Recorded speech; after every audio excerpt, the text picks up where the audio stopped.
Hello there, everybody. Welcome in. How's it going? It's Saturday. Start the game. Time to play the game. I need to get that sound from somewhere. But yes, welcome into a new game, Twilight Princess. Been on my list for like 40 years. Maybe not that long. But a friend of mine sent me a GameCube, but they weren't a Zelda fan or a Mario fan, they're a Resident Evil fan. So I got to play Resident Evil 1 Remake and 0 on GameCube back in the day. But I knew there was a Zelda game and I was like, can I borrow it for a little bit longer and buy the Zelda game and play that, and then maybe buy the Mario game and play that? And they're like, yeah, sure. And I just never did, so I ended up giving back. This is very Ocarina of Time. Is it Ocarina? Was it Ocarina or Majora's? I think it was Majora's. Fuck, I get the N64 ones mixed up because I never played them fully. My Labour documentation ahead of my of the by-election, and I hate them even more. Oh, sorry. Sorry to hear about that. Oh, that's what. Yeah, I thought it was a bit dark in here. Excuse me. There we go. I thought I looked a bit dark, and I wasn't sure why. Shing.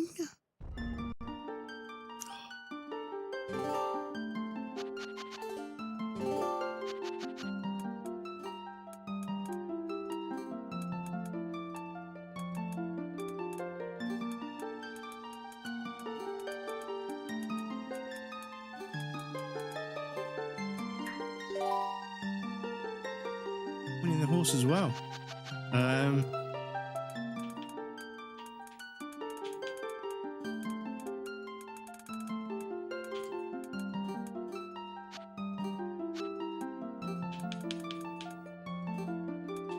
Gotta be, hasn't it? It's gotta be.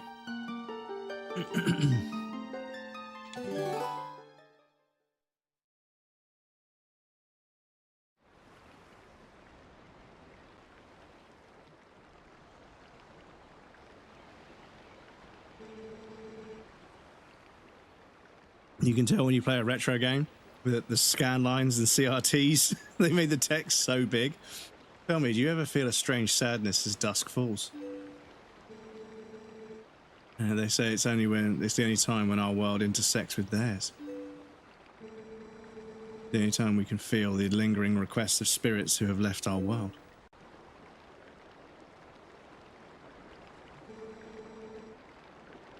That is why loneliness always pervades the hour of twilight. Okay. But enough talk of sadness, I have a favour to ask of you, Crumbs. Supposed to deliver something to the royal family of Hyrule the day after tomorrow. It's lemons!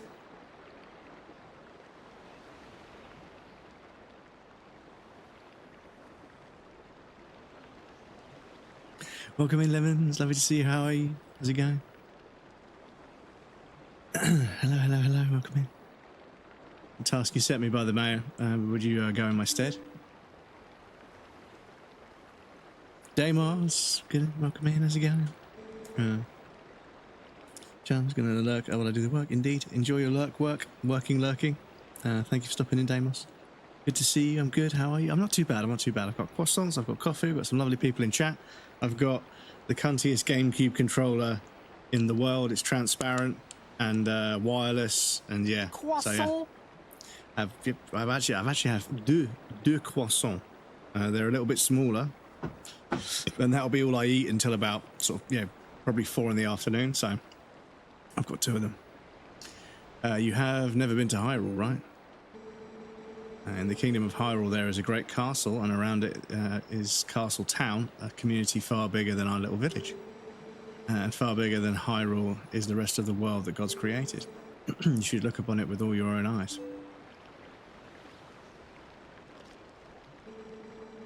I love it. It's getting late, we should head back to the village. I will talk to the mayor about this matter. But yeah, weather's changing, it's possible to walk around outside without a hoodie on. The other day I left my flat and I turned a corner and I felt the warmth of the sun on my face, and it's like I've never had a problem in my entire life. It's just us English people, we get so deprived of vitamin D, it's ridiculous.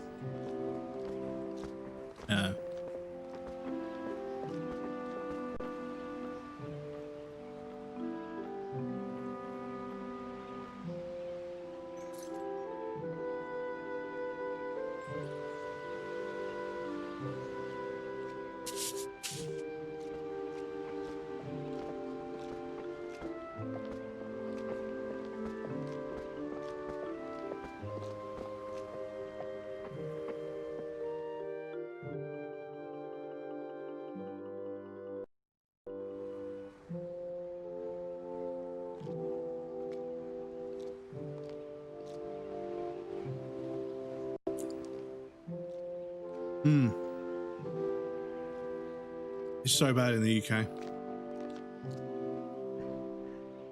Throughout winter, we're just completely devoid of it.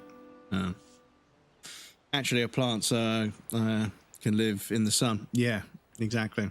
This is it. I think this is why some people have such an affinity with plants. Is that they too appreciate the sun and water. But it does have to rain for the plants to grow. It's all part of it. Hey, Crumbs, you there? No, I'm asleep, mate. Won't help him, he heard the goats. They ain't listened to me lately. Yup.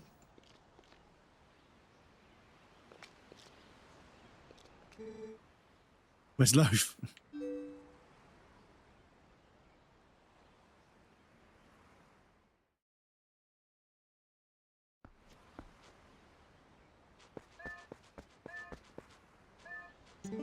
Hey. Hurry up and bring Loaf with you. Yeah.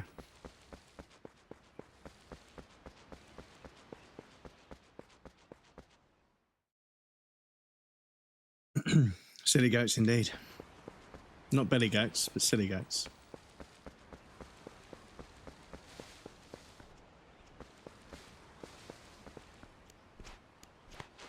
Oh, hang on. What's this?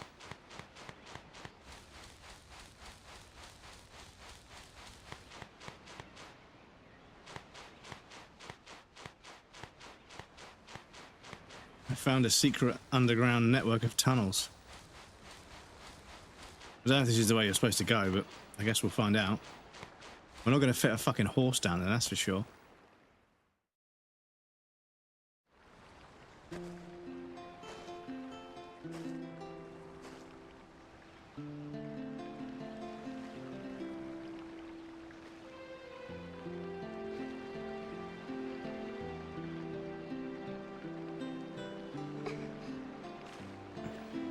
Oh, hi, Grams.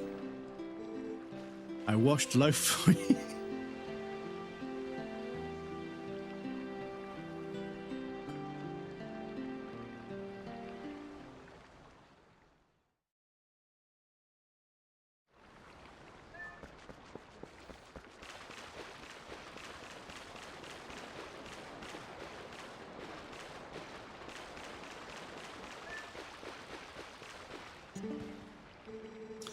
Loaf is a girl too, so I have to treat her nice like one.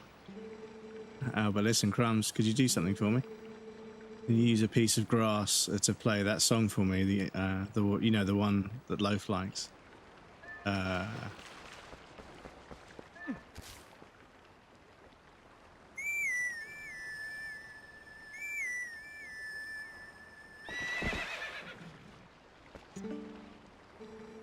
Such a nice melody. Loaf looks happy. She's all prettied up now, so I suppose you can ride her back, but don't make her do too much, okay? Go.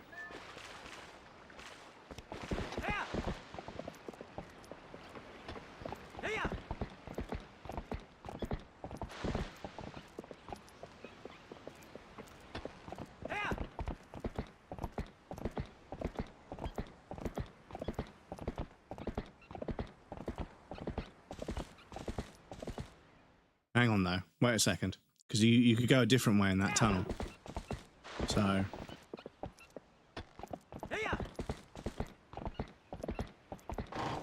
Oh. We have to learn how to ride this horse properly.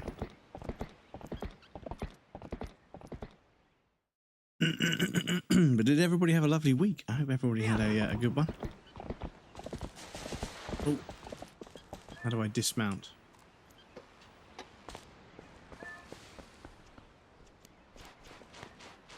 Where's this guy?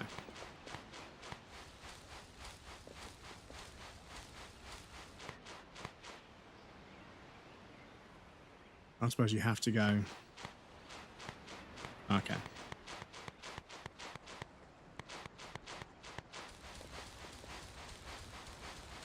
It's a bit of a secret, but yeah, it goes to the same place. Okay.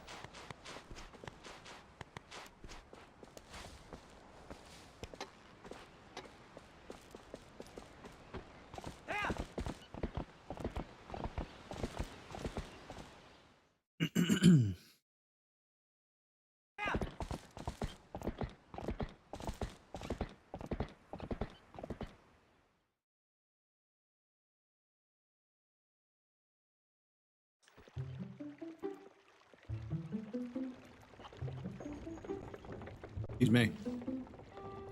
It was alright. I've been having more migraines lately, which is a bit frustrating. But what can you do? I'm sorry to hear about that.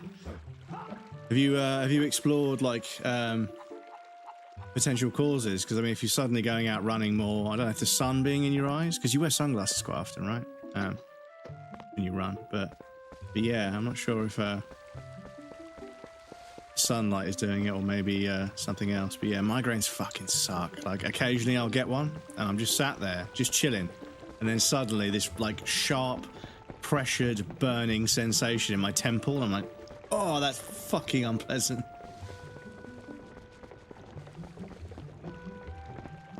I'm like, what the fuck, dude? Yeah, literally. The doctor prescribed laying on the floor for a long time. Who am I to argue, you know?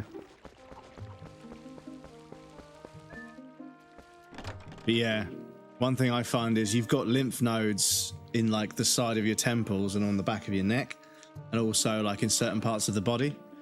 And seeing as your lymphatic system is sort of like a cleansing and drainage system, sometimes I think they get sort of a bit upset and they swell. And when they swell, they put pressure on nerves. And that's why I get them on, you know, I get sore spots on the side of my head sometimes.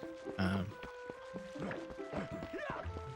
yeah, if you spend your life doing drugs and drinking, your liver and lymphatic system are not going to be in the best shape, are they? Great time in crumbs. There's something I had forgotten to tell you. My son Colin is making a fishing rod, so the two of you can play together. You should finish it today, so come get it at the house tomorrow. Okay, cool. Thank you.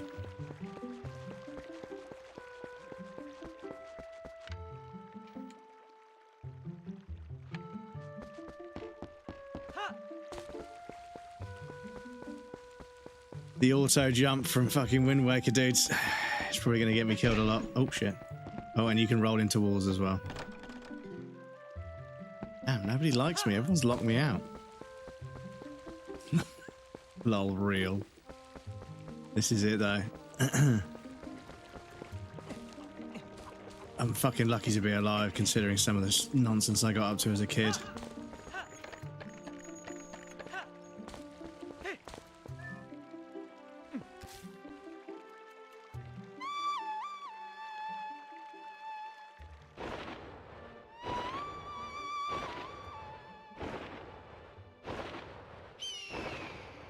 Burge.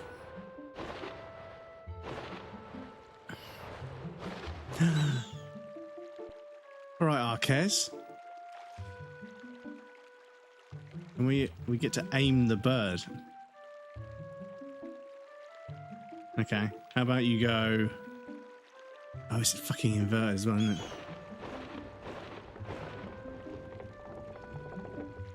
Okay, so I can call them in.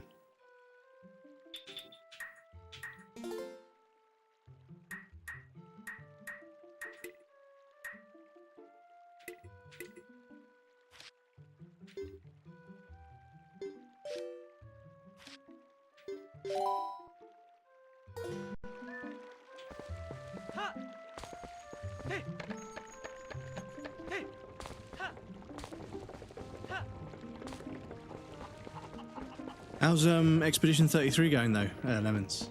Because yeah, I'm not sure how far in you are now, but yeah, honestly, one of the peakest games I've played for a while. It was so fucking. I was explaining how like Expedition 33 is one of those games where like even when you break it down into its component parts and take away the magic of how it all coalesces into something, you know, something greater than the sum of its parts, even when you break it down to its component parts, it's an outstanding piece of work. The music, characters, combat, everything is so fucking good. So good. Just beat the Paintress and have cutscenes to do. I see the Paintress. Not an easy fight. Yeah, he starts doing some pretty fucking bonkers attacks. But yeah, have you done all the? There's some sort of, you know, there's like some optional stuff. I won't mention it by name, but there's some optional stuff here and there to clear out. There is a DLC which I haven't done yet. And I haven't done the Lies of P DLC either, to be honest.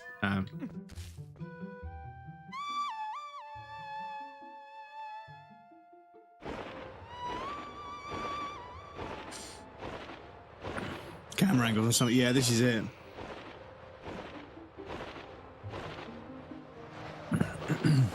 Bazinga. Carl Watson, welcome in. One of my only complaints was that they outsourced some of the animation work to people, and because the animation work wasn't all done by the same people, the parry timings sometimes don't quite line up. And yeah, you can't really react to what you're seeing on screen. And there's lots and lots of different things that all happen, but they don't always happen in sequence, and therefore they don't always sync up because of the animation work being a bit sort of wonky here and there. And as a result, the parrying didn't feel quite as good as it could have done. It was still okay. I managed to learn the parry timings in the end, but yeah, you kind of have to relearn what a parry is from fight to fight sometimes. Rather than sort of, you know, like Sekiro or, you know, Dark Souls or other sort of games that have parries. Once you learn the timing of a parry, that timing is then applicable to all the parries in the game, and therefore you get really sort of, you know, really tuned in to the parry timings. And I feel that's a lot better in the end. But yeah, it moves around quite a bit. Jonas, this is your first playthrough? Yeah, well, a friend of mine lent me a GameCube because they were a huge Resident Evil fan, and so was I as a kid. I still am to this day. We just finished playing Resident Evil Requiem. And they lent me a GameCube with Resident Evil 0 and Resident Evil 1 Remake, and I played like through them loads, and Resident Evil 4 actually. I forgot to mention that earlier. Yeah, I played Resident Evil 4 on the GameCube first, and I was like, holy shit, that was like one of the best video. It's not just a good Resident Evil game, that's a fucking video game. That's like one of the best video games I've ever played. And to this day, people still love it. It's crazy. But yeah, I never got a chance to play the Mario or the Zelda games on the GameCube because I didn't own it. My friend lent it to me, so yeah. Game is peak. I've heard good things. Yeah. Skyward Sword is also on the list as well. Ocarina and Majora's I've played bits of on my friend's N64. So yeah, I've played through a bunch of Zelda games, but I've missed a few important ones. So I wanted to sort of, you know, because the timeline gets pretty crazy after Majora's. After Ocarina, there was like 3 or 4 like timelines, and Nintendo were insane, so they fleshed out all 4 or something, or all 3. And I think they all coalesce back together again. So there's Spirit Tracks, Minish Cap, and, you know, Link Between Worlds. There's so many other Zelda games that I never got around to, and I figured I need to rectify that, you know. So as well as playing modern games, I also like to play retro games as well. Yeah, Minish Cap, Link Between Worlds, Spirit Tracks, what else? There were so many. There was just so many fucking games.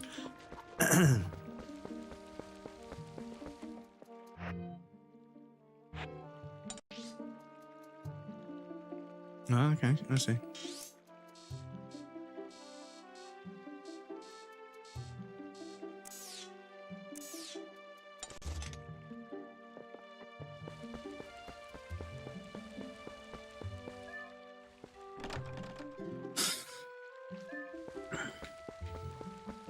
Yes, I intend to tick off a few Zelda games, if possible. And then, yeah, obviously with the Switch 2, I presume they're working on a native Switch 2 Zelda. And although at the moment, For me, there isn't a reason to get a Switch 2. There aren't enough games for it, for me. But yeah, once there's a proper fully fledged Mario game, a proper fully fledged Zelda game, and maybe a couple of other sort of Nintendo, it might be worth me buying a Switch 2 if I find one on sale. They're still like £400-ish plus for a good one, even secondhand. So I'm still a bit, because my Switch 1 is sitting over there not doing anything, which is, yeah. I bought that and I was like, oh, there's a bunch of Nintendo games I can catch up on. And then I realized you have to pay a bunch of extra money to play the old games on the Nintendo subscription service. And yeah, I just didn't have enough games to play on the Switch, to be honest. You better move along and take the life with you. Yeah. So yeah, I'm a little bit less inclined to dump loads of money on a Switch 2 until I know that there's going to be at least 4 or 5 games that I want to play, and also that I can find one second hand for cheap.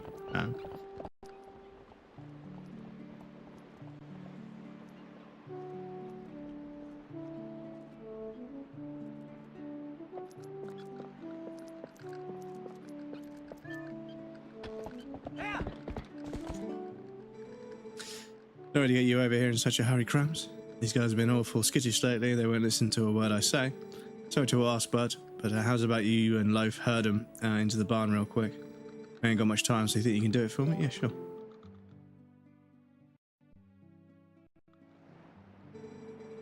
Much obliged there, bud. Okay, then. Go on and herd all these little scamps into the barn for me.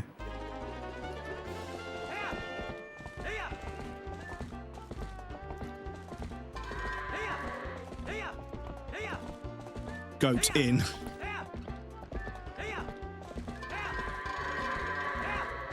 Oh my god, chat. We are goated. Sorry. I couldn't.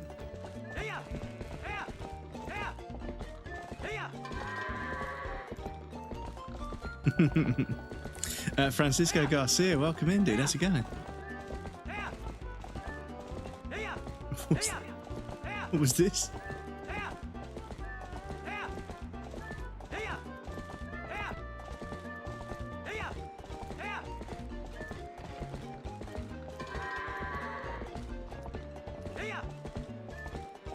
Krill, welcome in, brother. How's it going?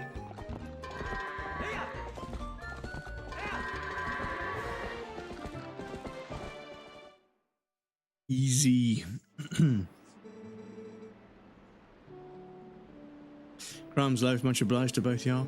I can cover everything tomorrow without having to trouble you. Just sit back and relax, bud. Cool. Will do. Oh, but how about today you want to practice with fences? Just wait a spell, bud. I'll get them fences set up. Okay. Oh, so I can jump over fences, I presume. Okay.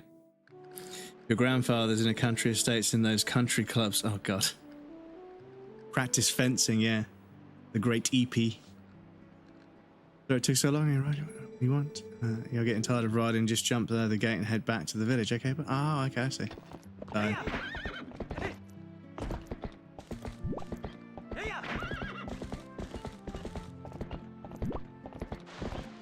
Oh, so I do have to push A. Oh, congratulations on 3rd. Thank you for redeeming your daily bread, everybody. Oh, hang on. Let me just make sure I haven't missed anything. Krill GG's on 2nd, by the way. Sorry. And Alex GG's on 1st. And Lemons GG's on 3rd. Yes, enjoy your daily bread, everybody. Don't forget to redeem your daily bread. Always forget to check in. Yeah, well, I just thought it's nice to have a redeem that's only 1 point that everyone can check in with. And also someone told me that you need a 1 point redeem to make sure people count as not bots. And I was like, okay, well, it doesn't do any harm, does it? So, you know, if it doesn't do any harm, then whatever.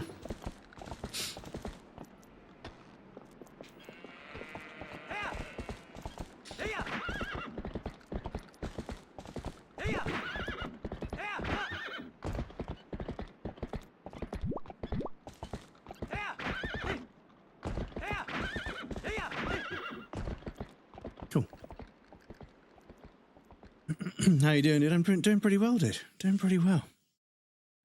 Got a new game to play. Got some lovely people in chat to talk to. Got coffee and a croissant. Game's giving me a save point. So yeah, all good. How are you?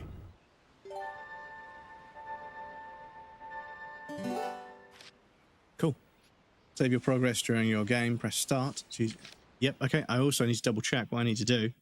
Future breadcrumbs. Double check how you save with the tool that you're playing the game with.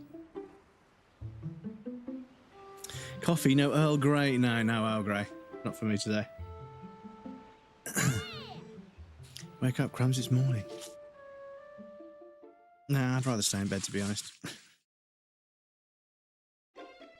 So yeah, so I turned off, there was a setting that fucks up this raycast thing.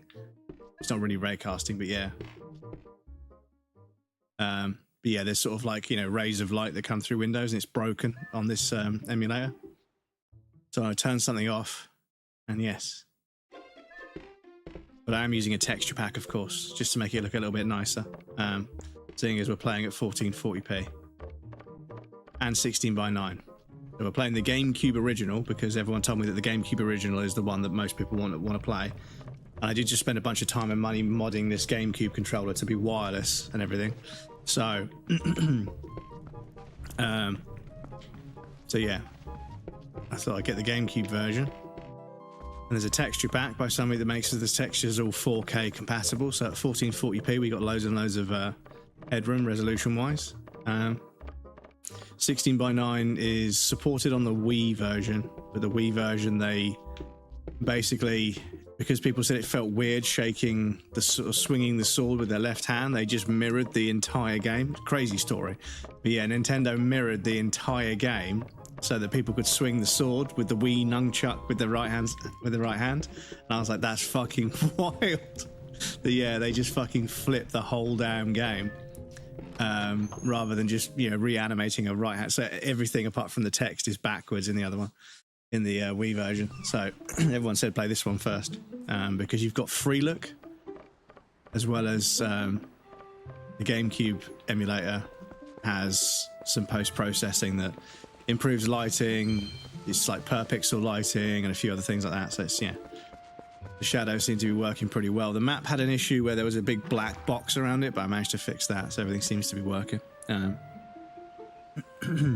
okay. I just walked 4 miles-ish, trying to catch up with Lisa, running around, thinking of giving her a Red Bull so she could get a crash, so she becomes tired.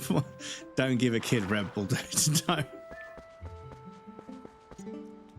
Especially not a whole adult-sized Red Bull. Maybe a shot of the stuff, but yeah. Hey, Crumbs, do you have the day of work, right? So I finished the fishing rod I was making. Crumbs, I figured I'd give it to you the first thing in the morning, but my dad said you'd have to wait until Crumbs comes to get it, so I didn't bring it to you. I see. Did you hear? They're selling a slingshot at the store right now. A slingshot. Wonder how powerful it is. I must try it. Tell her if you and Mallow want it so badly, just buy it at my parents' shop. Do you see any rupees in my hand? I can't afford that thing. Come on, Beth. Can you just loan it to us for a while? You know I'd get in trouble for that. If you two want to save up your allowances or something. But our allowances are terrible. Wish I was born into a family with a slingshot instead of one with a water wheel. Oh, God. There's inequality in the classes already, chat. If I just run around in the grass, do I just get rupees for free?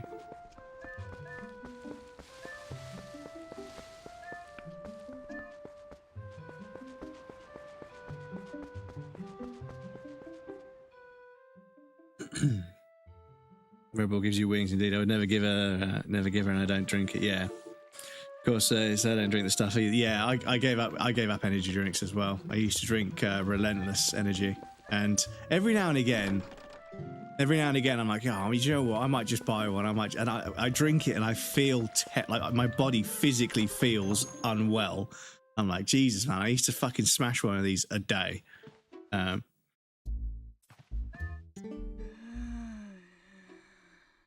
Oh,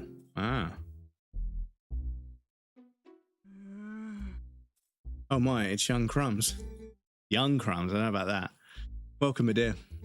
Didn't happen to see my little cat out there, did you?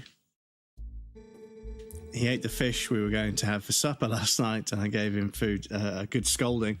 But then he went out and hasn't returned. Oh, I see. I'm so fraught with worry for him. I've exhausted myself. Ah, so there's a lost cat. Drank 4 or 8 mugs of coffee per day and 2 to 400 milliliters of Monster Lewis Hamilton. Oh my God. Nah, that's bad. But yes, caffeine addiction. I only have one coffee. It's a big coffee and it's espresso. It's proper latte espresso. So it's quite strong, but only one a day.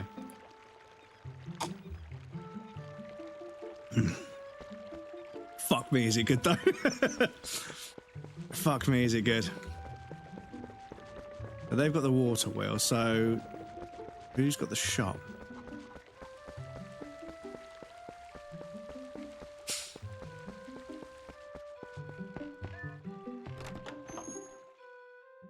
Cheers to coffee, indeed. Indeed, indeed. So yeah, because I wanted to make sure I didn't run out of coffee beans, I bought like a big fucking, like, not like a sack, but like several grams of coffee. And yeah, I now have like these coffee beans to sort of spend, you know, a month or two going through, figuring out the exact grind settings and like extraction time. And they're a little bit slow at the moment. The extraction's taking about 37 seconds when it wants to take 35 and a half, 36 seconds when it should be 30 seconds. I'm pretty sure the yield is good. I'm pretty sure I'm getting the right amount of liquid espresso in grams afterwards. But I think it's just the time is a bit slow, which means it might be over extracting the coffee a little bit. So what I could do is open up the grind size a little bit, make it a tiny bit coarser, hopefully shave off a couple of seconds so the water goes through a little bit quicker, and in the process it shouldn't over extract. But I've got a bunch of beans to go through to figure it out. But yeah. Whoa, a goat got loose. Head into town, somebody stop it. Okay.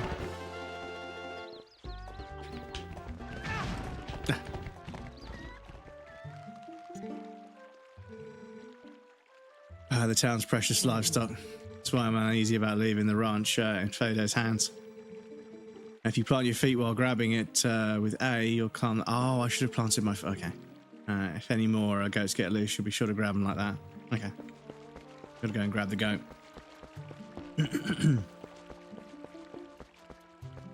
Coffee is Swedish obsession. We drink it most in the world, so stop drinking coffee straight out cold was harsh. Now I only have my dextrose. Dextrose? Is that like a caffeine drink alternative or something? Having an espresso, not me, no. And cappuccino, but we have after 11 a.m. or 11 as we say in the developed world. In the developed world.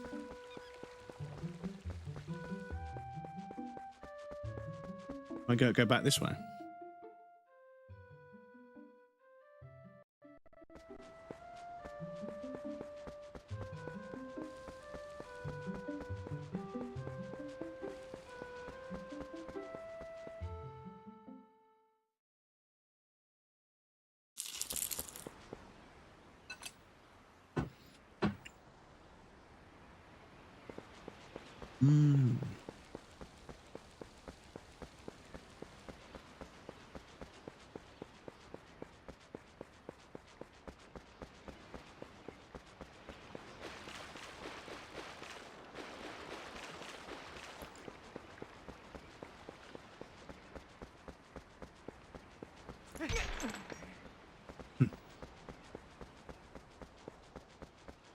Like instantly it works wonder. Oh, I'm glad to hear it did. Good to hear it. What are you grumbling about? What are you grumbling about, bub? What's the matter? I can see you haven't finished your wet food, mate. I don't know why you're howling at me. When you're grumbling and howling and meowing at me. You haven't finished your wet food yet. It's crazy, dudes. Of all the things, right? He's like, because he's an Oriental Shorthair, he's really, really good at picking up on routines. And, you know, when I do certain things, he knows it means certain things. And he knows when I'm putting the dishwasher on that he's going to get a treat because the dishwasher tablet bag and the treat bag make the same noise. and he always jumps up because he thinks he's getting a treat, and I always feel bad and give him one. And all sorts of other stuff as well, like when I get up and I sort of start doing something that's going to make noise, or, you know, he knows what's going on. He's very aware of the routine of the house, right? But he's in this habit of like meowing at me when he wants food, even when he's got food in his bowl. But the second he finishes his food and the bowl's empty and he starts licking the bowl and I hear him lick the bowl, I immediately get up and put his dry food down. But he won't pick up on that as like a routine. Everything else, all sorts of other things, he picks up on. But that, yeah, he's just gone over there to eat it. I may have to jump over there and feed him again in a second. Where'd that goat go?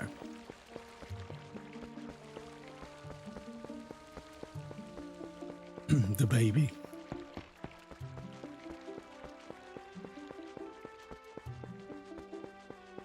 Wants you to eat it for him. I think all cats are aware like that.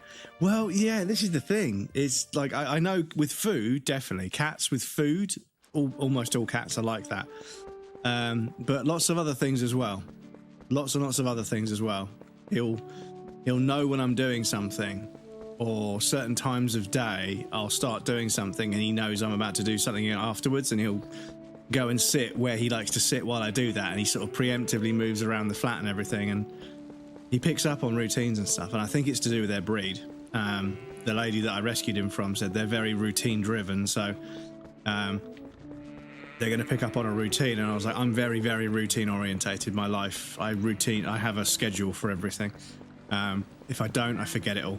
I have to have a schedule to hang my life off of, otherwise it all falls apart. What's going on, Crumbs? I thought I told you I'll take the day off, bud. Everything's fine. I'm keeping a close watch on these scamps, but since you've got the day off, you're going to be spending it here. Go relax, bud. Oh. Got to tell you, the young tots were pretty fired up talking about how they're going to play with you today. If you don't get plans, how about spending some time with them? Makes them real happy. Oh, okay, so I'm supposed to play with the kids. Whoops.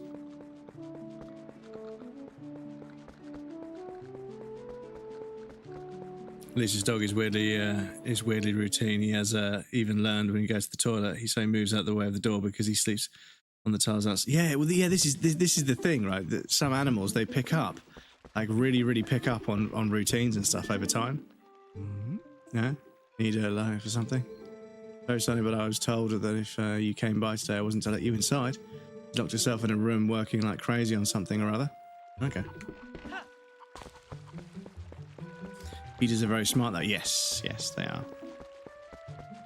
They're a working breed, so yeah, the intelligence is an important part of their sort of, temperament and characteristics.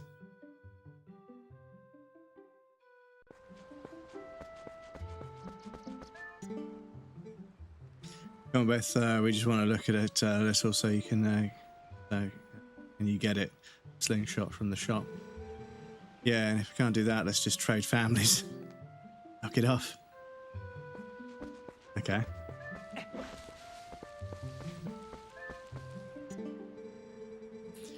Give the day off work, don't you, Crumbs? You can give Loaf a day off too, the poor girl.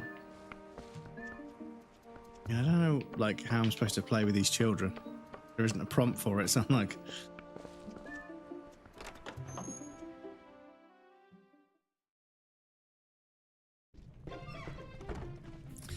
Tried so many times to drag him over to the stream when playing, then he don't want to buy it. But if I sit alone not streaming, he sits on the side, so I don't want to. Yeah, this is it.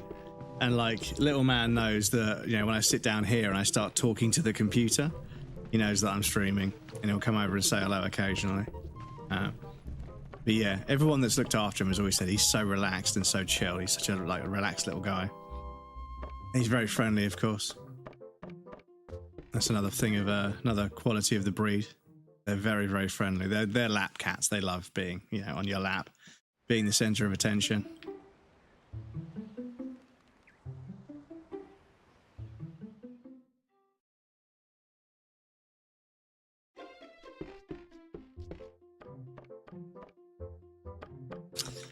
Oh, retro games with ladders, dudes.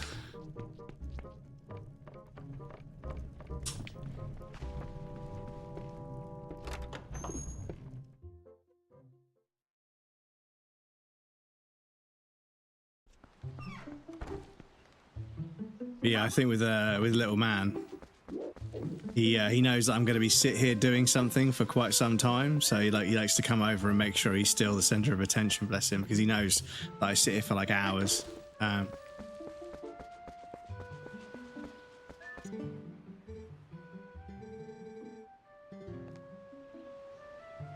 So I feel like I'm supposed to go and buy the slingshot.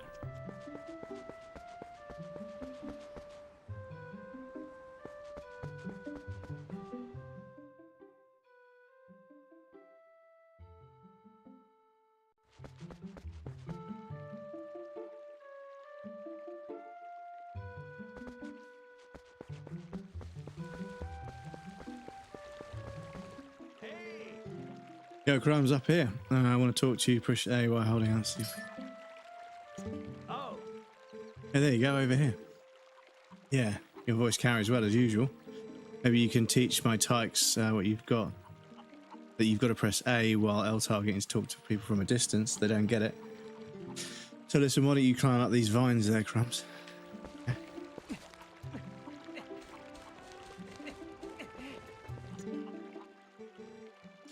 Yo, there you are. Check this out. Ah. You know, Sarah at the general store, well, isn't that her cat over there? And sitting next to my house having a staring contest with the creek. I suppose he's thinking he's going to catch a fish, do you? A cat can't catch no fish. Well, you say that, but they do. That's not what I was meaning to tell you about. I want to take a look at something, okay? There's that grass over there on the edge of the rock. Haven't seen that. I've seen you whistling that stuff. Figured it was pretty rare to see it growing in a place like that, so I thought I'd let you know. But you could hop across these rocks with just a quick little... Couldn't you? Yeah, I could.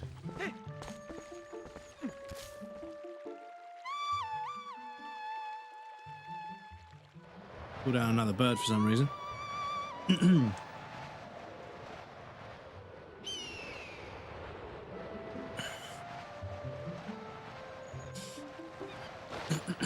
But yes, as the weather improves.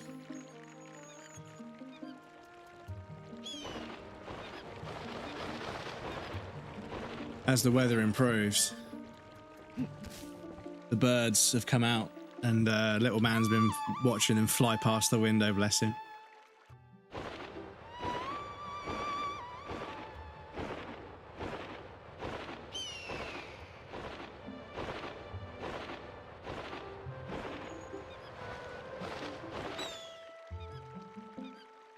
Can we fire a bird at a fish?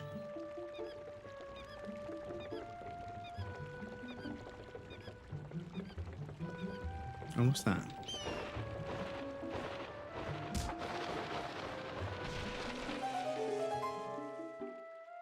Oh, okay.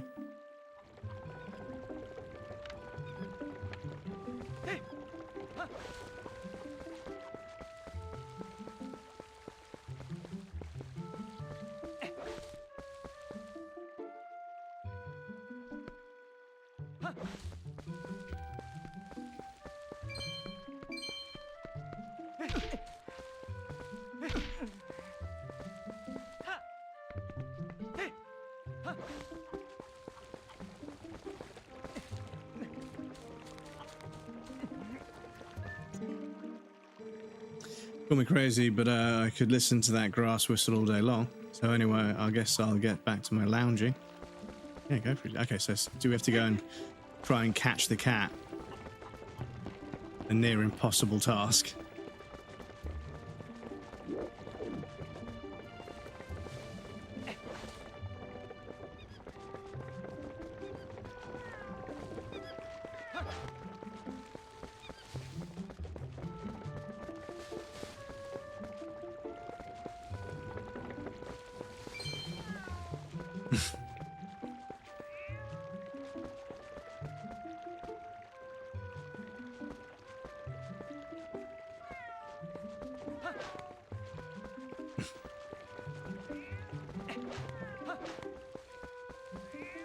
Luckily, he can't hear. Over there, he doesn't care, but yeah.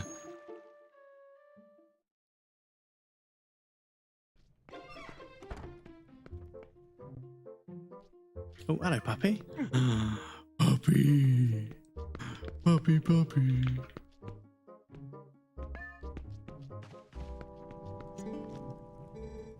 Hi Grams, welcome. If you're looking for my hubby, he took a break from working and went outside. I wouldn't be surprised if he's taking a nap somewhere. He's in the middle of making a shield for Colin's dad, Russell, right at the moment. See it right over there? But it looks like it's far from being done. Sorry you came all this way to find him out and about. Right, can't help it.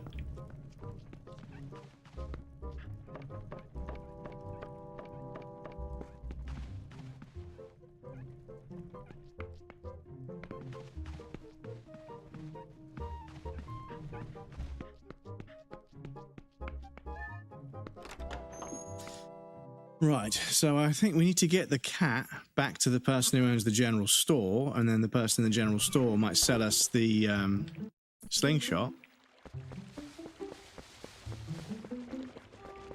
And once we've got the slingshot, the kids will be interested in that.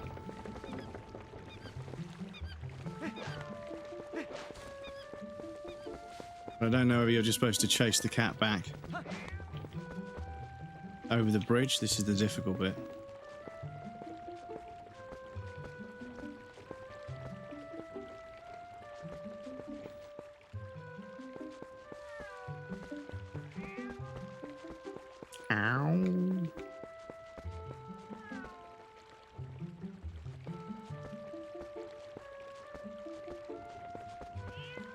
No, I don't think it will. So, do we need a fish from the?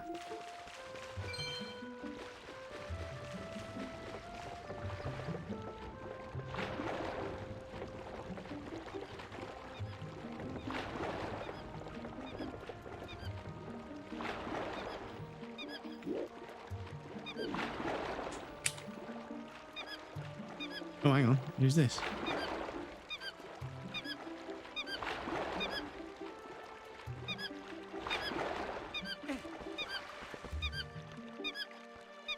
A monkey with a coconut.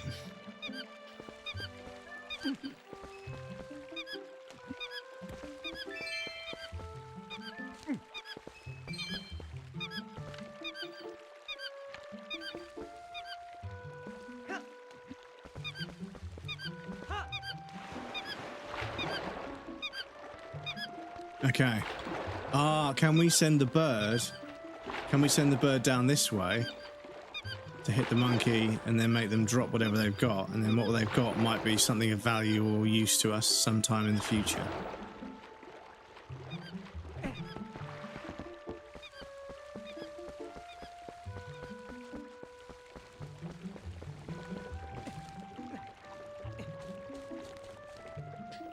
I'm gonna have to retune the joystick. I think the range of motion's a bit off.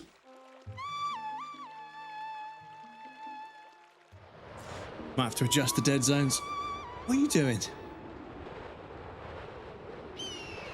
All the birds outside are getting him excited.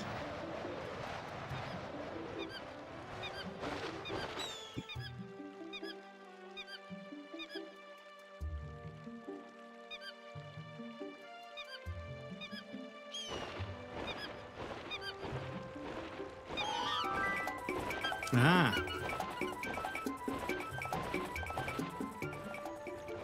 Okay. So we've got a crib, or would you call that a crib or a manger? Can we put the cat in the manger? Will the cat fall asleep in it? Complete guess, I promise.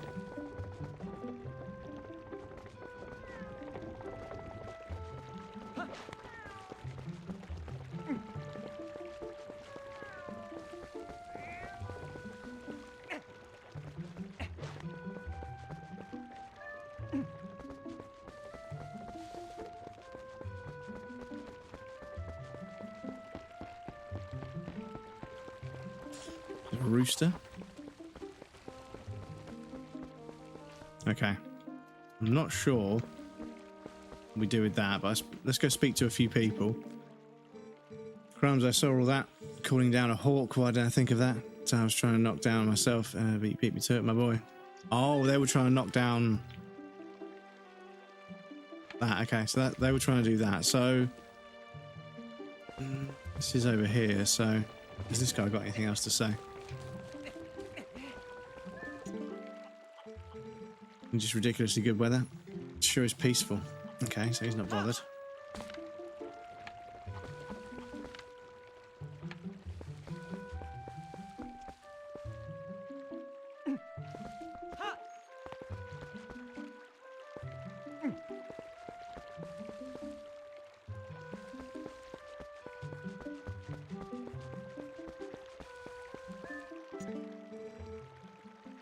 Good morning to you. Looking for my husband. He took his sword and left early this morning. Oh, she's carrying a baby. Hang on. Hang on. But I must ask, Crumbs, have you seen a cradle floating? Yes, I have. Baby's cradle made finely woven tree bark. Misfortune, how far I could have drifted, I wonder. Cool. Okay. I know where that is.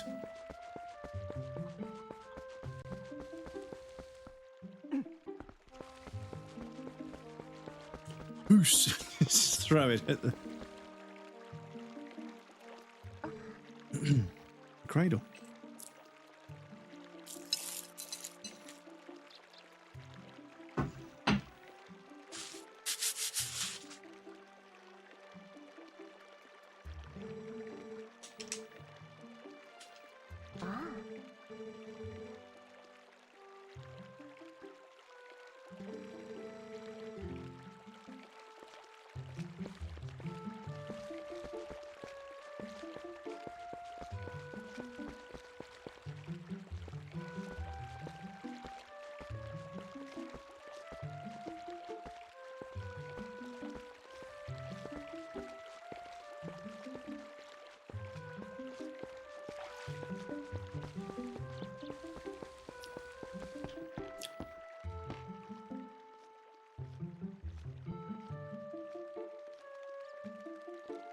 I'm not going to complain. She is pregnant.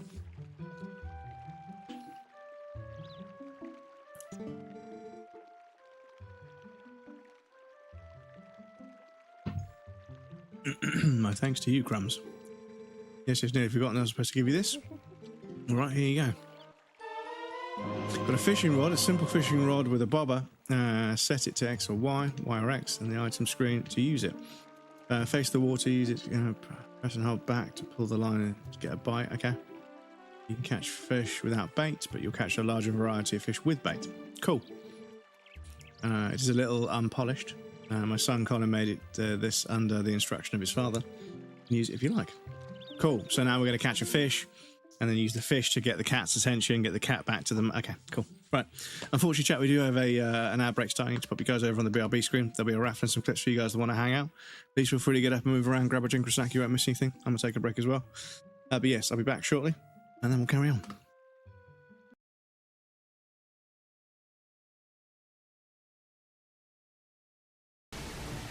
You want the last hit, dude? You can take the last hit if you want. I'll distract him if you want. Get him! Get him! Go on, let's go! Let's fucking go, dude. GG. GG. Let's fucking go.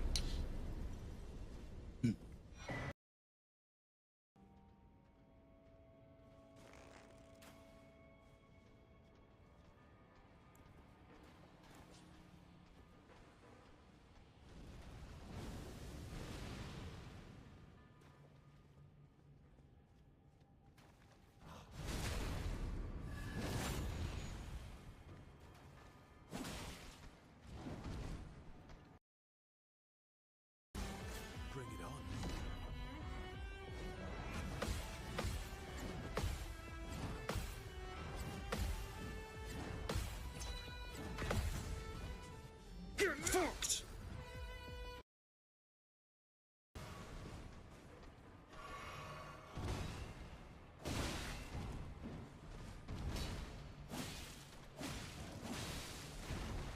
Ha! I fucking bled him in the air. Fucking bled him out of the air. That was kind of cool. I like the fact that that still triggers. That's quite cool. Come on. Think about the hiccups. Fuck off. Think about them. Think about it. It's subconscious. If you think about it and bring it into your conscious, it'll stop.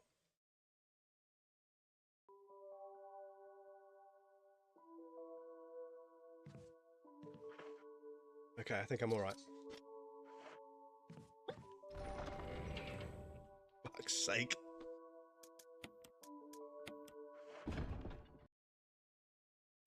Okay, do you know what? Yeah, okay.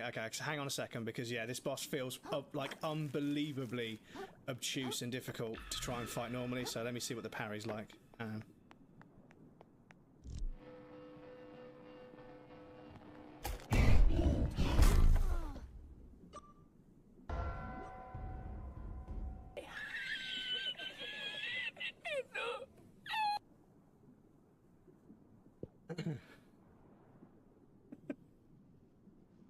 Fuck you, game.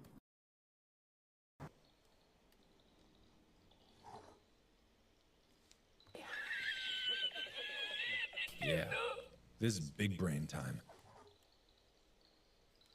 Classic. Dedication to the bit, love it.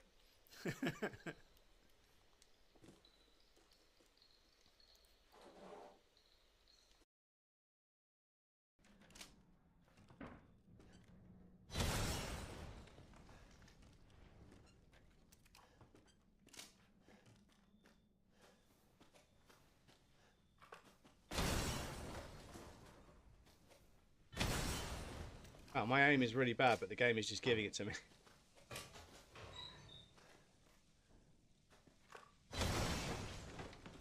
We remembered from last year, chat. It was these guys. Oh, that was good. That was good. That was good. I got a little bit of a spike of adrenaline there. I got a little rush there. Whoa, that was pretty good. That was pretty good.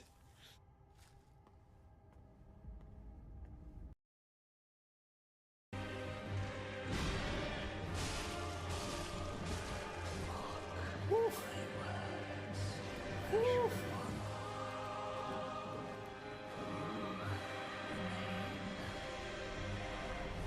Is there a face? Oh shit, okay. Okay. Daddy Dennis says, are you my pinky toe? Because I want to bang you on every piece of furniture in the house. Hide. I'm going to shit. Okay, yeah. As long as you line yourself up first. And then hit it with a sword, and then instantly go into the Ultra Hand and grab it. Yeah, you're good. Oh, that's close.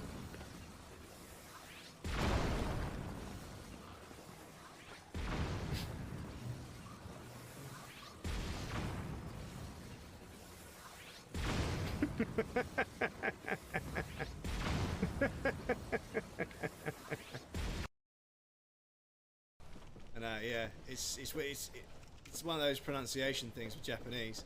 You don't say nanny, you say nuni. Like this. Then take one of these.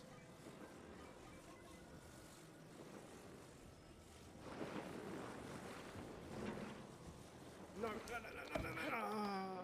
Oh no, it's going on me. No, don't set fire to fuck's sake. Stop it. Okay. Can I get to the road from there?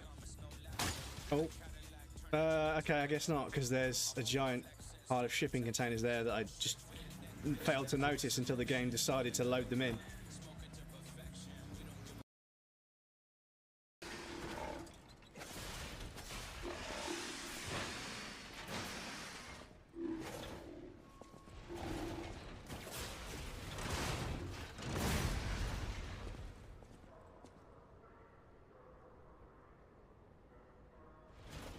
I broke it.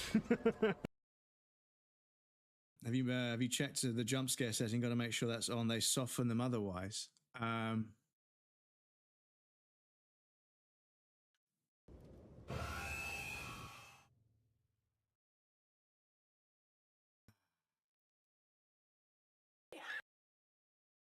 Stop.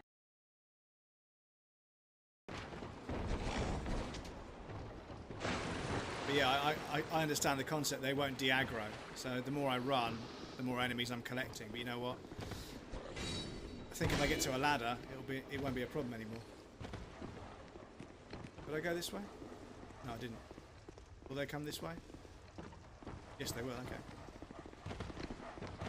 Welcome back, everybody. Thank you for your patience. I appreciate that. Sorry for the slightly extended break. I had to put the dishwasher on, and as I just mentioned, if I put the dishwasher on, I have to put a treat down for little man, and then I realised he's actually finished his wet food now, so I have to put his dry food down. I have to go to the toilet because I've just eaten for the first time of the day. Please excuse me.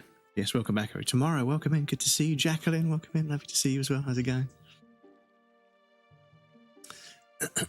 Yes, Love Potter made life take the lemons back. So, yes, no, make life take the lemons back. What the hell am I going to do with lemons?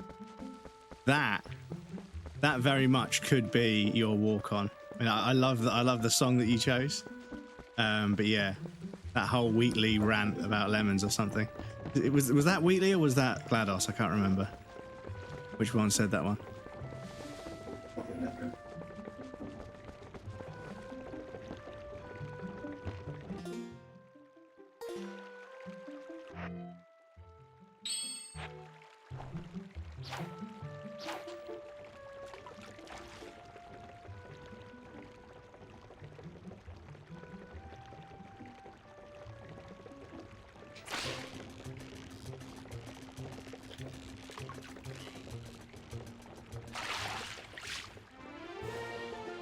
Got a green gill, 10 inches. These small fries are everywhere.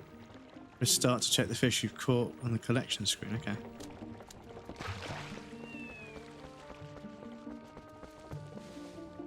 See now, because I've caught a fish, the cat wants to be my friend. I think. Where did you go? Cat, where are you? Come on.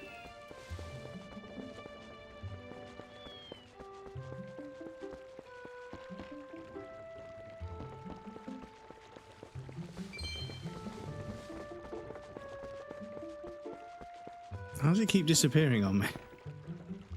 What?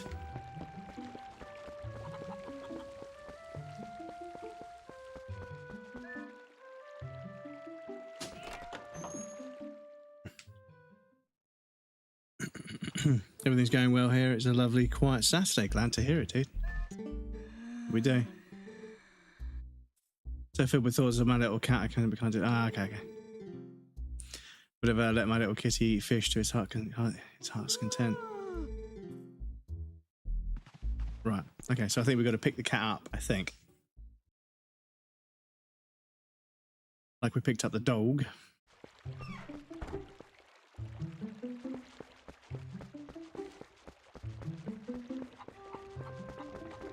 You should bring them a rooster instead. What kind of a cat is this?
Okay. Back for a bit with Verve.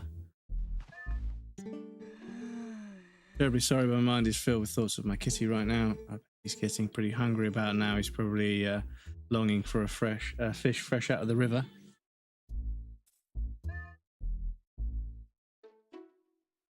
What a tune. Welcome back, James. Hope you're good. Okay.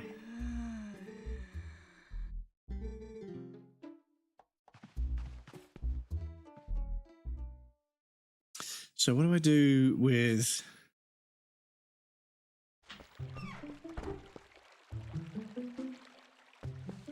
Because they've got a little cat flap there. Nintendo's attention to detail. There's even a little cat flap for the cat right there. And there's even like a drawing of like cat ears and the two eyes and the mouth next to the, in between the hinges. And there's also a cat hanging from that sort of, those goat's horns things. I forget you can free look in this one, can't you?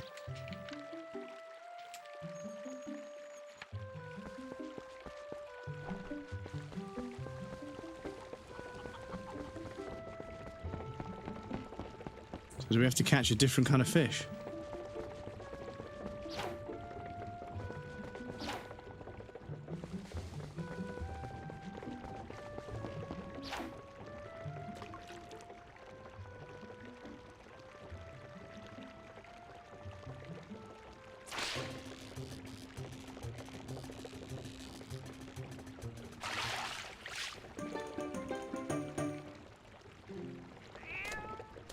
Okay.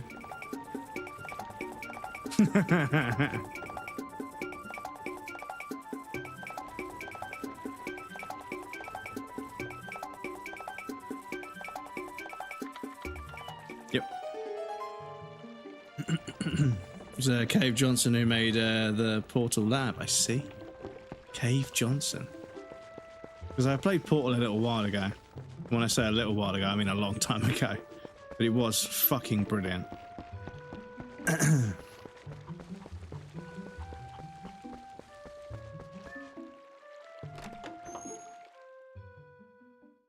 Yeah, amazing mechanic, amazing delivery, amazing puzzles, and then yeah, amazing writing and amazing voice acting. Yeah.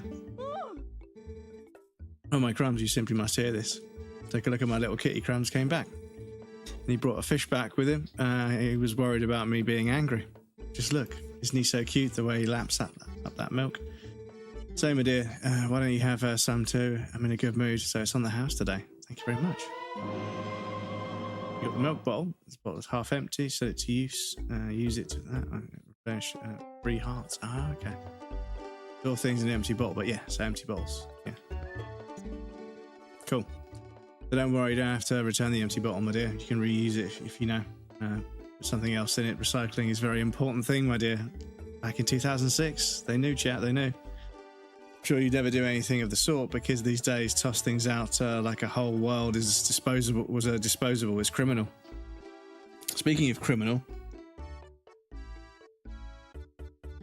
what are you saying, my dear? Is there anything you want today? Yes, the slingshot. 30 rupees, I can. Cool. I'll buy it.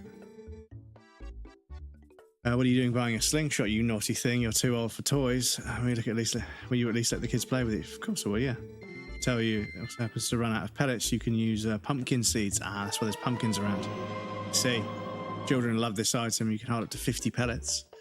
This is that or that with the item screen. And use it to aim that and with the button and push L for accuracy. Okay, L for accuracy. See you again soon. Cool. As Valve usually does, yeah, gave him a World President. No one will know the number 3. Yeah, Gabe can't count to 3. Just because obviously we were all waiting for Half-Life 3, but then it got to a point where like there's Left 4 Dead, you know, so they can do Left 4 Dead, but not yet. Mayor's House Ranch or Mortal Wheel Wood Spring. Cool. So, let's go play... I suppose we need some pumpkin seeds, don't we? So I need to...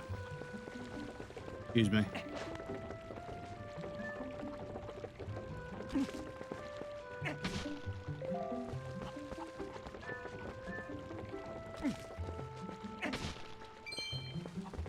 Not rupees.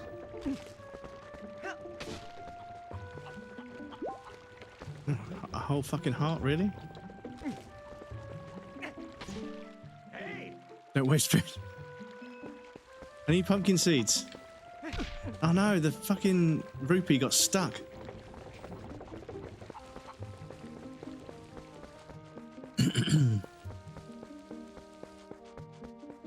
Quit Microsoft before doing work on Windows 3 too. Imagine being the third employee on Valve, Gabe, and didn't even know you existed. Yeah, I get the impression that Gabe knows almost everybody at the company pretty well. I think that's the whole deal with Steam, is everyone gets paid the same, everyone's on the same sort of level, but they have different skill sets.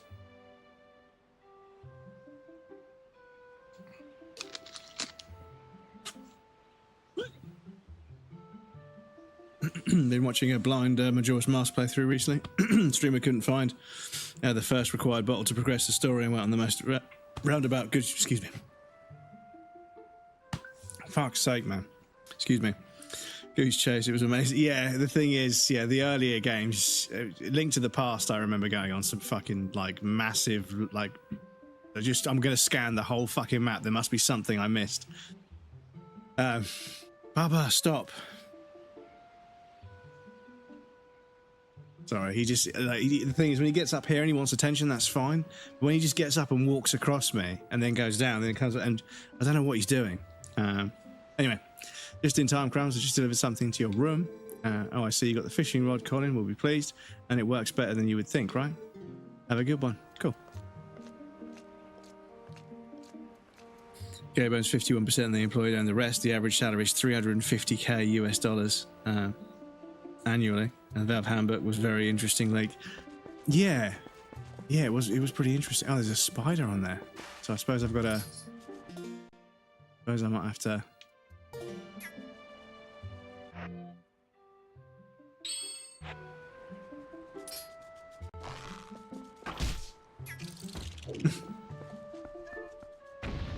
Oh, they fucking explode. Okay. But Papa, it's spring. I need to catch birds outside. He's fine. Yeah, I don't know what he's doing. You gonna settle down, Baba?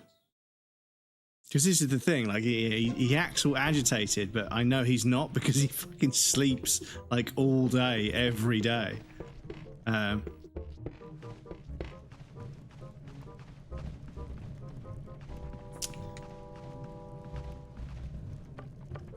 Okay.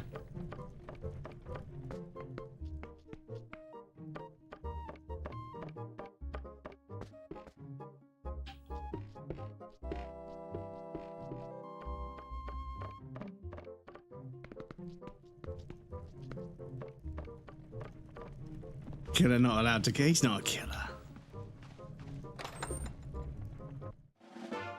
Oh, wooden sword. Russell returned it after honing it for you. It's easy to use. Just push B. Okay. So we've got a wooden sword. That's it, Bubba. You curl up in a ball, get nice and comfy, and fall asleep. But yeah, the thing is, I don't mind when he comes over and he likes to curl up and sleep next to me. No, that's fine. But when he just sort of walks over me constantly, I'm like, what are you doing? Why are you trying to get in the way? Who's this? We've got Krazash. Welcome in, dude. Thank you so much for 43 months. Thank you, dude. I appreciate that. That's fucking great. 43 months. That's 3 years and a bit, right? 46? Yeah, it'll be 46. So yeah, in 3 months, that'll be like 4 years. It's fucking crazy, I think. Or is it more than that? I'm not sure. Welcome in, Krazash. It's good to see you, dude. How are you doing? I hope you're all good. We're looking forward to 007 First Light. It's been developed by IO Interactive. You can really trust that studio with this new game, First Light, question mark. I've seen a few bits and pieces, yeah. And it's something that, yeah, they've been kind of trying to relaunch James Bond games for a while now. Because, yeah, obviously GoldenEye was just absurdly successful and kind of set the standard for first-person shooters on a console. And yeah, they've kind of been chasing that dream ever since.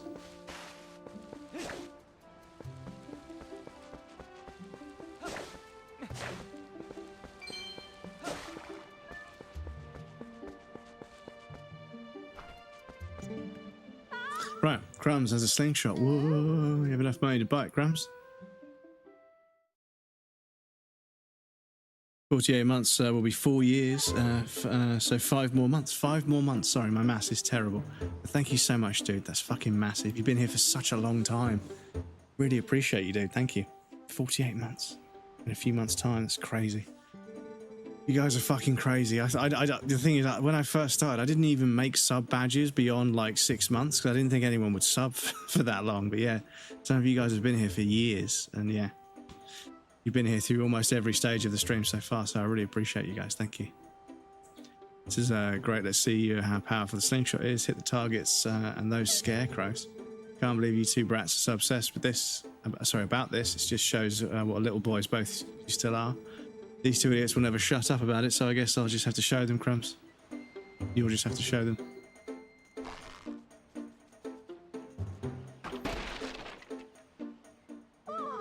Well, you hit it. You hit it. I looked at the manual in the store and it said it was easier to hit nearby targets if you push L when you're aiming. Thought you weren't interested, Beth.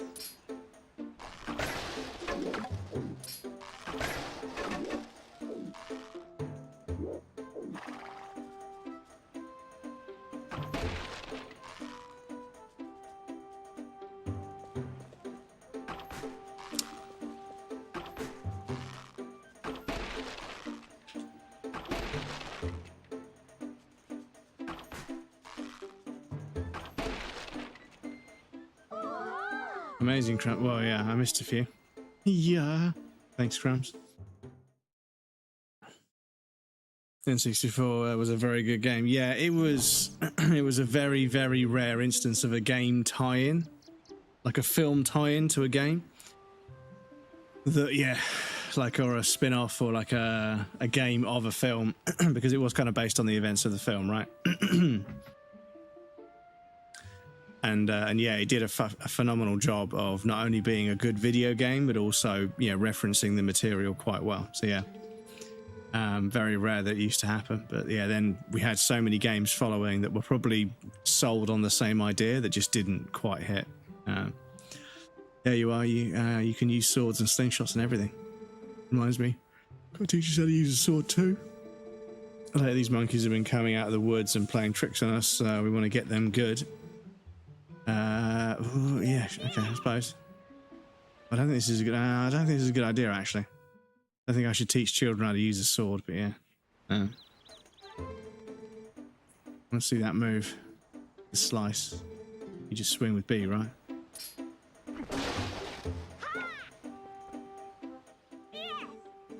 A vertical slice. Was that it? Was it? I've definitely seen you do a horizontal slice before too. You know, where you just press B. All right, next. Wait to see the other move, Crumbs. One where you just tilt while targeting and push B to flex your muscles and stab. Okay, the stab. So great, Crumbs. That wasn't a yeah. Okay.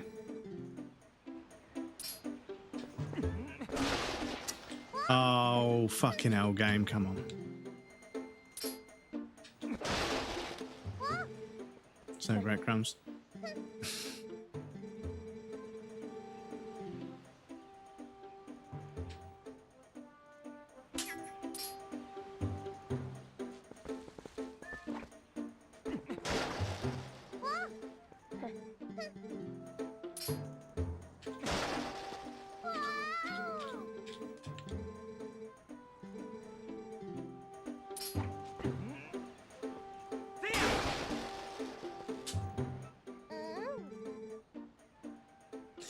Oh, you have to waste your time with these little brats when you must be tired from doing all the important stuff you do. Hey, wait. You've got to show us the jump attack before you go. When we go through here and leap through the yeah. They even know the sound. I mean the one where you just hold L, push A. Oh yeah, real tough. Okay. Ooh, so yeah. First Zelda got released 40 years ago, actually this year. 40 years ago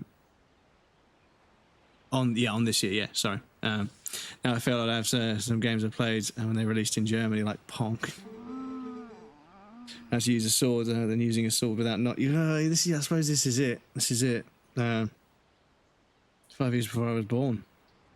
I forgot to empty the washing machine in the dryer next round. BRB. Yeah, I fucked up last night. I was playing Call of Duty and I was playing Battlefield.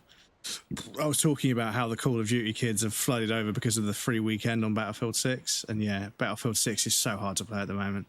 But my fucking tumble dryer didn't even start, so my duvet cover was still wet at like fucking 11:30 when I was going to bed. I was like, ah. So I had to chuck it in the tumble dryer again to get it dry, so I didn't get to bed on time, which is why I'm behind today. Apologies. Think I get it, kind of, maybe not. So this means that any time one of those naughty monkeys shows up. What? Oh, and there's one there. Come here.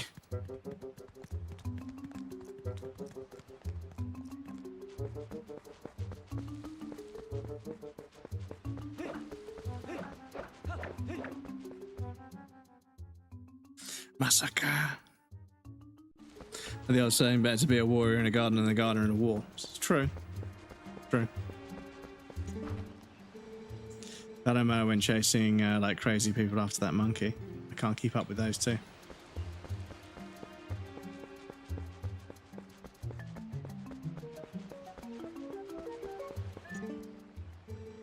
They went that way. The rest is up to you, Crumbs.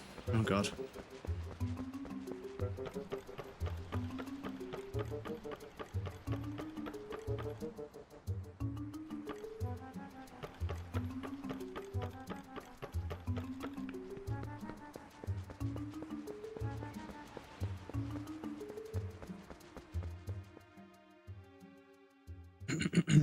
No worries, I'm late.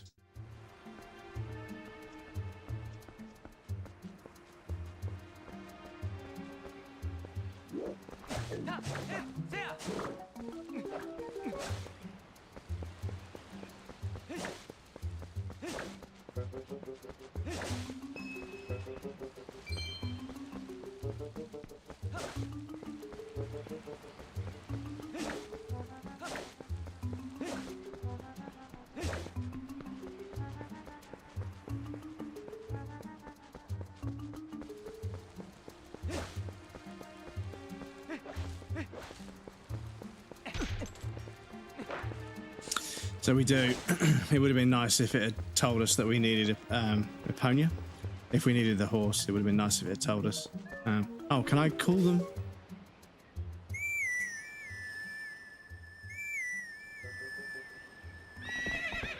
I can, okay. GG's game design.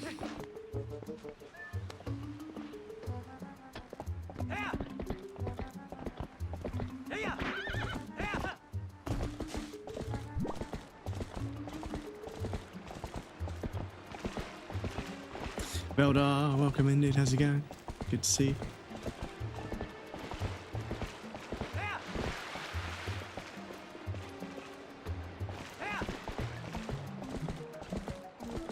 How's your weekend going so far, Veldar? I hope you're all good, dude. I'm taking a short break from packing. Fair. Packing stressful stuff. Trying to find enough boxes.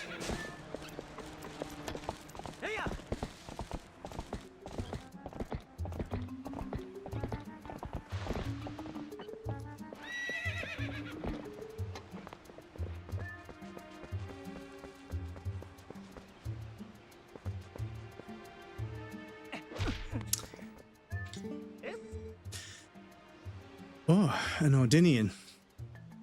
Ordonian. There you go. Listen, I'm not sure you should be wandering around the woods without a lantern. Just because it's daylight doesn't mean it's safe. Ton of caves and dank spots around here, and can get pretty dark even in the middle of the day. Here you go, on, take this. Okay, thank you.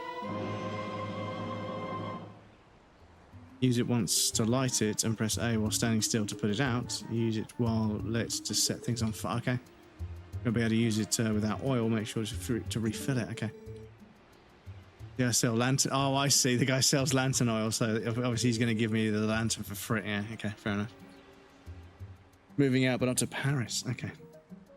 Paris is a bit of a shithole, though, dude, to be honest. I'm sure there's some nice parts, but it's a bit of a shithole. As long as you've got oil to fuel your lantern, you can light your way and set fire to stuff. They're the best. Give it a try setting a fire under that big pot.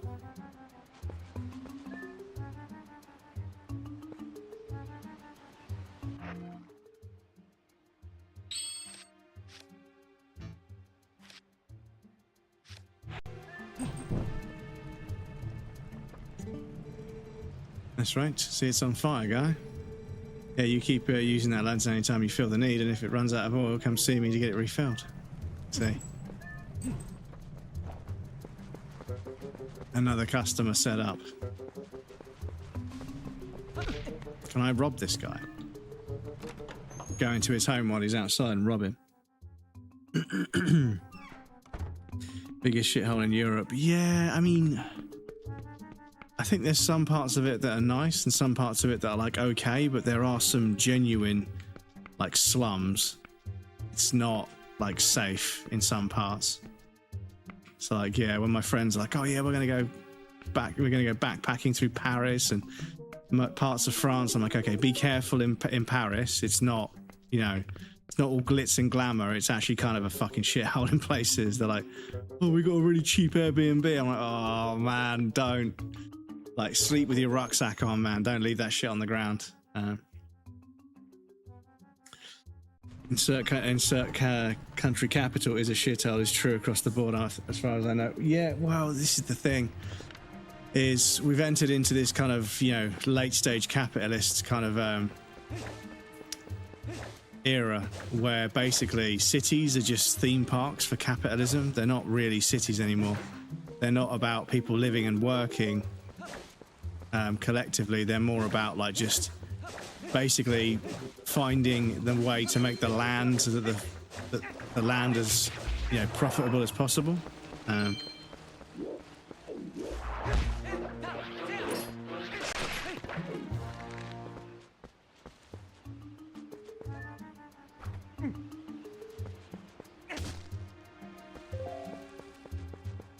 Okay.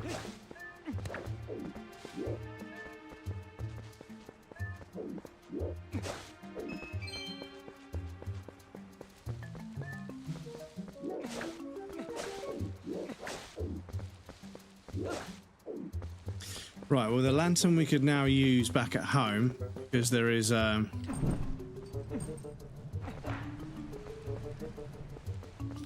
part of our home that's too dark to see.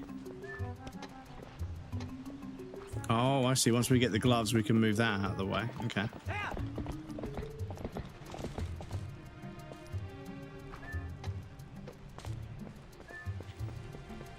What's up here?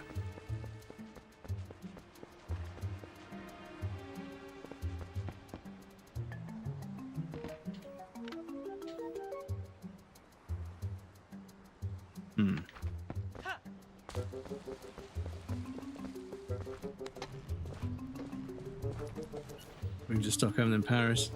Brazilians are arseholes, even outside the Eiffel Tower, a dangerous lot of druggies, the same in Frankfurt.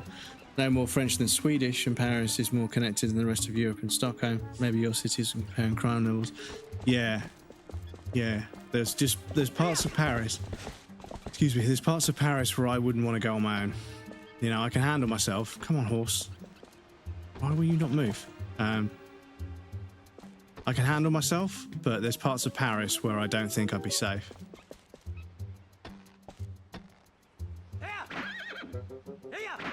Okay, so you can't take the horse down, okay. Okay, fair enough, game. But yeah, there's been a few times when I've been walking home from like the bar that I'm working in or found a wooden... Oh shit, it's Talos. And yeah, I'm walking home and there's a bunch of fucking sketchy dudes just fucking sizing you up all the way home. Like the whole way back. You're constantly like just left and right, left and right, left and right. Just constantly checking everywhere. And yeah, you begin to realize that yeah, it's not a safe place. But London's not a safe place in parts. Me and Matilda was in Paris, got a bottle thrown at us in quite a big famous park, so it wasn't in the back areas. Yeah, I think there's just, there's always going to be unsavoury people in cities, because it's just the cities do that to people, unfortunately. But yeah, Gat, welcome in, dude. Good to see you. How's it going? Places between bombs and gang stuff and all people getting hurt. Not all cities.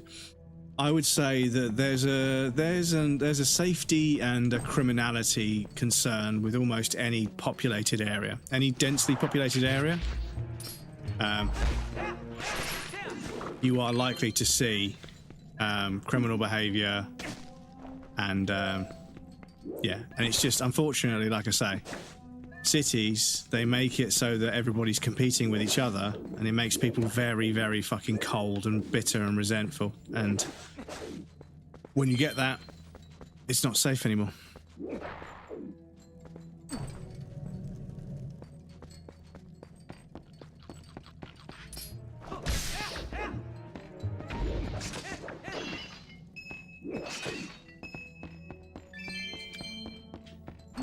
When you make an area. Oh, I see.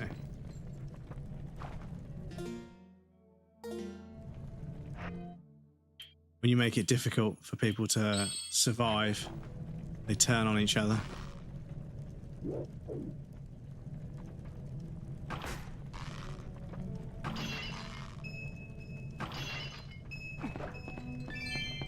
And yeah, suddenly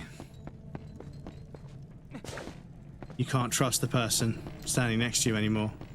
And that then, in turn, makes everybody really fearful of each other, and then guarded. And then once people are on their guard, they're, more hostile towards you. It's just an unfortunate side effect of densely populated areas. There was another section of the cave I want to look at. Densely populated areas drive people to be quite defensive, and that in and of itself, people just being a bit off and a bit defensive with each other, it doesn't create an environment where people feel comfortable. And people don't feel comfortable, they're looking for the next thing that could potentially cause them issues. And because people are looking for issues, they find them. That makes them, even more judgmental and more sort of guarded and everything. And it's a very, very unfortunate side effect of the idea of a city. The idea of everyone living in the same fucking postcode. And as towns grow and get more and more populated, it's the same thing. People get more and more agitated with each other, unfortunately.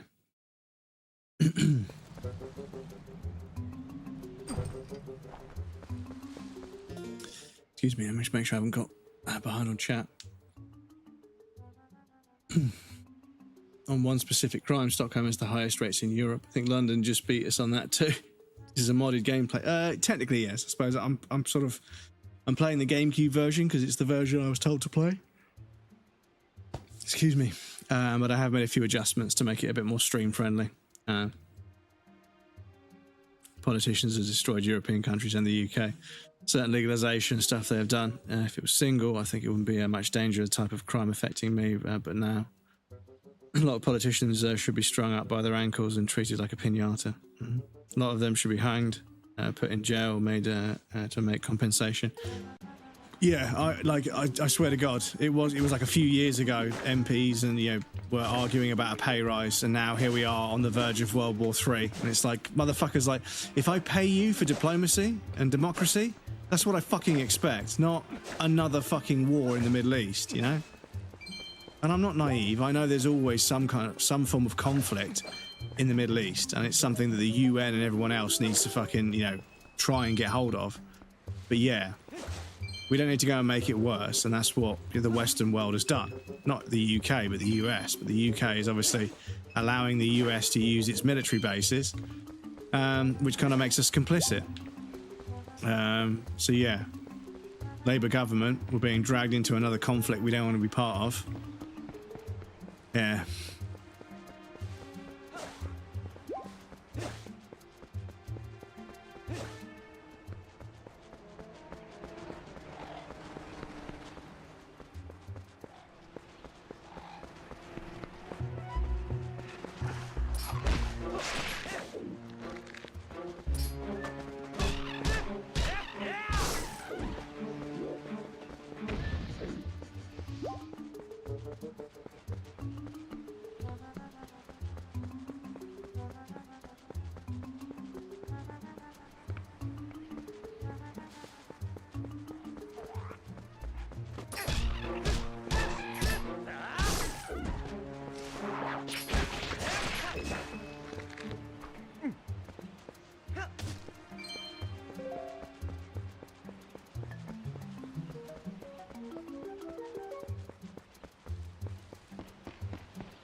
But yeah, I think politicians' wages should be tied to the average wage of the, and not the average wage of just London, but you know, there should be a way of taking every single person's salary minus the fucking, you know, the average salary of the working class should be tied to the political, to a politician's salary.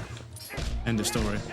Because suddenly you'll make it in their interest to get people paid more, and they won't allow supermarkets to charge loads for food but then pay the staff that stock the supermarkets like minimum wage. It's wild, right? You've got supermarkets, right, that are paying minimum wage for the majority of their staff, yet they're jacking the price of food up. And it's like, well, like if you don't pay the staff that, you know, stock the supermarket, the working class, a decent wage, you can't jack the price of everything up and expect them just to pay it. But yeah, but they want everybody to be in debt. If debt isn't high enough and the banks aren't making enough money in interest, they want more people in debt. And what that means is jacking the price of everything up whilst not paying everybody enough, because it forces everyone into debt. Because ultimately, capitalism runs on debt. You know, without debt and without interest being accrued, the whole system would eventually cancel itself out, right? You know? If everything can be sort of, you know, borrowed and paid back with no sort of difference, you've got a finite amount of money in the economy and it just keeps passing between people's hands. You know, it's not your money, it's just your turn to play with it. Therein lies a much more economically stable situation, but people can't get rich off an economically stable situation. People need economic instability to abuse the systems of the economic structure to get rich. And like I've said before, like if somebody earns £50 million a year, but they spend £50 million a year and have a really lavish lifestyle, but they spend the money, cool, whatever, you know? If you've got £650 million in the bank and you already own 5 houses and 2 boats and 3 helicopters and every fucking watch, car or shoe, or, you know, if you own everything already, and you're just stacking money in a bank account and not doing anything with it, yeah, you're literally the fucking cancer of society. You are literally a cancer upon the human race, basically. Don't get me wrong, I don't mind people doing well, but what I can't stand is people hoarding wealth they don't need, and making things worse for everyone else. Got absolutely no fucking time for it, you know?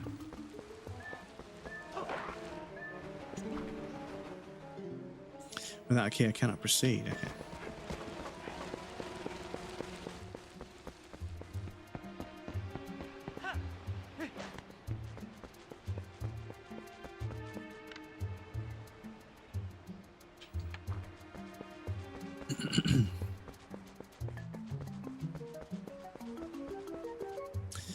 No, the basic waterboard was Sundstroming. Basically, always war there. 50-50 on that. Don't want people to die and higher gas prices, but Iran ain't a nice country for humanity, so I guess wouldn't be bad if the regime fell. Well, this is the thing is, the regime never falls. You know, it just gets replaced with another regime. This is the trouble. Romania allowed the US to use their bases to stage further movements towards the Middle East, and now they're begging Iran to open the strait. Sorry, but no sympathy for me to Romania. Well, yeah, if you allow potential enemies to, make moves, it's not going to bode well at the bargaining table. Buy from Kazakhstan, so they aren't hurt by the strait. I mean, to what extent is their regime not nice to humanity? We're being fed a very, very... This is true as well. This is kind of the thing as well.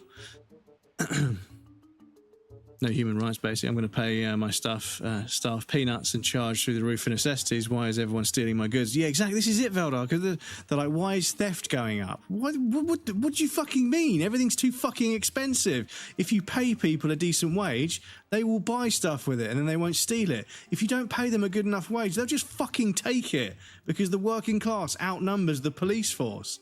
That's always been the case. One of the things that always fucking baffles me with the fucking sheer audacity of some governments and some supermarkets, they're like, you realise that if a couple of hundred people just showed up to a Tesco and just started robbing the place, there is nothing, literally nothing anyone could do. Once you get more than 50 or 60 people to start robbing a place, there are not enough policemen in the area that are able to stop enough people because you can only arrest one person at a time, right? So you're not going to stop it. People could clear the fucking shelves of a supermarket in an afternoon. They could all drive up, they could all fucking rob the place and drive away. They could literally fucking empty the fucking supermarket. And I'm starting to think that it's the only way we're going to remind the government and the police that that's the case is if we do it. But I don't want to do that. I don't want to fucking incite violence. I don't want to incite robbery or fucking, just any kind of affray. I don't want to incite that because it's not what we're better than that, But fuck me, it's fucking wild to me that there are, I don't know how many million people in the working class. We outnumber every other social class. We outnumber almost the entire police force and the army. Granted, the army are a bit more tooled up than us. But yeah, it's fucking bonkers to me.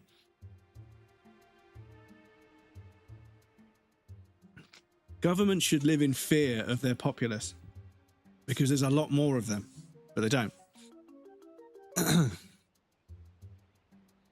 They murder government opponents and protesters. Women have zero rights. Restrictions on freedom, religion, gender equality, a very low execution being homosexual. Press is non-existent. Place for not being on the love of our own bands.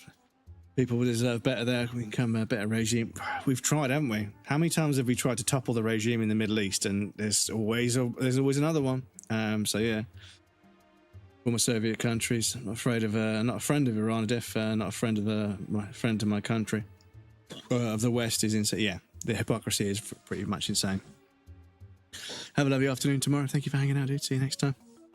How shit the UK and the USA can't even pay grocery worker a livable wage. Yeah, eat the rich indeed. Eat idiots. Why not both? All rich ain't shit. Like Trey Parker. Yeah, like I say, it's not impossible to have wealth and be a good person. It's just incredibly rare. And I think that because of the way everything's been sort of, basically like locked up. Everybody, there's a handful of people that own everything. They manage and own all the distribution, all of the manufacture. They own everything, right? The vertical integration is terrifying, right? You've got one or two companies that own basically, I think there's 5 or 6 companies that own the food we eat, and they all conveniently don't step on each other's toes. They've all got angles and they all work together. There's absolutely no doubt in my mind that they all do things that are designed to improve the yield from the food market, right? And that's why food doesn't fill you up anymore. It's why it's not nutritious anymore. They basically just repackage sugar in every way possible.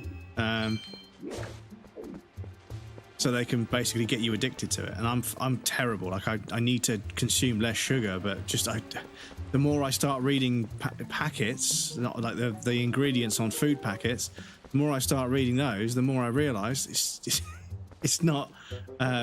It's fundamentally almost impossible to be not consuming sugar in some way, because even if the food doesn't taste sweet, they make it addictive by putting sugar in there that you can't taste.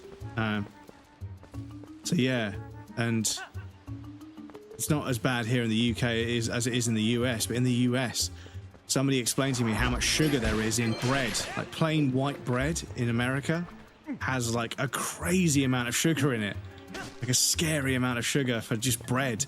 So when you make a sandwich, even if you just put some, you know, low fat this or whatever in there, fact is the bread itself, just eating the bread is unhealthy before you even put anything interesting in the sandwich. And I was like, oh fuck, dudes, we are kind of cooked, aren't we? We are kind of cooked. So have I been into this? Is that going to connect onto that bit on the?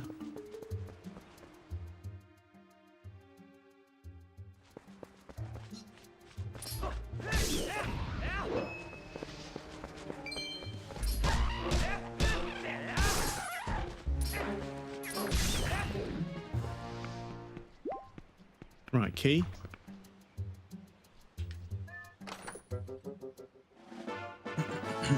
More rare in Europe, yeah, for sure, because the government praised them to be morons. These those packages you'll never find in a European country. I think Nico might be insane. Nico, well, Dino Singo, or to keep corn farmers going on. Well, yeah. At the same time, like both the UK and America have this like, oh shit. Like, they pay farmers to keep them in business. And yeah, it costs like an absolute fortune. But without the farmers, like, we would be in serious trouble. So you've got to keep them around. But the trouble is, you've got farmers that are now on social media to sort of speak out about this. But they're going on social media and showing, you know, they say at the start of the video, the supermarket is going to tell you there's a shortage of eggs, or flour, or corn, or carrots, or something. This is my shed, my barn. As you can see, I have X amount of tons, like tons of this food, literal tons of this food. But the supermarket is only offering this much per kilogram. And the fact is, the way things are, it's cost me this much per kilogram. So if I sell this, I'm basically agreeing to go out of business by next year because I haven't got enough to grow the next yield. So basically supermarkets are not paying the price it costs to make things.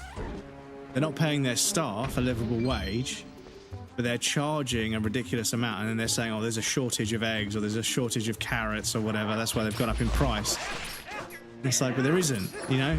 Farmers are all over the country on social media are showing warehouses full of not just like raw materials, like processed carrots and processed potatoes, boxed up, ready to go. Yeah, you go to the supermarket and there's none on the shelves. And you think, I'm sorry, you're full of shit. You're full of shit. You know. Absolutely full of shit.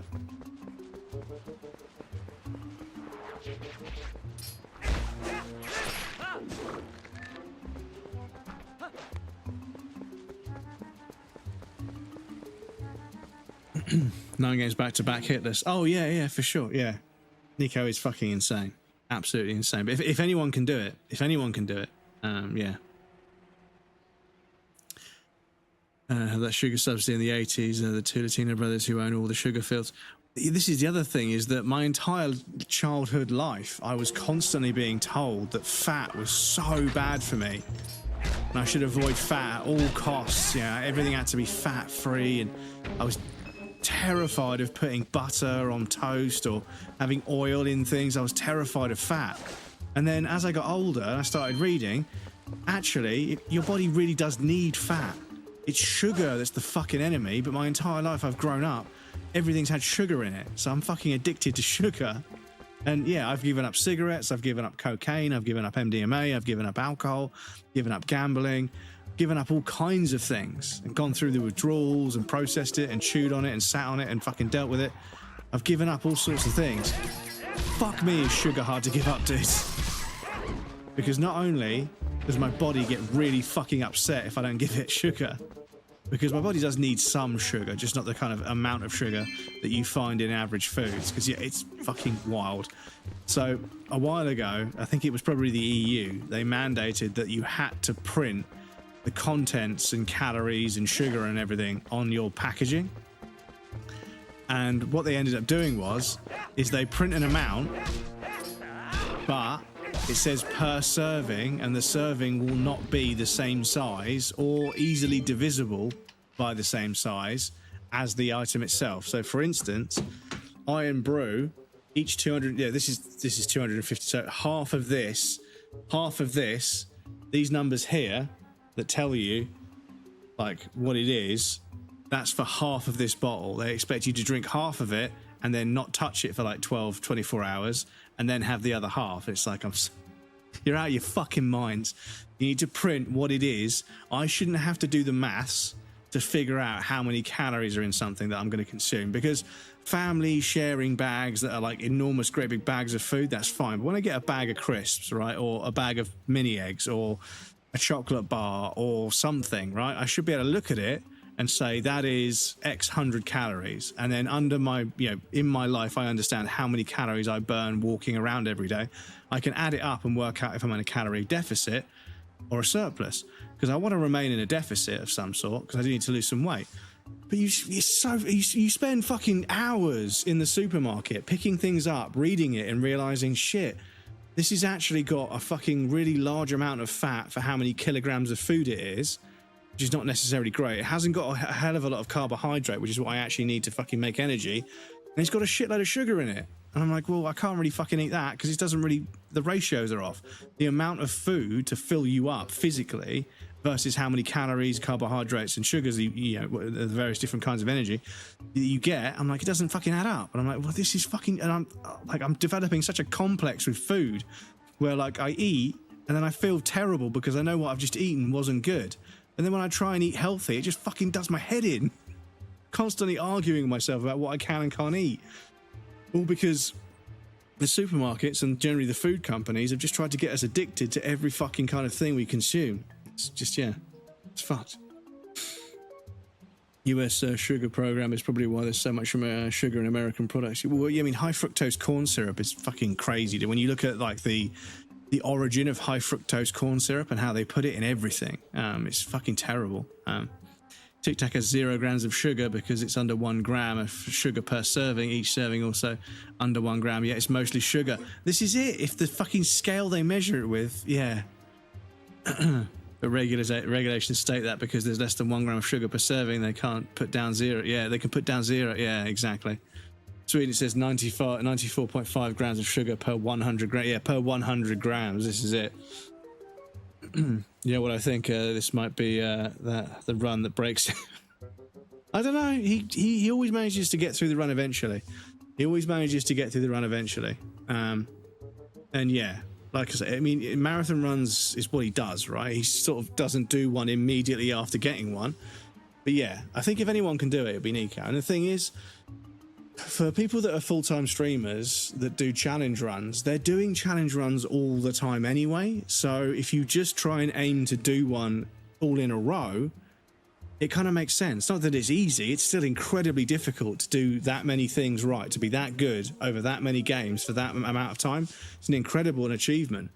But if they're going to be playing games every day, all day anyway, they may as well set up a challenge like that because they're going to be doing that anyway, right? They're still going for a run, but they're going to be playing the games, in that, maybe not in that order, but yeah.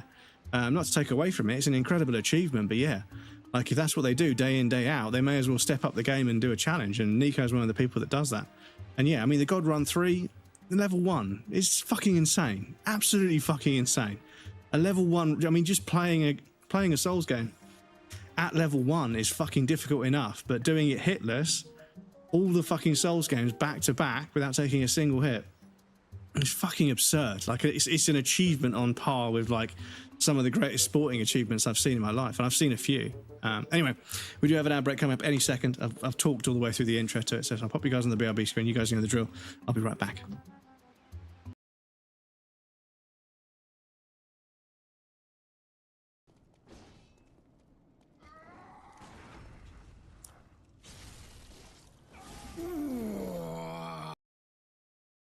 We played Mortal Kombat or Killer Instinct or Mario or whatever.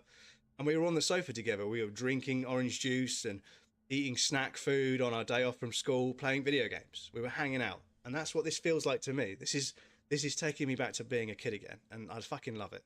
So if people want to slap a number on it and compare, then that's fine. They can do that. But it doesn't fucking matter. Like, think about all the times when you've been in a stream and something amazing has happened. Do you know how many viewers there were at that point? Do you know how many follows there were at that point? Do you know any of the numerical metrics that were attached to that moment? The time on the stream, the time, you know, the amount of people that responded, the amount of GGs that happened in chat. You don't remember that shit, but you remember something else. You remember how that moment made you feel. That's the important bit. That's the important bit. But yeah.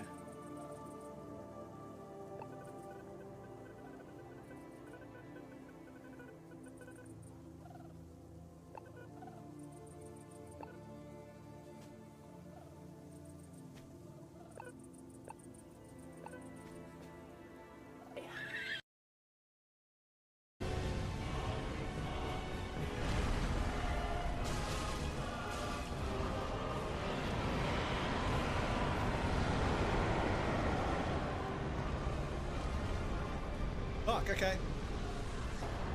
Okay. Medea, done. Dragon Slayer Crumbs. Thank you, I appreciate that. It's a good new top. 150,000 souls. Let's go.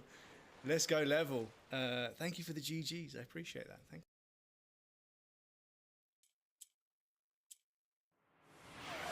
you. Twitch. Excuse me. Twitch just donated £100 to Movember Europe. Thank you very much, Twitch. I appreciate that. No wonder required. Your good is on fire. You're the givest giver to ever inspire. Thank you so much for the donation. I appreciate that. Generator, hello. Great Generator. Great name. Silly Viv, hello. Yes, Twitch. Thank you so much for the donation. I appreciate that. That's very kind of you. That gets us up to £500 already, and we've still got multiple streams left in the month. So thank you so much for your donation. I appreciate that. That's very kind of you. Welcome in. So, start off the duplication as usual. Select your item, walk off the edge, push up, drop the item, then throw the bomb, and then with the recall ability, pull it back and claim it. Rinse and repeat. I walked into a pub that I used to frequent, and the barmaid, literally hands on hips, just stared at me. And I was like, what? And she was like, you don't remember, do you? And I was like, remember what? Because you were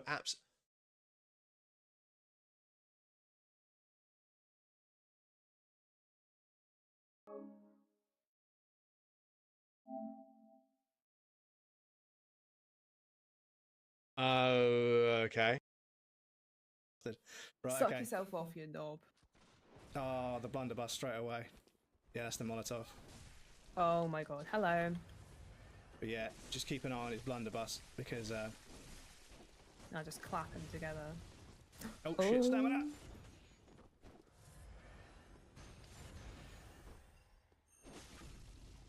The synchronized R2s! Suck me off, you bitch! Don't you heal, you pussy hole.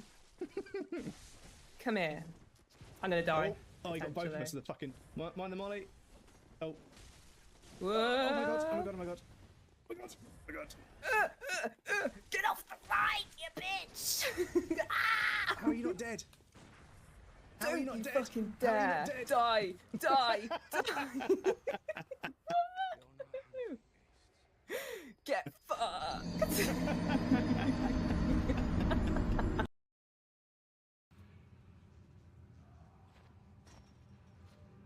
Can we out of bounds?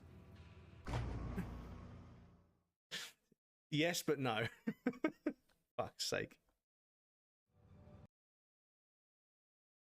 Okay. Doesn't have a hell of a lot of boys.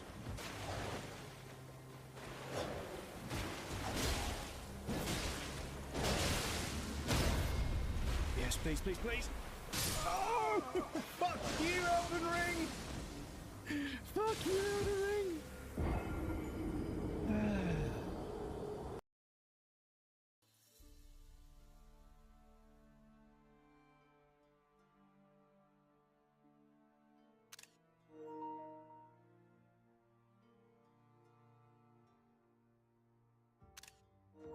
Right. Oh, no.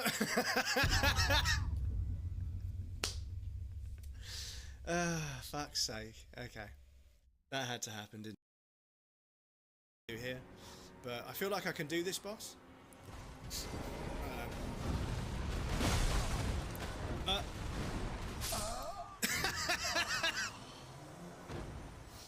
Okay, wait a minute, okay? That doesn't count, okay? That doesn't count. Fuck you, game. Fuck you. Old soldier. Go long, go deep, go unconventional. Fucking hell, okay.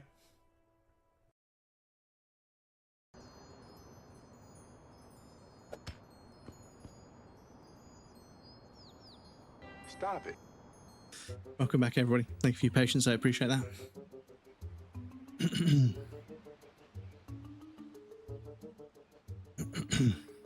Spider-Man, welcome in, dude. Good to see you. Woo, hey, woo. You're super. I'll just buy something, hey? Oh, this is the... So this is the bird version of that guy. Okay, buy something. Red potion refill, 30 rupees. This blend of mushrooms and herbs replenishes life energy. All Hyrule orders it. Dip an empty bottle. Okay. What about this? Lantern oil refill, 20 rupees. The woods are dangerous at night. Don't run up lamp oil. Yeah, I think I will actually, to be honest.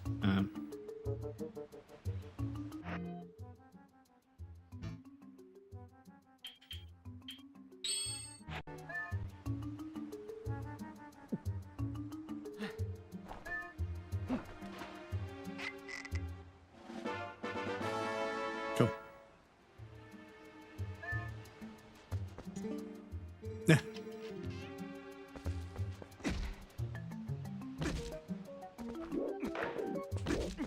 Mate, no.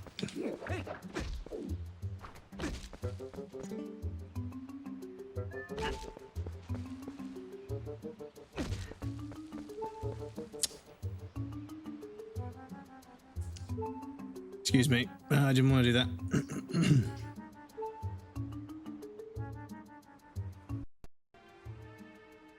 Excuse me.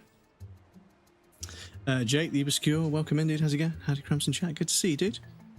Did I come back after the ad break? Yes, just after the ad break. Yeah, sorry, I had to do a couple of bits on the ad break. I need to figure out how I'm going to handle save states with this version of the emulator, because for some reason I can't do the same system of keybinds that I was using before that I've learned. So yeah, future breadcrumbs. Fix save states. Perfect timing, indeed.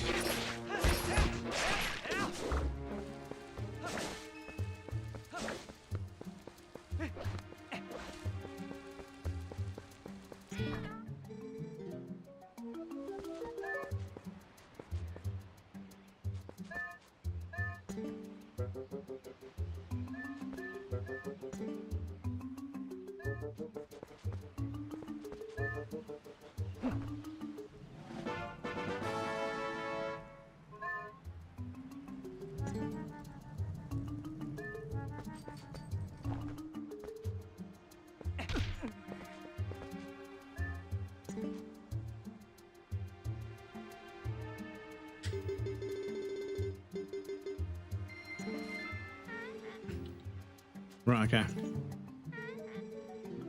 Okay, for a second there I thought he was going to aggro on me anyway. I was like, fuck you, buddy. I paid this time. Hang on, is this a big old Deku tree? Not quite, okay. Does this play similar to Wind Waker? Well, I would say it plays... It's a Zelda game. A lot of the things I know about Zelda games apply here, but it's not quite like Wind Waker. I think Wind Waker is pretty unique. It still has an awful lot of the Zelda formula, of course, but yeah, I think the Wind Waker might be one of the more unique Zelda games out there. But that's saying something because, like I say, I haven't played Spirit Tracks or A Link Between Worlds or Minish Cap. There's a bunch of other Zelda games that I never got a chance to play that might be super obscure and different. I'm not sure. But I have got plenty of time and lots of lovely people like you to hang out with in chat to play them. So we'll slowly but surely try and get through as many as we can, along with a few other things. Ah, they were all caught. Okay, that makes sense. Heard Minish Cap is short. Yes, I presume that the DS titles are going to be fairly sort of short. Maybe not one stream short, but not weeks of streaming. But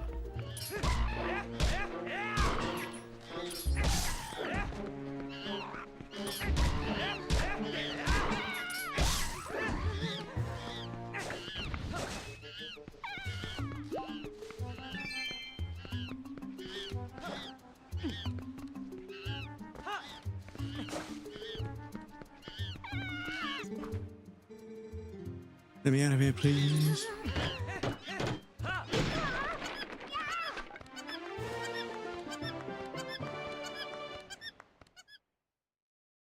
Being the Gen X guys that I am, I recommend the earlier games. Is this Hyrule? I don't think this is Hyrule. This is...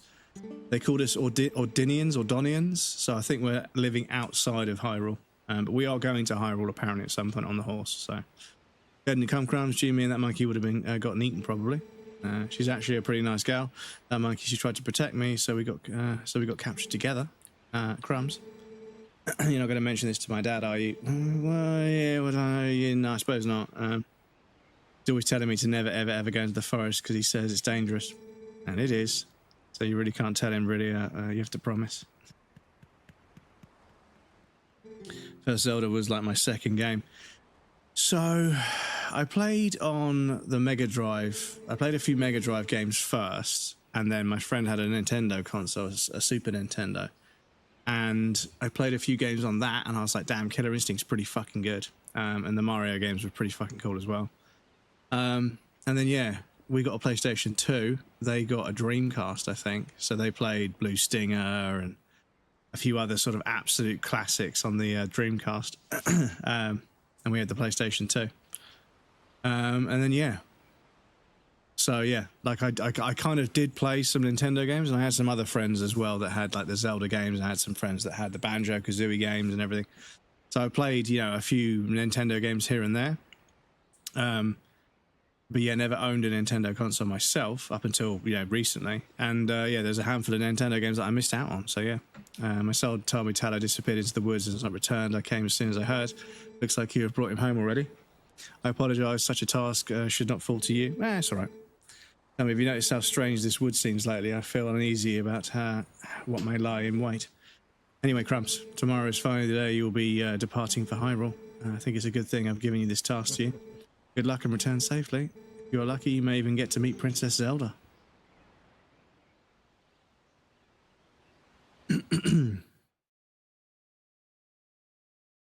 Game is a century after Ocarina of Time and Majora's Mask, alternate timeline from Wind Waker. Cannot wait to see the Mario Galaxy movie. Yeah, I mean the thing is, I've seen some of the like promotional like clips, and the voice acting doesn't sit right with me.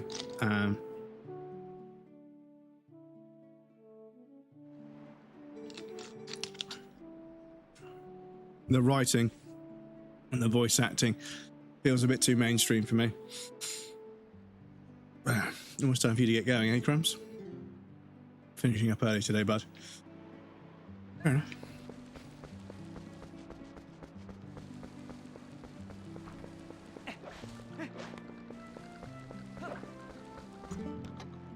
Hey! Let's get started.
Going to see it in 2 weeks with my friend. Maybe I hope you have a good time.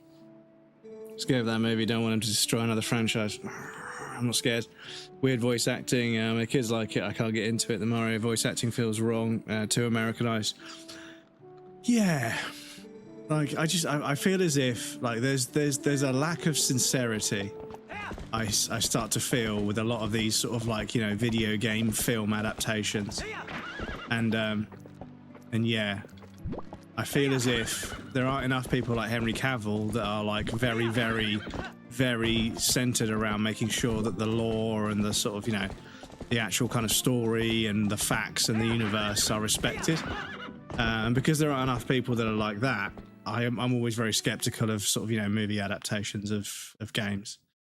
and the thing is, I need to watch the Uncharted film to see how well they did, because I feel as if games like Uncharted and The Last of Us, when I heard that they were making a game, a movie or a film or a TV series, I thought, okay, that seems a little bit more plausible, because those games are very much like films and or TV series, right? So the jump between the mediums isn't quite as large, because one of them is trying to be the other anyway. But I've yet to see them, and I also feel like, you know, there are certain things about the way stories are told in video games that only work in an interactive-based medium. You need to be able to interact with a story for it to be told the way it's told in a video game. Whereas with a film, you can rely a lot more on things like pacing and, you know, narrative structures that are very dependent on characters doing certain things in a certain way that creates subtext as to who they are as characters within the narrative, and that all stuff is very difficult to establish in video games. So I feel like movie stories and game stories, there isn't as much of an overlap as I think some media companies would like to establish or imply. And yeah, that means that you end up with a situation where, like, the film will feel really stale because you haven't been involved in the storytelling or the actions of the characters at all. You're just a bystander or a passenger to something that you're much more sort of invested in. And then when they make a film that's like the game, the technology and the way the writing and the way the mechanics work sometimes doesn't give you the same feeling of, you know, daydreaming about being the character in the film, because video games can only do so much. So it's a very difficult balance to strike, and I've more often than not been very impressed. The Resident Evil films, because the Resident Evil films, they kind of on paper shouldn't have been good, but I did kind of like them. And the Silent Hill films on paper shouldn't be bad. The ones that, you know, the ones just come out that I need to watch, and apparently it's terrible. But the ones before, on paper, they shouldn't have been bad films, because they actually do tie in and reference and do due diligence, and they do, with sincerity and integrity, they do try and inhibit the narrative and the universe of Silent Hill for the story. It's difficult to explain, for fuck's sake. But yeah, I watched them and I was like, yeah, do you know what? That feels like a cheap, like, you know, you only rent it from the video store because there's nothing else kind of horror film. But it's Silent Hill, so I should have loved it even more. But yeah. But yeah, you know, who knows? Maybe in time we'll get the balance right and they'll start getting good. But thus far, you know, over the last, I would say 15 years, film cinema, like mainstream blockbuster film, cinema style films, have always felt like a bit of a letdown. And not to be a pretentious art guy, but everything is really, really, really fucking dumbed down. Everything is really obvious and kind of heavy-handed, and there isn't any subtlety or sort of, you know, delicacy to the way a story is told in films that are designed for a wide audience for obvious reasons. And as a result, yeah, I find myself either predicting what's going to happen correctly or just not being invested about what happens at all.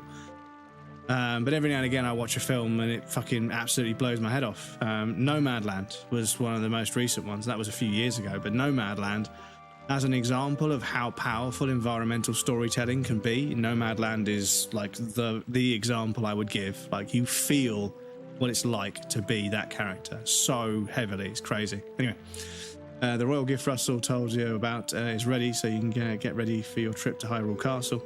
Now the royal family requested this gift specifically, so it's real special. It'd be bad if the representative of Ordon were there to be late for such an occasion. Do you get me, lad? The path before you is a long one, my sweet horse, but please bear crumbs safely along it. Wait, what is this?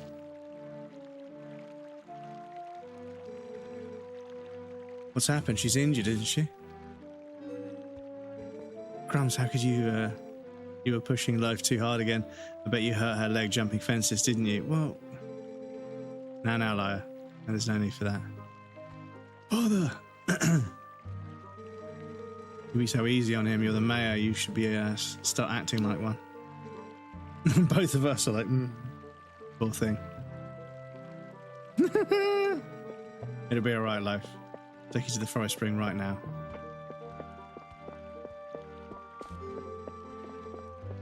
Once we soothe your spirit, spring, you'll feel better in no time. Well, without life, the gift won't get delivered in time. Oh, this won't do.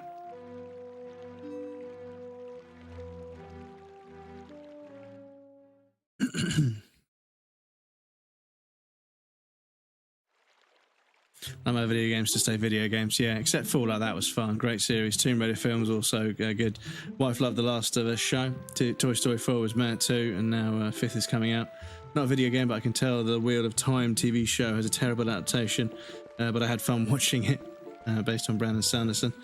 Finished the series after the Of the Past. Ah, I see. It's a father to do. There's no way to be able to deliver our town's gifts without life. Oh shit.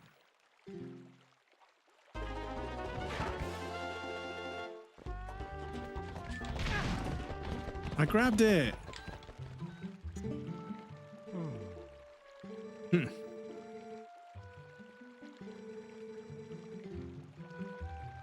Yeah, one thing I can't guarantee on is that when there's a window for an input, when you play a game at 60 FPS rather than like 30 or whatever, one thing I've noticed is there'll be a patch to render the frames at 60, but then the timings for things are rendered they're keyed off of rendered frames. So if it's supposed to last 1 second, it will say 30 frames. But if you then play the game at 60 FPS, you get half a second to respond, and that sometimes does make the game a bit more difficult. The time has come. Well, Crumbs, I can at least interest you in one of the serious sword lessons once you've returned to Hyrule. Have the talent with a blade. If you were to get a proper instruction, I bet you'd be a very skilled swordsman. You can let me know once you return, but if you want to give it some serious consideration. Quite possibly, my dude. I'm just going to go and see if I can rob your house. I'll be right back. Reminds me, we need to buy some Sanderson novels. Yes, I haven't really heard of any books to buy for a while. I have a few. I'm terrible at reading at the moment because my fucking brain is absolutely cooked. This sleep apnea. This sleep apnea has absolutely cooked my focus, so it's very difficult to read at the moment. But I think the next book I'm going to get is going to be about C# or C++, whatever StreamerBot uses. Seeing as StreamerBot uses C# or C++, I should get a book on that so I can read through it and see if I can understand the structure of how you build functions, because then I could probably code a bunch of stuff myself. I could optimize even more and automate even more and make the stream run itself, basically, and then I can just push go live and do nothing. I'm just kidding.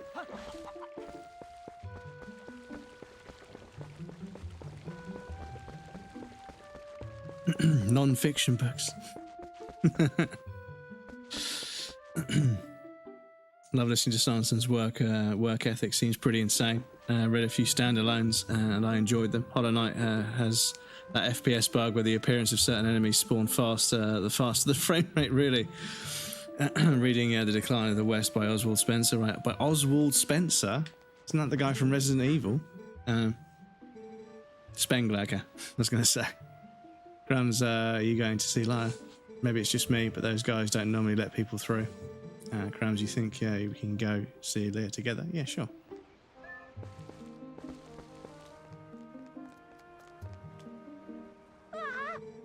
Waiting for you, Crumbs.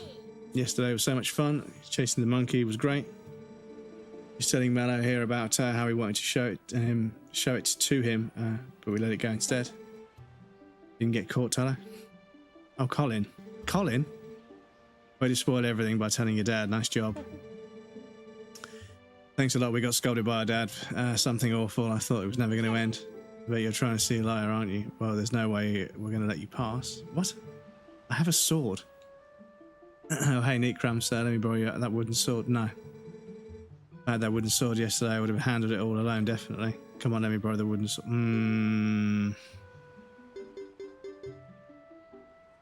I don't know, dudes. I mean, obviously, we're not going to use a wooden sword for the rest of the game. We're going to get a proper sword at some point. And I suppose him being able to defend himself in it while we're away is a good idea, but...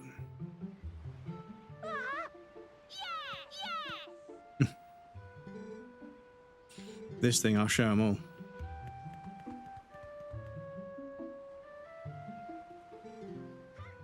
Crumbs, you just gave a weapon to a child. What is wrong with you? Thanks. Those guys are always teasing. Oh, I suppose because we're giving them the sword, they go away. Okay. What's so fun about swinging something like that around anyway? I hate it. It's scary. Good for you. When I grow up, I'm going to be just like you, Crumbs. I don't want to learn about swords or anything, but you could teach me how to ride a horse sometime. Sure. You have to promise.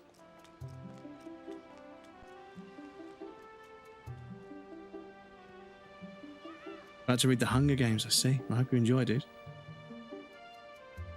But yes, there's lots and lots of times in video games where things will be tied to the frame rate in some way, because it's a very easy way to not have to write a clock script. You can just, how many frames have been rendered since this point. And the thing is, with games consoles, because the clock speed of the CPU and everything is set, you actually do have a pretty good grip. If you're generating 60 frames a second, right, you have sub-second accuracy to the 60th percentile, right, to the 60th point. To the 60 decimal points or whatever, however you describe it. So yeah, it's pretty accurate.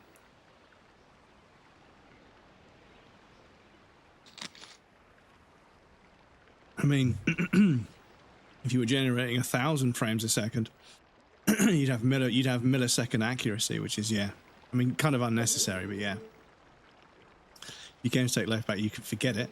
Why don't you think about what you've done for a change? I won't open the gate until you change your attitude. Happened yesterday.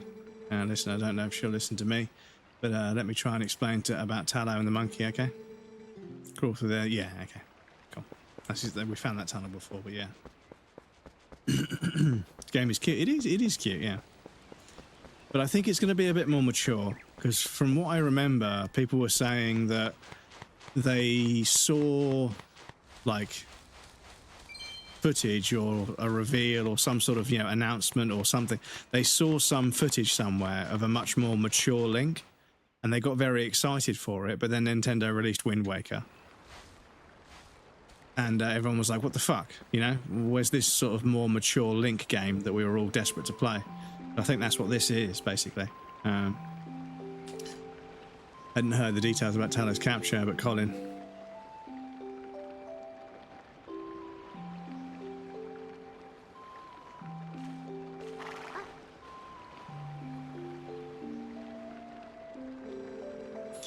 You still prefer your master over me, Harloaf? Don't worry about your horse, Crumbs. Fortunately, it looks like the injury isn't too serious. You two can go on together. Crumbs, please take care of him. Promise me this. No matter what happens on your journey, don't try and do anything out of your league, please. Just come home safely. Well, yeah, I'll try, but not usually how these Zelda games go.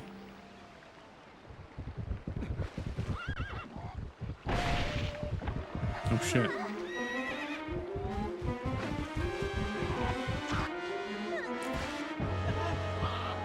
Oh! Fuck. Looking for goblins. Or are these moblins?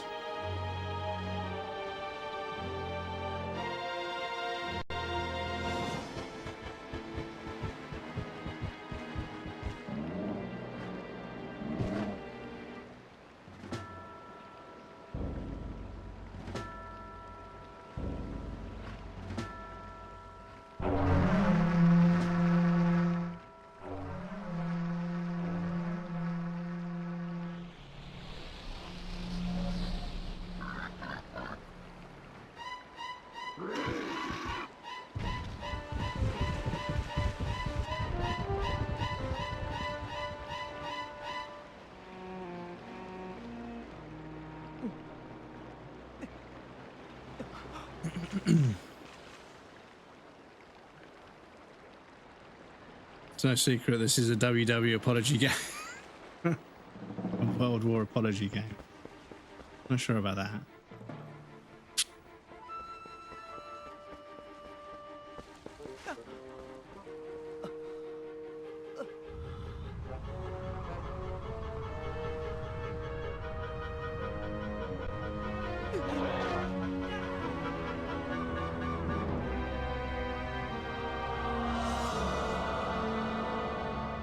Oh, okay. It's bubbling. First time they appeared in a Zelda game. Are they bubblins?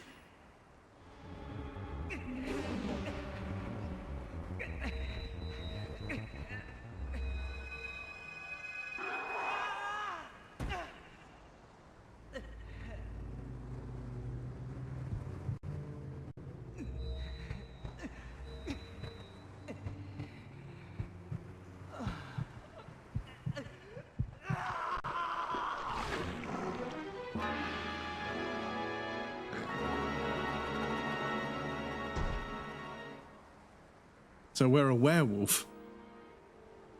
Is this Okami?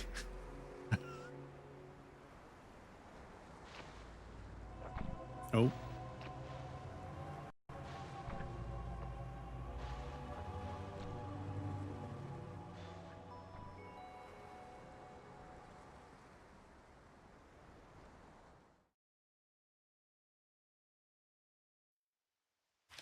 We're in Yif territory now, boys. Oh shit, okay.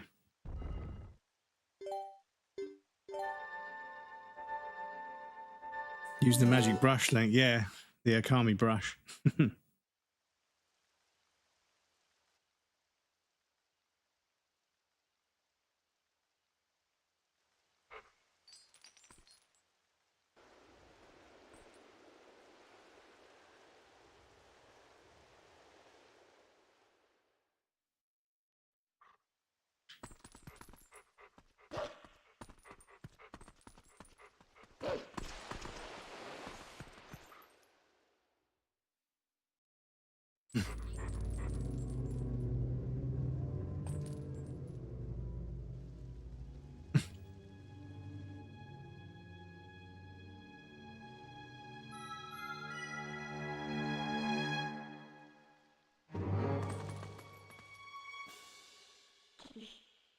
I found you. Ooh, aren't you scary? Are you sure you want to be doing that, snarling and glaring at me? Well, that's too bad. Planning on helping you if you were nice. Immediate puppy dog eyes.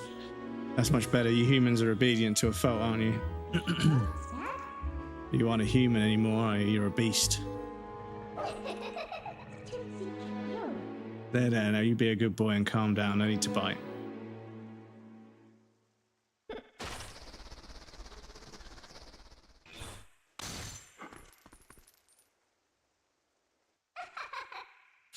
They're kind of surprised.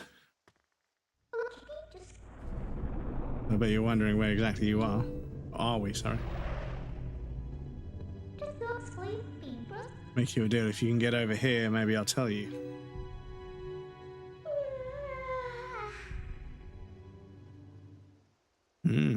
So, I do remember there being a wolf on the cover, and I thought that was maybe the main antagonist of the game.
Oh, okay.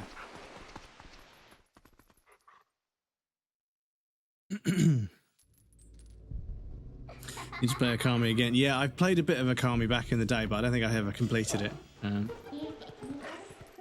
Now we're in Throne to flee yelling listen. The Zelda Akami crossover we didn't know we needed. Kind of cooked with this Navi function. Yeah, so yeah, I mean, because there isn't a fairy following me around in this one. So yeah, I guess you're not completely stupid after all. Listen, I like you, so I think I'll get you out of here. Exchange for my help, you have to do exactly as I say. You need anything from me, just push Z to give me the sign. Okay. Are we all clear? Good. Now, come on, get moving. No. No kicking, please.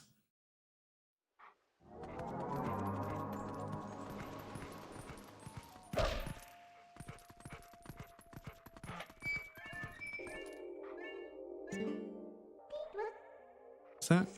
Try pushing it after that. After that, well, figure it out.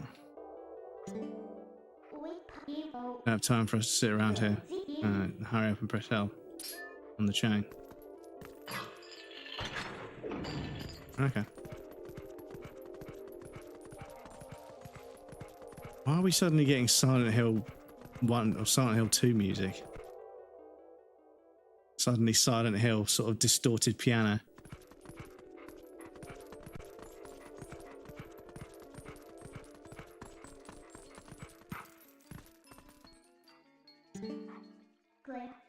Oh, well. I want to see something interesting. You're a beast, remember. Push X to hone your senses and poke around. See? Huff Huff can't run any farther. That's far enough, right? I'll be safe here, I think. What's that noise? Don't anything come near me.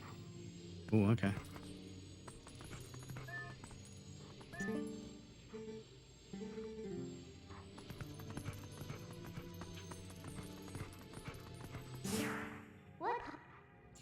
That was a soldier spirit. Maybe it's someone from the other world.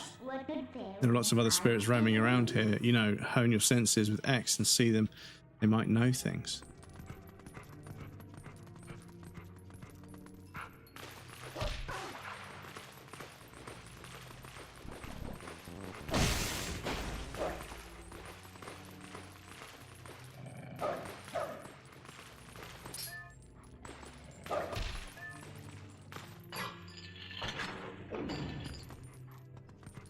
Okay.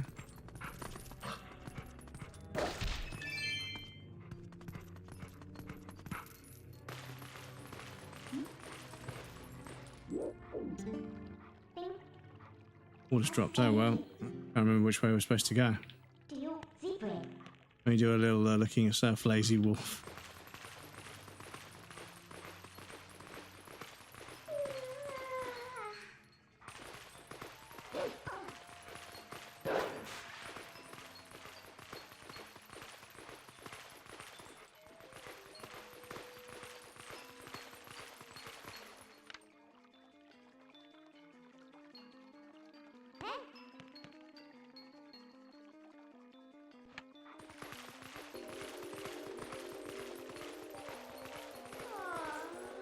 Listen to that fucking detuned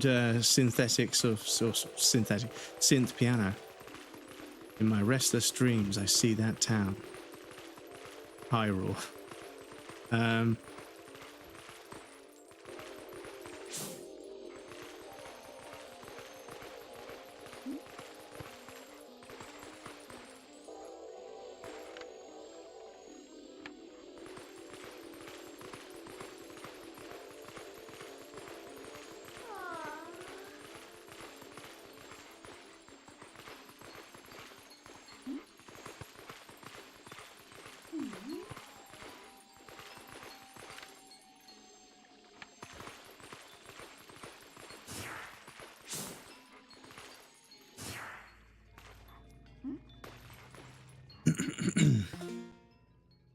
It's a smart mouth, I love it. And they're tied to WW Tetra as my favourite companions. Stop giving Konami ideas about making Fairy Silent Hill game.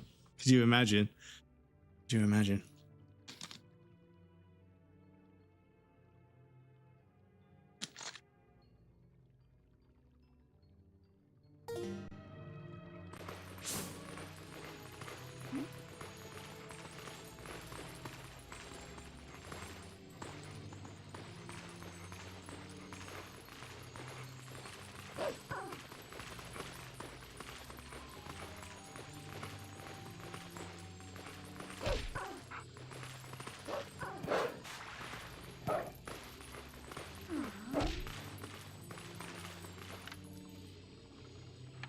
What do you want from me, gang?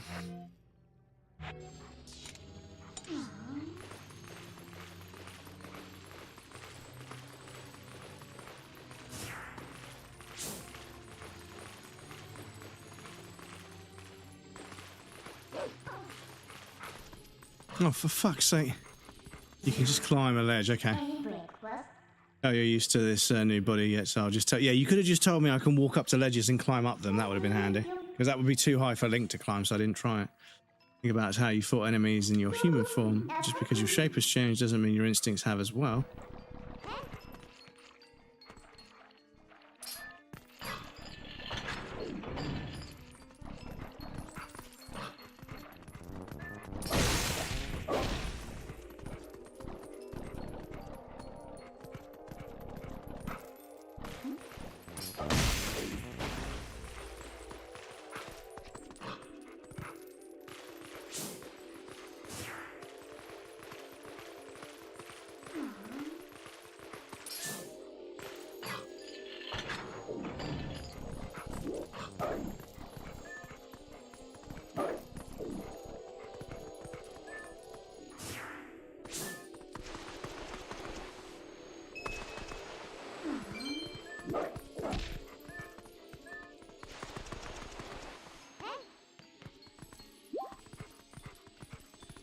Okay.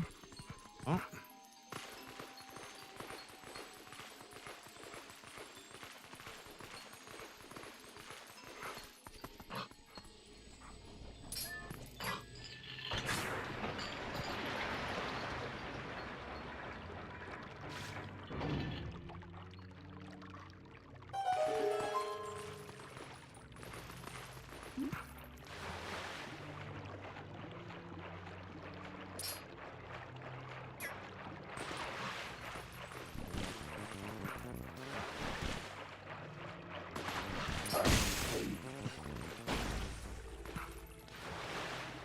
Right, okay, so you can't attack while you're swimming.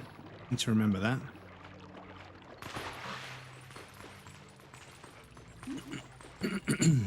It would sell. You need money to be a furry. People would order tender. This is, this is the thing. Out of all my friends that were, drawing anime and all sorts of other stuff as kids, a lot of them have said, you know what, like I get probably about 80% of my income from drawing porn for people. Like, the not safe for work art market is basically where I make all my money. I do other stuff. I do I help out with some animations, a few frames here and there, and help out on a few projects and make maybe 20-30% of my wages. But yeah, most of my money comes from doing requests for people and asking me to draw the most fucked up shit. Like, fair enough if it makes you money, dude. Like, yeah, making ends meet. I get to sit at home and draw all day. I love it. But yeah, people are fucking weird. I'm like, I don't know what these black things where they come from. How do we get them out of here? Oh, okay.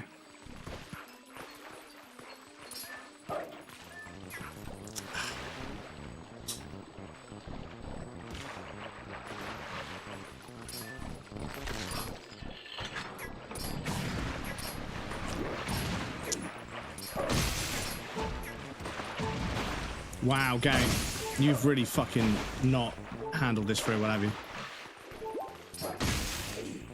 Excuse me. That was all a bit fucking awkward. Excuse me.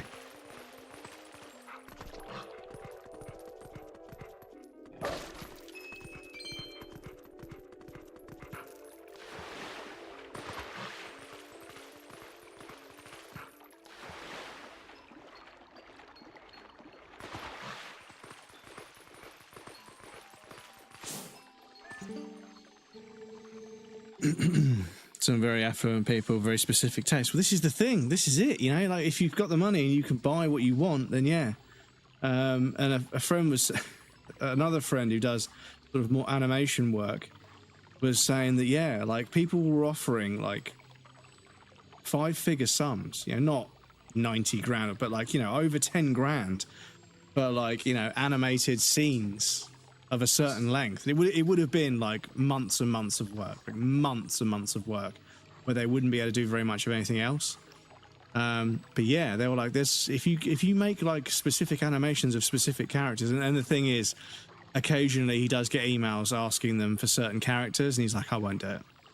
Sorry, I won't do it. Like, you know, it's pretty clear that, I mean, the anime stuff, other than the sort of the normal animation stuff, but the anime stuff, the girls are already really young looking anyway, but if they're sort of young adults, you know, whatever. But like when they ask for like school kids, he's like, nah, I won't do that. Obviously, there is a line to it. And I was like, yeah, of course, you know. But yeah, if people have got money, obviously the thing is, it's just sort of like one of them was saying, you know what, like I feel stupid for not doing it, but morally I can't. But yeah, there's somebody else that will. There's somebody else that will. And the trouble is, all of the work that I would be willing to do, they won't go to me. They'll go to that person again, even though I could do it better, because that person facilitated this other request. They reward that by giving them more work, even if it's not the NSFW stuff. But, you know, it's just artists. Being an artist is fucking hard. It's difficult to make a living as an artist. So people are going to do what they're going to do. But yeah, fortunately, the people that I'm friends with, they won't do certain stuff. They won't do it. Much like some people who work, my friends I know that work in the adult film industry, there's stuff that they won't do. They'll do all sorts, trust me, but they won't do certain things because of the stigma and the stereotype that it perpetuates. They don't want to be part of that, but they still want to get paid doing stuff that they're willing to do, of course. But yeah, this is it. You get into a situation where you don't get as much work, and then you start to become less popular with certain places, and then you don't get as much money, and you don't get as much work. It's like, you're kind of fucking forced into doing stuff, which is not really ideal for any kind of work, especially the second thing I was talking about. But, you know, but thankfully it's regulated a lot better than these days than it was in the 70s, which is fucking the stories you hear about the 60s and the 70s is fucking scary, dudes. But anyway, talk about something else. These black monsters, I've never seen anything like them.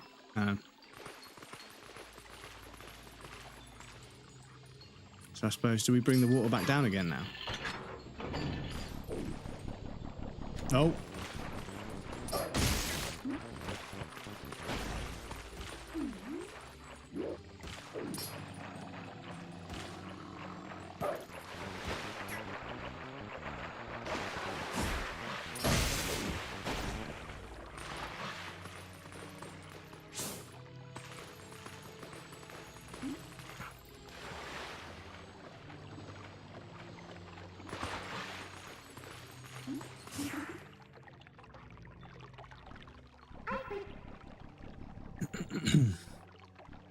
Makes me wish I kept working on my art.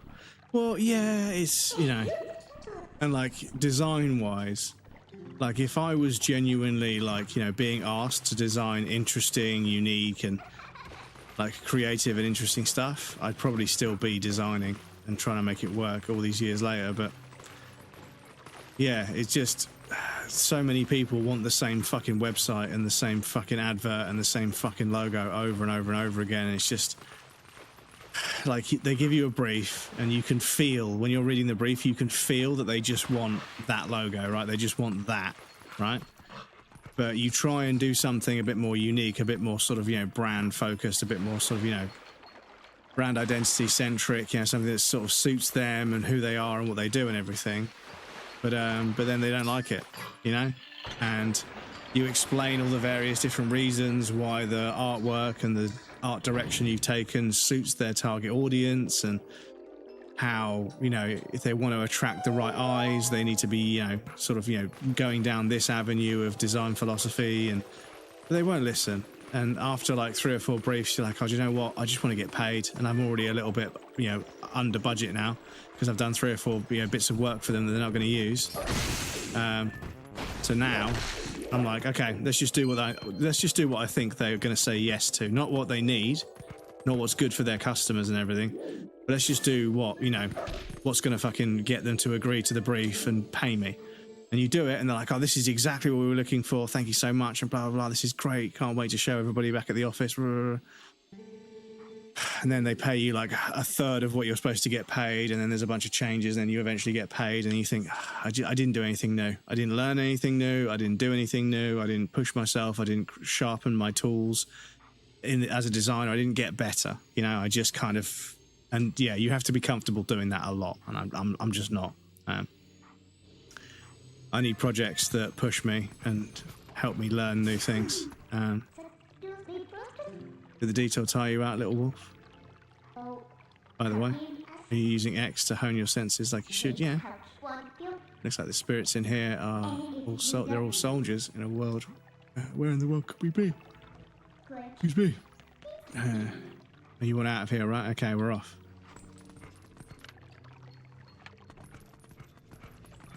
But yes, as a musician, as a content creator, as an artist, as a photographer, as a cinematographer, as an actor, you know, I've been fortunate enough to meet loads of different people from the creative world in various different capacities, and there's this trend that I see with all of them is that you've got to fuck off. What are you doing?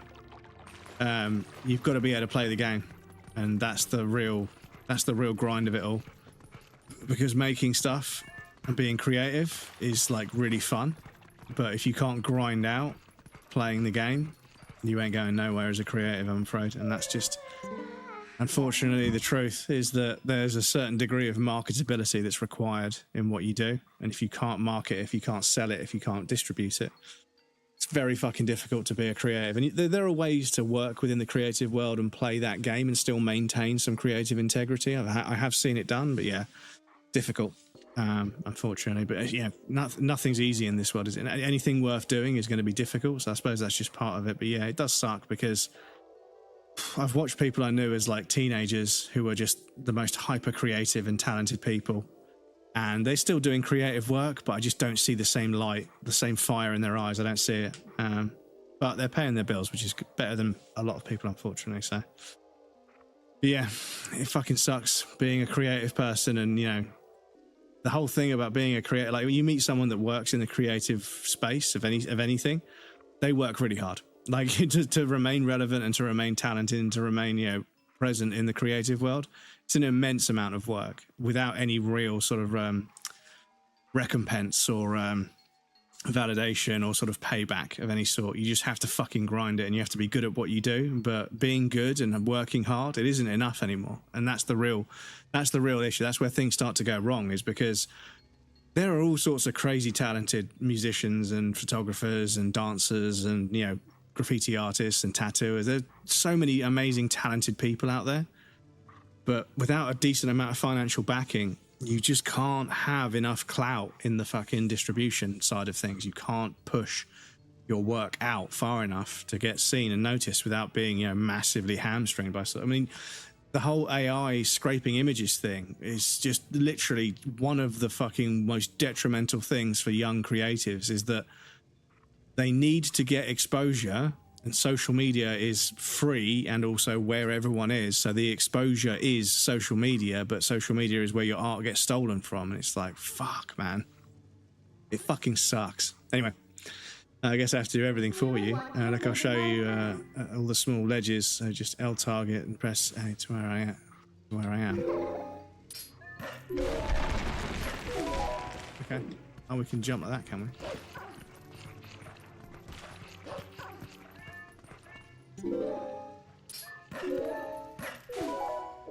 Okay.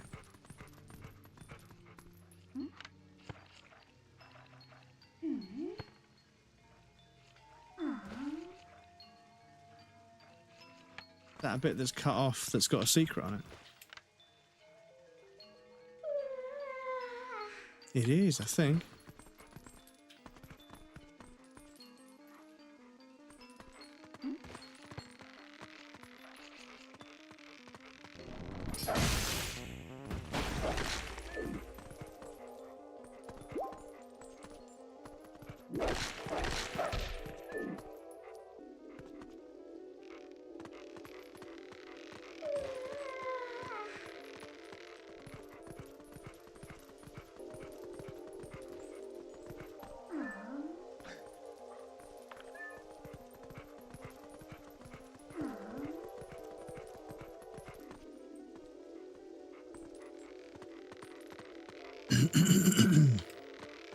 Speaking of music, I need to mess with the Fender app and see if I can make some decent music. I can't remember if you recommended Red Dead 2 or not. Oh yeah, Red Dead Redemption 2 is one of the best video games ever made. It is absurdly good.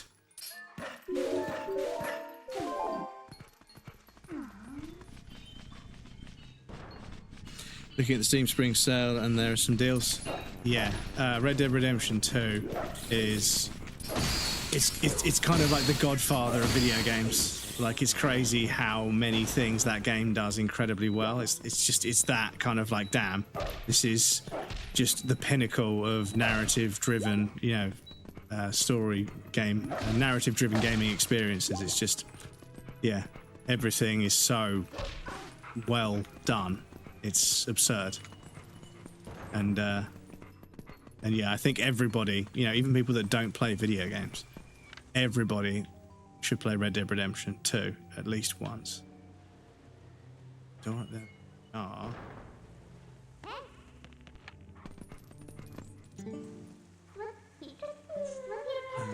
Outside, why don't you go try finding some footing you can use to climb up?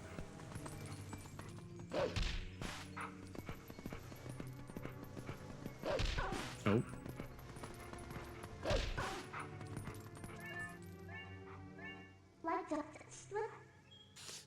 Know where we are yet? If you go to the top, you might figure it out. Okay. Right. So, unfortunately, we do have another ad break coming up. Chat, I need to pop you guys over on the BRB screen. I do apologise. Yes, please feel free to get up and move around, grab a drink or a snack. You won't miss anything. I'll take a break as well, and I'll be right back shortly.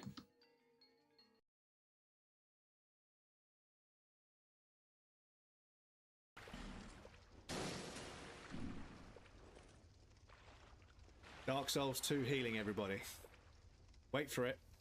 Wait for it. Wait for it. Not yet. Not yet.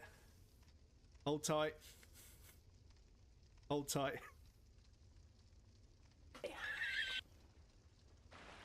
There we go. It's fucking so stupid, dudes. It's so fucking stupid. Cow? Cow?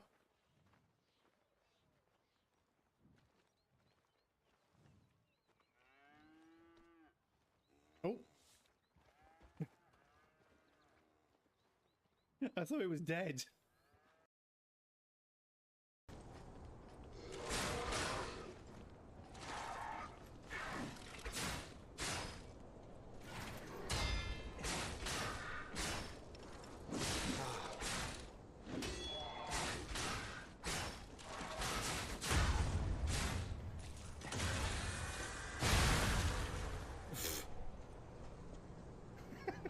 He got fucking yeeted.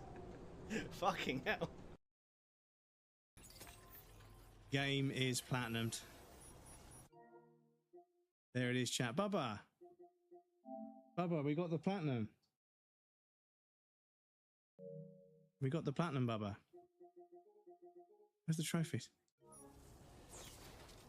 Fuck yeah. Congratulations on the platinum. Nilo, welcome in, dude. Welcome in. Hello, Bubba. Is it time for you to be the baby? Hmm? Is it time for you to be the baby? Hmm? How's that?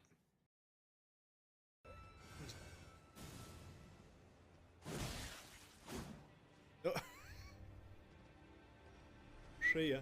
Oh no, I've done the same thing. That's what I get for laughing. That's what you get. That's what you get for laughing. For fuck's sake. Stop it.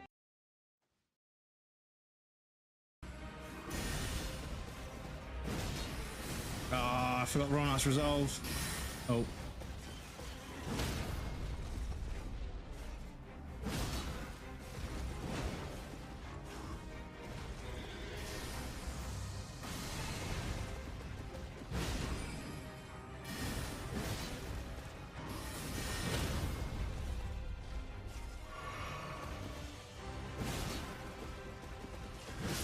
Memes.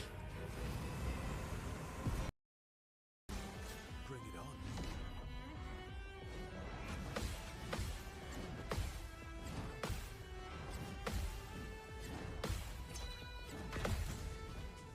Get fucked. Nice AI. Daddy Bozo. underscore Catsy says bread. Would you rather have a calzone or a matter baby? Would you rather have a calzone or a matter baby? What's a matter baby? Ah, what's the matter? No! Stop it. The phrase, the British phrase, "Are you taking the piss?" That's an accept.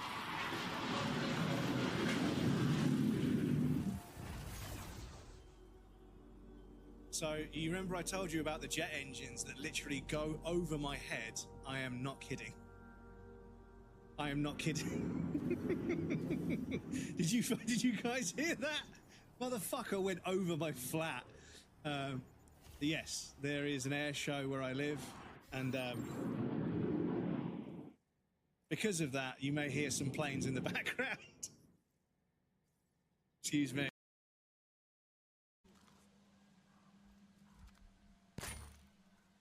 Yeah, see, I was pretty sure there was an enemy there, but the auto aim just snapped on, so I knew he was there. Yeah, it does.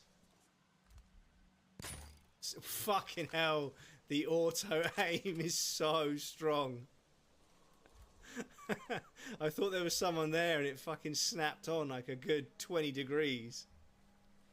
Fucking hell. Yes, and also Sophie's hit the requirements to apply for partner as well. Like Melania, PhD submission and partner application in 1 month. All in 1 month. Like, amazing work, Sophie. So proud of you. Like, well done. Oh no, you got it! Oh my god, first try, GG's. Oh my god, Sophie. Amazing. Look at all the purple ticks in chat right now. Oh my god. Odds. Just fucking pure fucking core strength, right? I bet she can. Oi!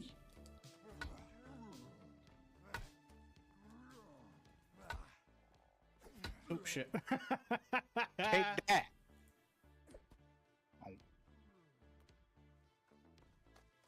Oh, I don't think she enjoyed that.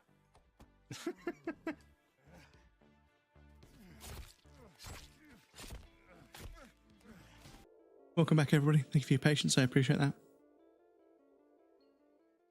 Oh, is Damos gambling? I can't see. I think I might have to change how.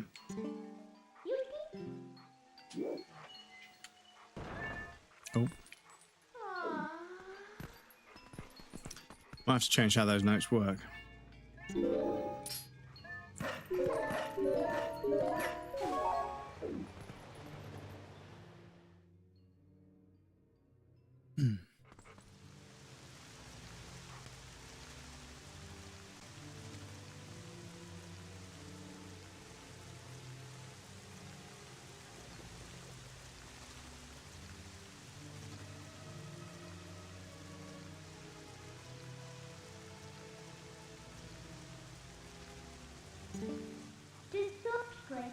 Only able to get out. And look at the sky. Isn't the black cloud of Twilight looking beautiful today? Do you know where this is? You still don't know. Something I want to introduce you to. Someone I want to introduce you to, but I'll need you to go to that town to do it.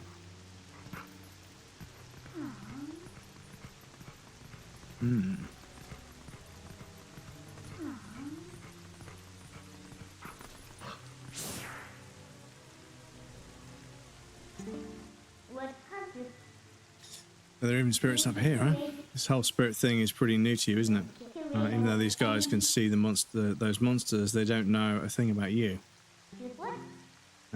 If you think I'm lying, why don't you check it out? Use that to hone your fine senses. What are these monstrous birds? What in the world is happening here? Our poor Hyrule Castle. Okay, so this is Hyrule Castle. Wasn't the person I wanted to meet, by the way. Just try and get to that tower. Oh.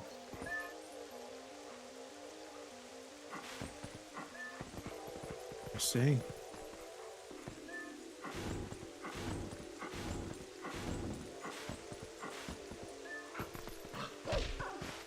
Ah.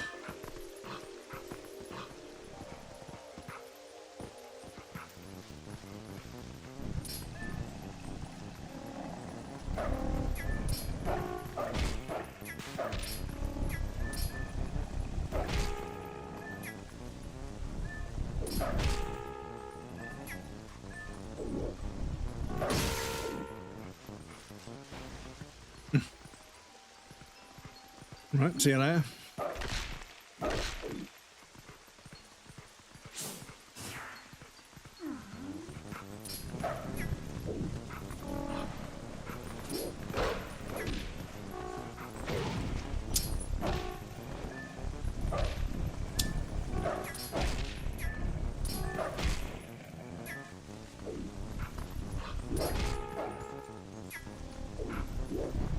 No game.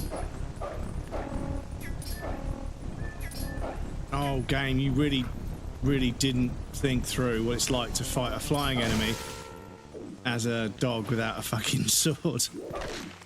Excuse me. The camera was not having a good time there. Oh, okay.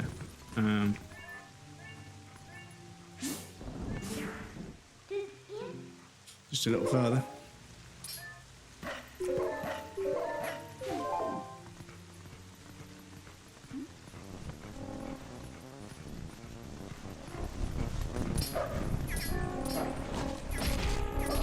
This fucking gargoyles?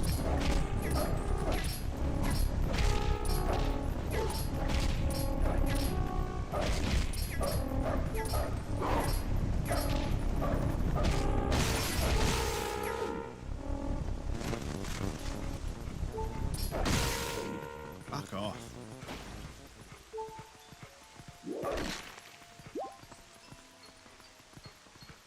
This is literally gargoyles from Dark Souls 1.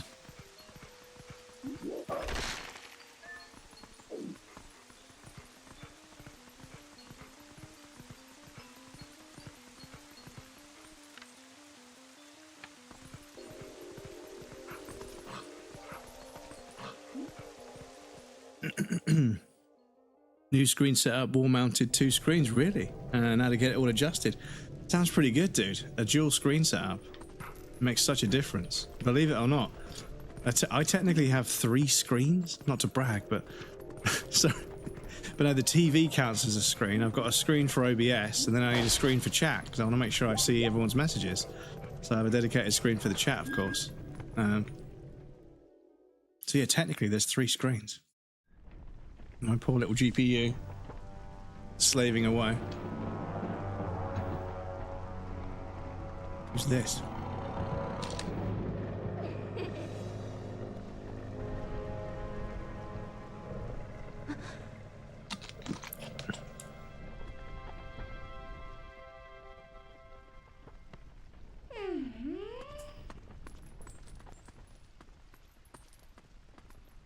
Had 2 screens for a while, but just sitting on my desk with my new glasses, I need to get a bit further away from the screens. Oh yeah, I see. Like you want to be, yeah.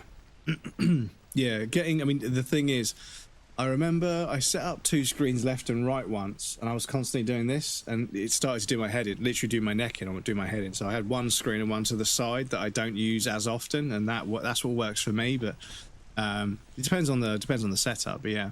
I think having 1 main screen, that's usually the more expensive one, and then another spare screen is usually a pretty good setup. But yeah, I have this chat here, OBS there, and game over there, so it works pretty well. But yeah, hopefully you can get it set up, dude. Make sure you check on your neck and see how your neck feels after using it, because it's weird. I find with monitors and stuff, I don't notice that they're not set up correctly when I'm using them. It's the day after I'm like, oh my god, my fucking neck is so sore, because you're ever so slightly not quite in a comfy position. But yeah, you remembered my name. What an honor for me. This is one for whom you were searching.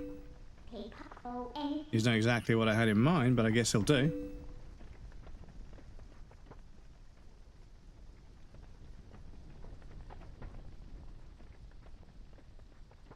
You were imprisoned?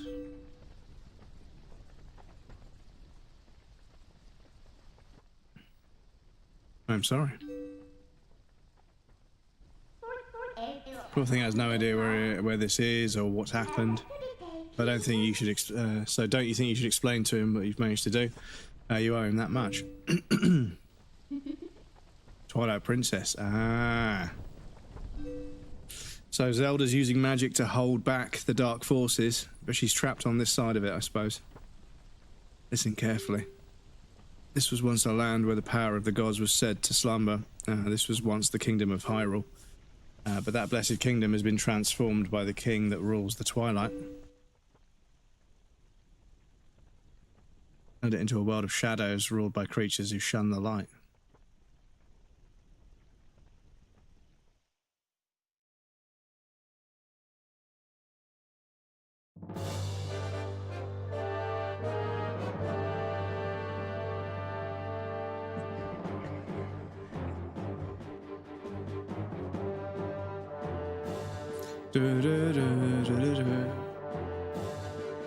Here comes old G-Man.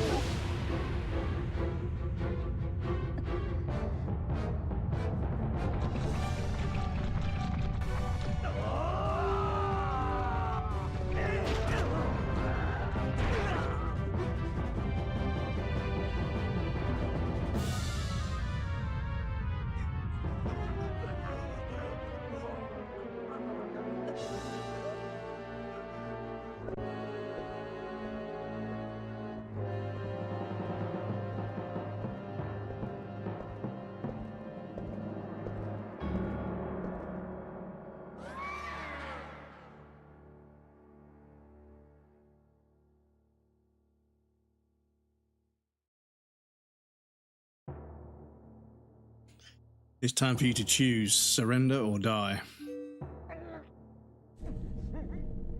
Oh yes, a question for all the land and people of Hyrule.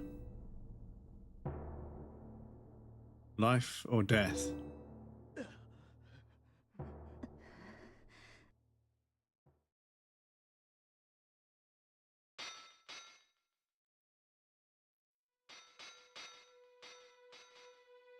God, I bet they spent a lot of time animating that. Because yeah, back then pretty much everything was done by hand. Well, that's us with the fucking with the zoot, with the little grass things that make noise.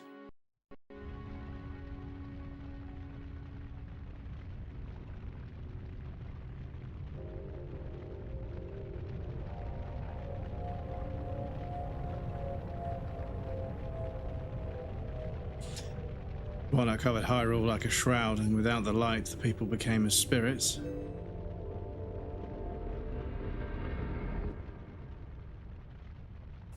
Within the twilight they live on, unaware that they have passed on into spirit forms. All the people know now is fear of a nameless evil. Ganon. How well, Princess? How well, Princess? Have you been a good kitten? Oh no, the whole Discord kitten thing. Whenever I fucking hear or read a meme about, you know, someone's being a Discord kitten, fucking makes my skin crawl. G-Unit indeed, death or cake. I did my daily doom scrolling. Oof, yes, it's particularly spicy out there right now, dude. So please make sure you're taking breaks from engaging with the media. Because yeah, it's like at the moment, because of my physical health, my depression is so fucking bad right now, and I can't be on social media too long. It's too much. Kingdom succumb to Twilight, but I remain its princess.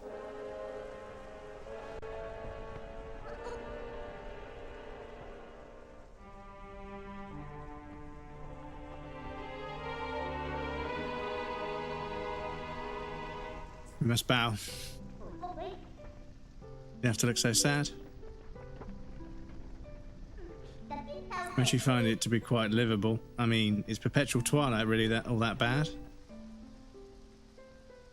Midna, this is no time for levity. The shadow beasts have been searching far and wide for you.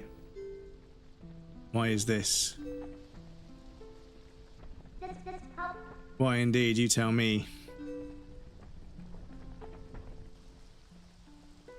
time has grown short. The guard will soon soon make his rounds.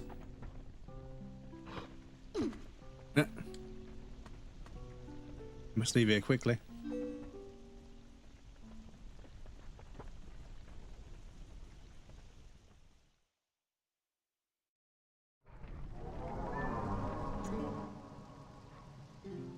Guard comes, okay.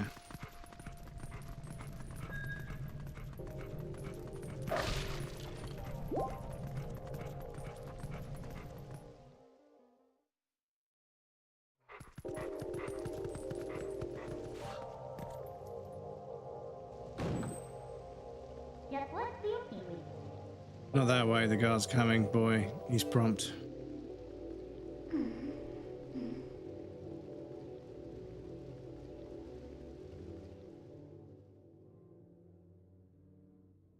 We're gonna do the Z jumping thing? Or is it gonna jump for us?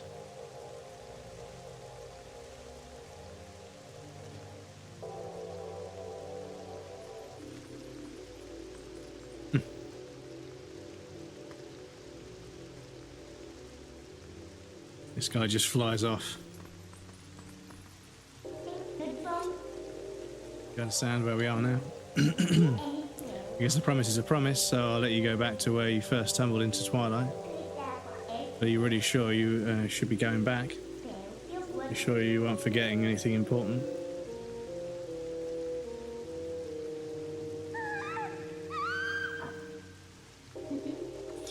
You want to save them? Yeah, of course. In that case, little Midna would be happy to help you. But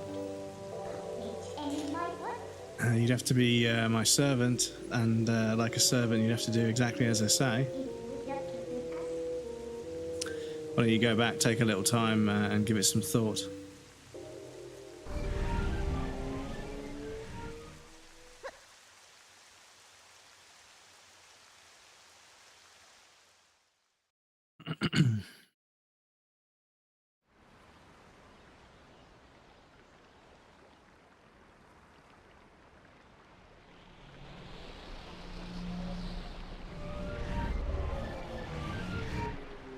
We come back as Wolf, okay.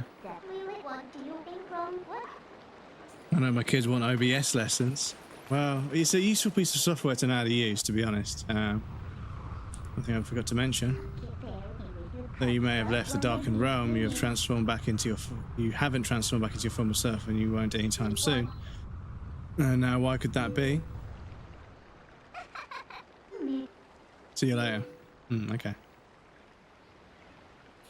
Is the town going to freak out because I'm a wolf? Because I have a feeling they will.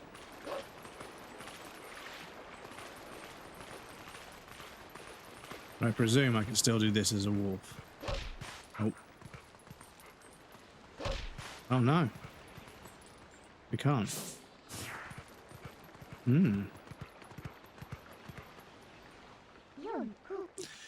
So, what's next?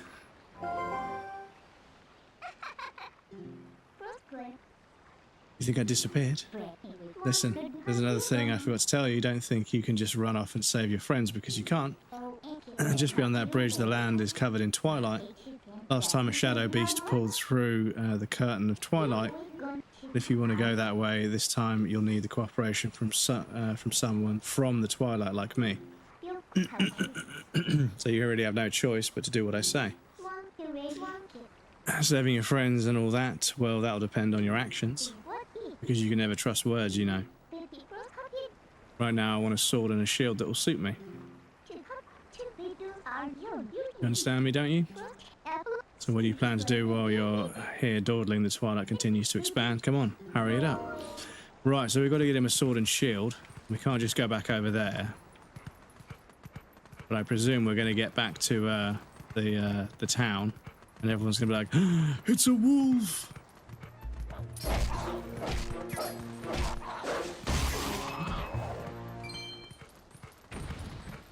But if we get back and there's people attacking the town and then we save them, that will paint us in a favourable light. So maybe that's what we'll do. There goes my whole weekend. Yeah, well, yeah.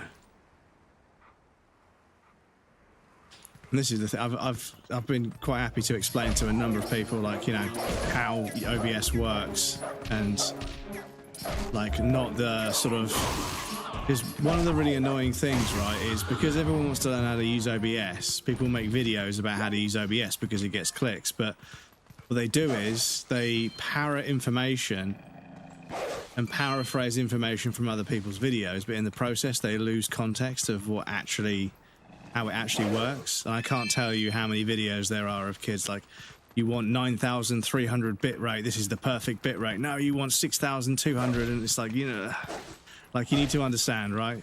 You're asking a computer to compress something down to a certain amount of, you know, certain size. The more aggressively you compress it, it's not going to ultimately alter the video quality that much. There are other things such as the frame rate, color space, and a bunch of other stuff that actually has more of an effect than you think. Because if you look at your VODs, yeah, they get compressed as fuck.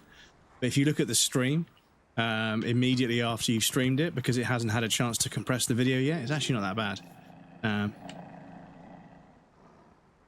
Oh. Thank you for taking care of those bad guys. They made the village forest a mess. They kidnapped the village children. But I know you're not one of them. I can tell because you smell like the trees of Auden. If you run into any trouble, try talking to the animals. Okay. We animals understand one another, so you'll be all right. Okay. But yeah, people blatantly just lie or clearly don't understand what they're talking about, and they make a video about something. And I used to try and say, yeah, I can see why you would think that, but actually, from experience, I've been streaming at, you know, 6,000 for a while, and actually, if you're, you know, reasonably sort of balanced with what you've got on the screen and don't have, like, you know, ridiculous amounts of movement, you're probably going to have a, but if you play a game that's got a lot of movement, you're in for a bad time, I'm afraid. Compression just doesn't work that way. Bunny, welcome in, dude. Good to see you. How's it going? Children, please say nothing's happened. Please forgive your good-for-nothing father. Because, yeah, right now we're streaming at, you know, 21,503 kilobits a second, but we are streaming at 1440p, which is a fair whack bigger than 1080p. And obviously we're still, you know, it's still creating a 1080p and a 720p stream, so it's still, you know, kind of doing a bunch of work, so.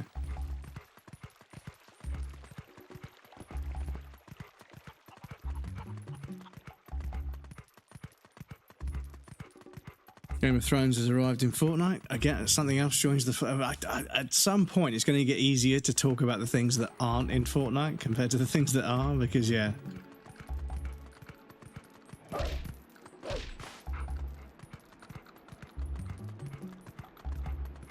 Everything is in Fortnite. Bugs Bunny already in, yeah. Because, yeah, if I was playing that wiki game where you've got to get from one thing to another, Fortnite is one of those things where, you know, like if you wanted to get from, let's say, Bugs Bunny to, like, some completely unrelated celebrity, Fortnite would be the way to do it, right? Go to the Fortnite page, go to, you know, additional content, boom, you're there.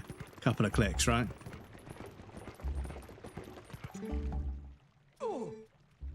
Out the shield. Not so loud. Oh, okay.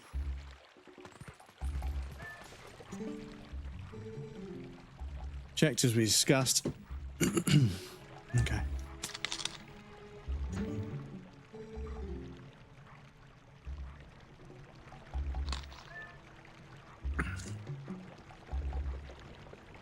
Well, he's been playing since 2016. That shield is still in your house, right? Should be in our storage loft. Go grab it as quick as you can. Russell got wounded pretty bad, so he can't go search for the kids. I'll take over for him. No, but Russell had a sword, man, and he still got hurt. You're unarmed. You're done for.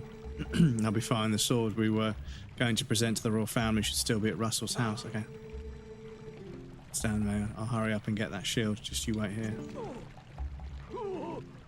No good run. Oh.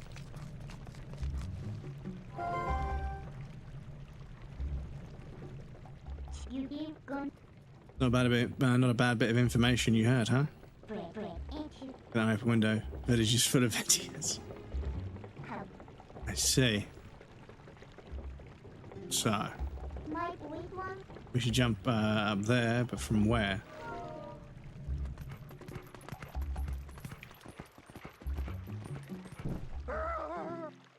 Monster. You've returned for more, haven't you? My daughter, return her and take this.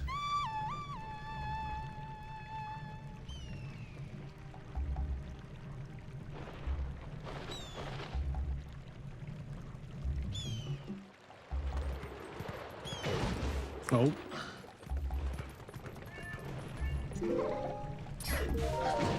Oh.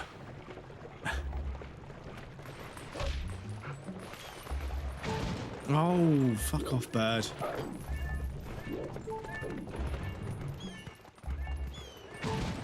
Fuck me.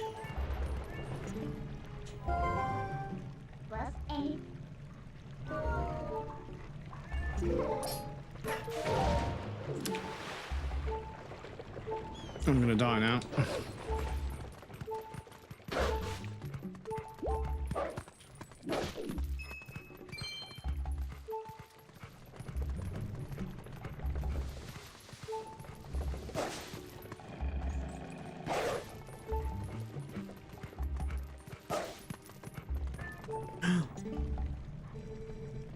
Nighttime walks are so nice, aren't they?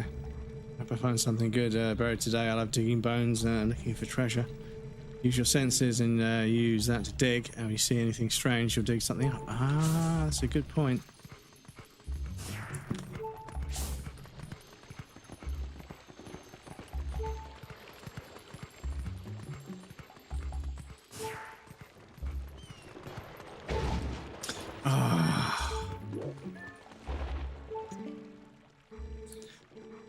You were attacked by the hawk, you're no match for him. I'm sorry, the person calling the hawk is my master's husband. You could sneak up from behind and scare him, yeah. Okay.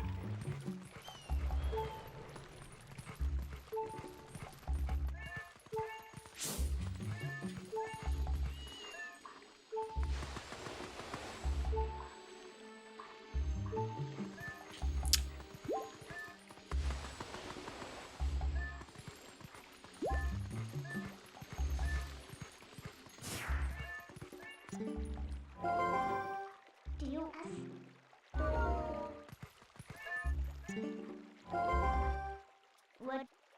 Gonna break up?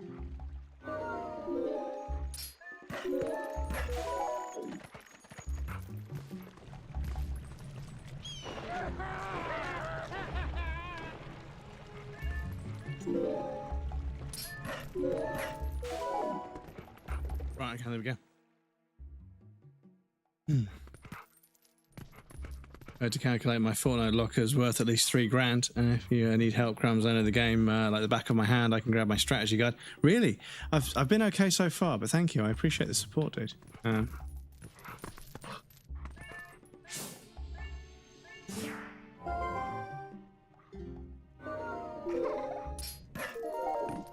Oh, game. What's this?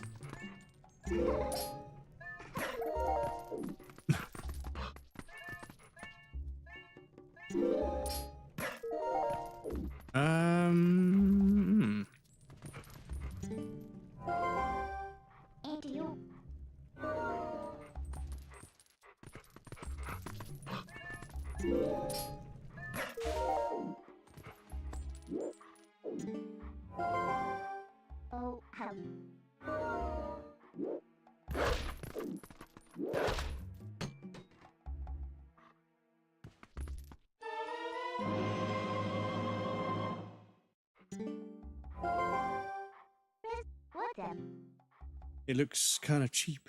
Okay, get your own shield then. Right then, next is a sword. Hurry up and get one. Right, so that was Russell's house, wasn't it? Oh. Excuse me. Oh yeah, we've got to go through the window, haven't we? It's what you need.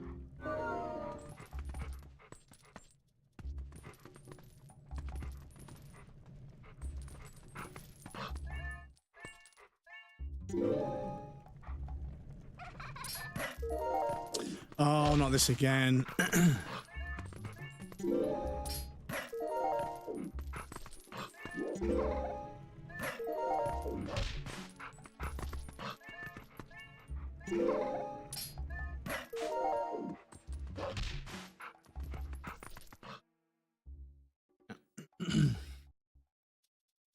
I will get there in the end, I promise.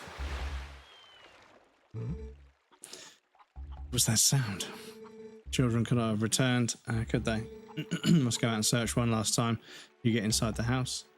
I've placed the sword that was to be our gift to Hyrule on the couch. If the mayor comes for it, please give it to him. Okay. Darling, your injuries. Right. So where those two fuckers live? Up there, wasn't it?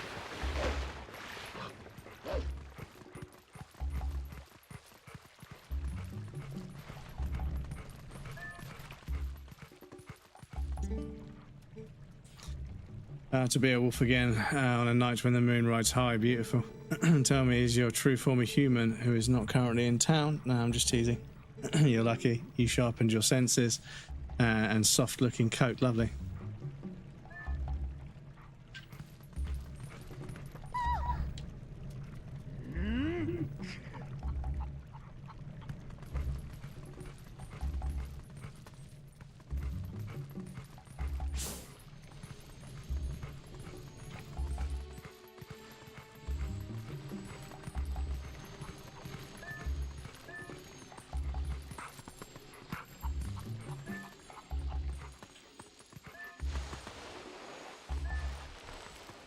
Oh, I see, okay. So I've got full hearts already, so yeah, it doesn't matter, but yeah. Oh, yeah, there is a bit of a corner there. Okay. Oh.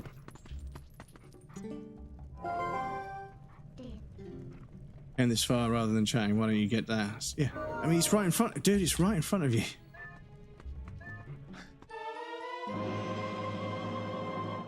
You got the Orden sword. This is a sword crafted by Russell, the best swordsman in Orden, as a tribute to the royal family. Alright, so having a sword can actually be useful when you concentrate.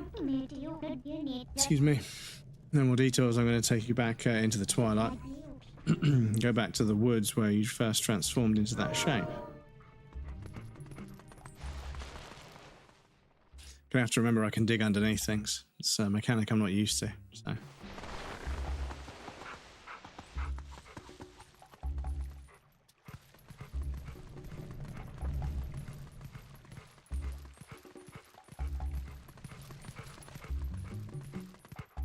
We're fucking carrying a sword and shield on our back. We're like Sith.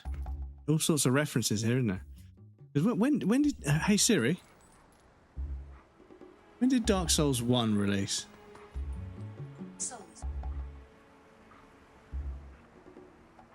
So this predates Dark Souls. Stop listening or I'm going to buy an Android phone. Fair enough. You can record that if you want.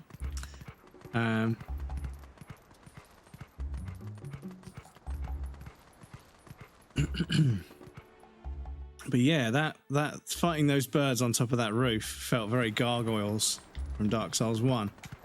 And this, I've now kind of become Sith. Although I'm not, I don't carry the sword in my mouth, but yeah. Maybe this inspired... Wait. Come to my spring.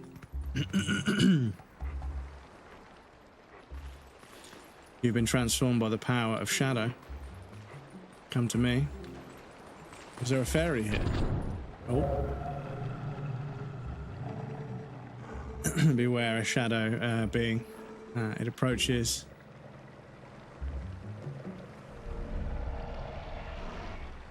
Boss fight?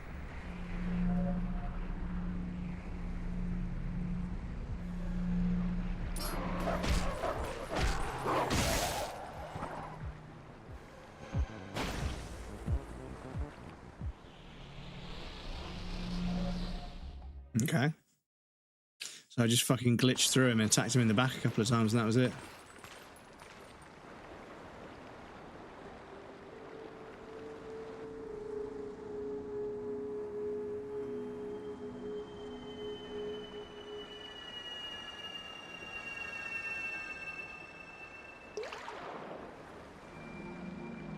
Imagine if it was a shine from Mario Sunshine. No more. 120 shines, dudes. That was fucking rough. Actually, you know what? Most of it was fine, but the blue coins were so annoying.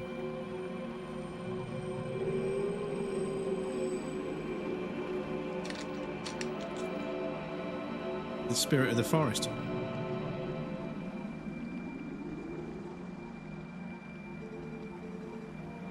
Oh, brave youth.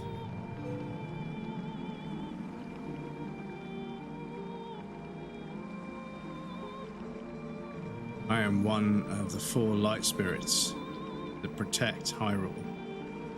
At the behest of the gods, I am Ordona.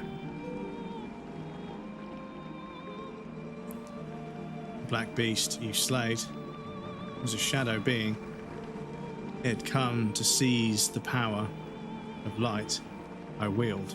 So I can't remember who was saying there was a game where the text loads in one letter at a time and it's really fucking slow. And I kept meaning to go to YouTube and watch a video because apparently it's like a meme how slow the text loads in. Because it is a choice. I quite appreciate when the words, like when it spells it out, not because I need to read it that way, but I just feel like it's revealing, because when somebody tells you something, it's being delivered at the pace it's being delivered in the game, so you become aware as the player becomes aware. If it's something that I'm saying or I'm thinking, it just pops up on the screen because the character's thinking it. But yeah, I'm missing stuff here, sorry. But yeah, I do kind of appreciate when it's sort of the dialogue writes itself out, kind of adds to the way it's delivered. But yeah, the blight will not stop with Hyrule. Before long, the entire world of light will fall into the hands of the king who rules the Twilight.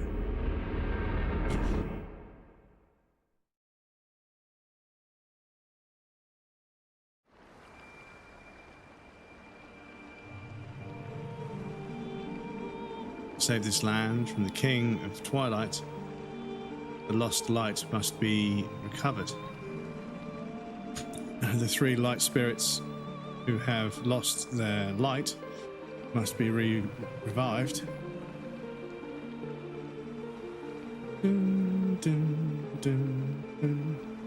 There is but one who can revive them and redeem this land. You still have not discovered your true power.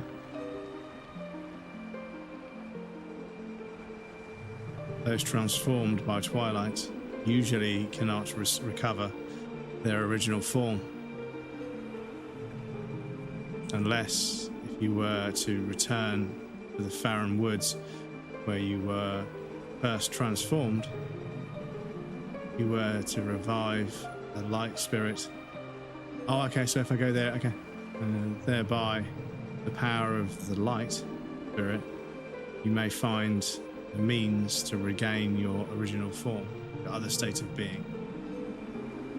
Okay.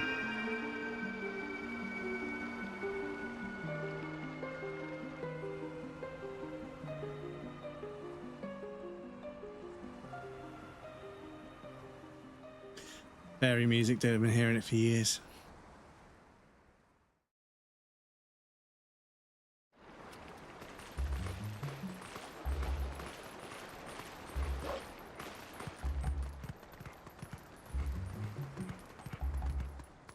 That's still like that, okay.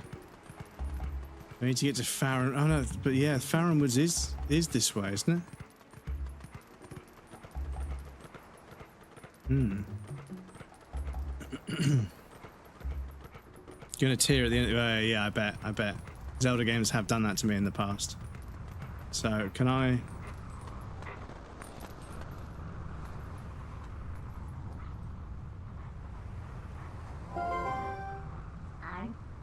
Hey, look, the Faron Woods that you know so well, they're covered in twilight.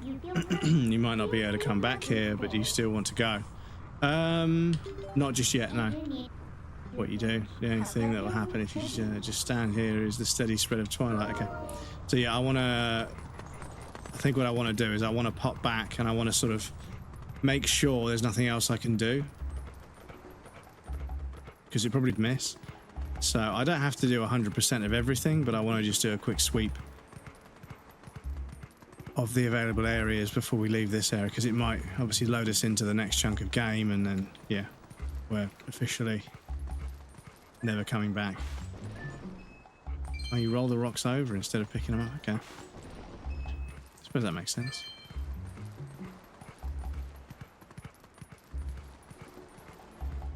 Tons of side quests mean a lot. Yes, this is what I'm hoping. I'm hoping we can play this game for a little while. It's nice to stay in the same category for a little while. Not that I don't mind playing new games, but yeah, I don't want to be jumping from game to game, week to week. I think that's not great for me as a creator. I think it's good. It's good to really dedicate the time to doing a big chunk of everything in a game. I don't have to 100% games, but after a while, I feel like, yeah. Like Resident Evil 9, I wasn't sure whether I was going to, you know, get 100%, but then I played through it 2 or 3 times and I was like, damn, it's really fucking good. It's not perfect. There's a few things that are a bit rough around the edges here and there, but it's a fucking good game. Hang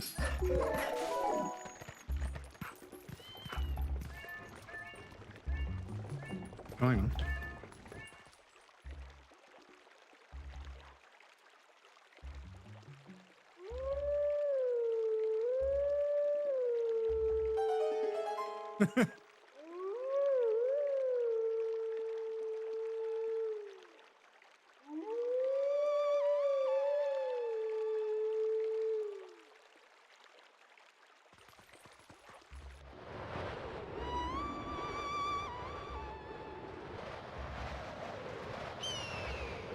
So we can call the bird in with a howl instead of using the grass. Okay.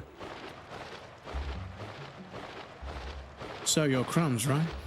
Sorry about giving you so much trouble before. I'm not proud of it, but it's my genes to obey anyone who blows a reed. How sad.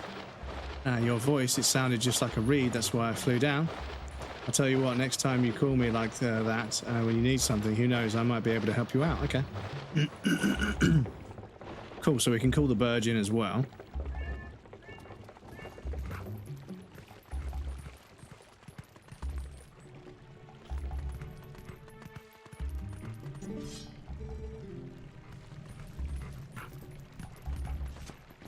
You have found me, but I'm not bothered. Oh, can I speak to the rooster? Fresh face, huh? You're a sharp one to realize that you need to come introduce yourself to me. You want to know something about this town? I can tell you. What do you want?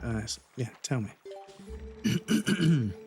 Let me tell you, this is usually a quiet little village, but there was a bit of a ruckus today. If you got to know, monsters attacked the village and made off with the little brats. You look a little bit like a monster yourself. You're going to be hanging around the town. May want to stay out of sight of people. Okay, fair enough. Message received. Stealth, stealth, stealth. Sneaky, sneaky, sneaky. But yes, I intend on being on this game or playing this game for a while. Not like years, but also not like a week, you know?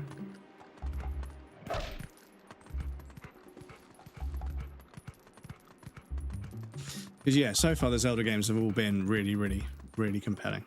And that's kind of why I wanted to dive back into them, because yeah, there's a few games in the series that I haven't really played fully through myself. I've only sort of experienced them by proxy, or only sort of played bits of them, or you know, my friend told me about them or whatever. So yeah, I think it's good to fill out that backlog, that sort of, you know, overall gaming knowledge. Fill it out with all of the classics.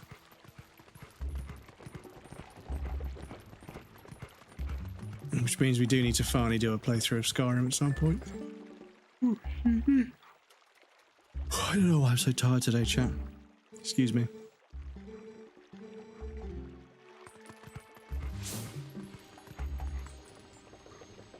Right, that's the warning for my medication.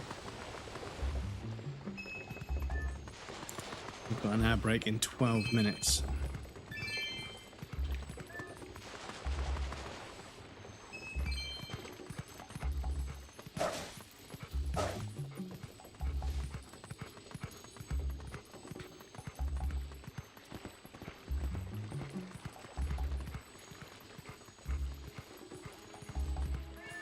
I'm not sure if there's anything else.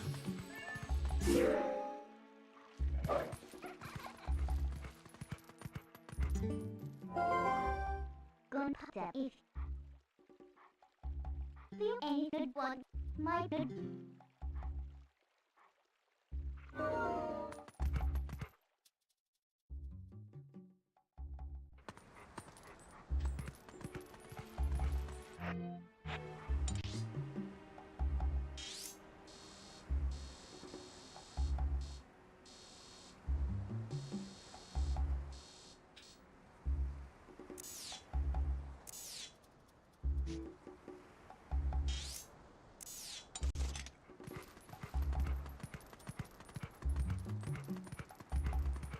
Excuse me, I got my fucking bearings for... No, I lost my bearings for a second there. I was like, hang on. So yeah, if we've come from... Where that... Oh, yeah, hang on. The spring is on the left here. And then there's the bridge. Yeah, we can't... Yeah, I have to confirm that. Okay, I think that's everything. I think we've done everything.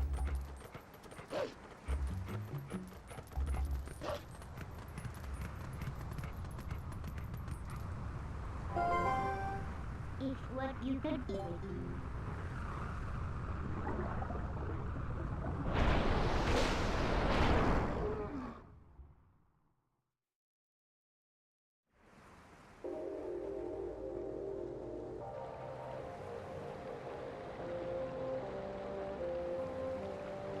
It's so silent. It's weird. It's so Silent Hill.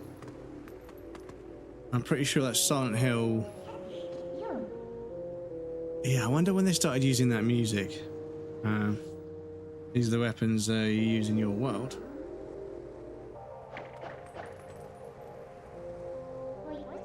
Do you think this thing can slay the creatures of Twilight? Yeah, of course it can. It's wielded by the right person. But I won't use these, but you'll hang on to them. But I'll hang on. Sorry, I'll hang on to them for you. All right, a promise is a promise. I trust you enough to help. In exchange for your helps, though, I need you to gather some things for me.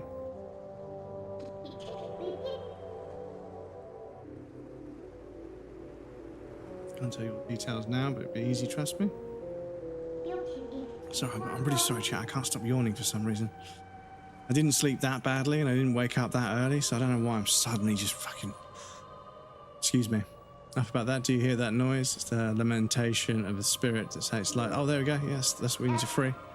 Where in the world could it be? Okay. Better get going, don't you think? Don't blame me for the world's fate if you don't hurry up and find the light. Snap to it, okay. Alright, well let me out of the cutscene then. In games when, like, in games where the characters are like, come on, you gotta be quick, you gotta be quick. And I'm like, okay. And then there's like another 5 minutes of cutscene. I'm like, oh no, there's like another minute and a half of cutscene. I'm like, well, just fucking let me go then. You know.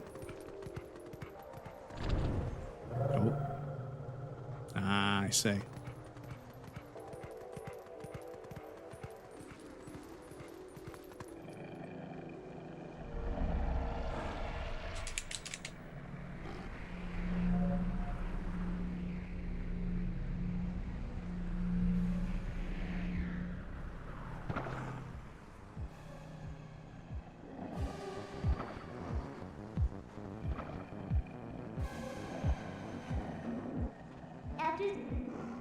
And then again, who do they think they are dealing with? No need to take these little pests on any. No need to take these little pests on one at a time, right? You can take them all at once. So you can handle this by yourself, can't you? Okay. Good luck. Bye.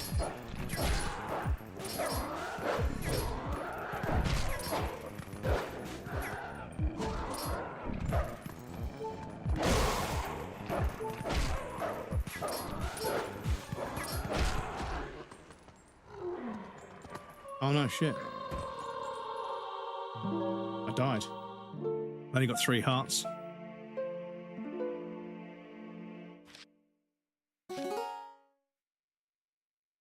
Excuse me.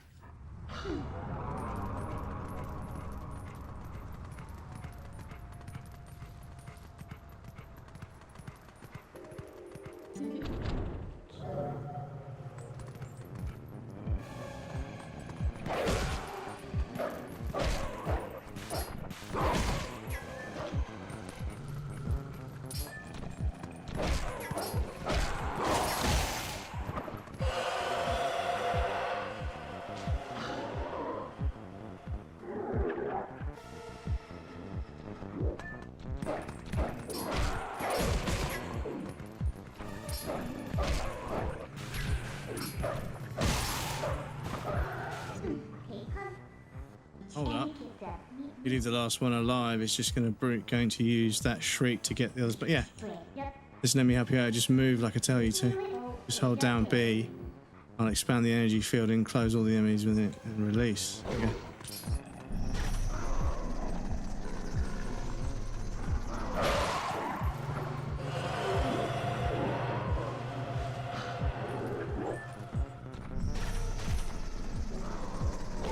Ah.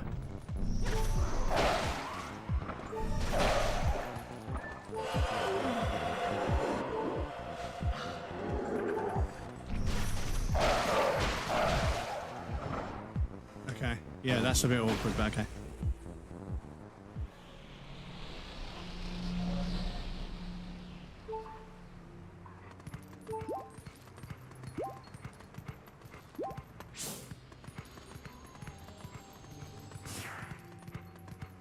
Wasn't sure if I needed to dig or not.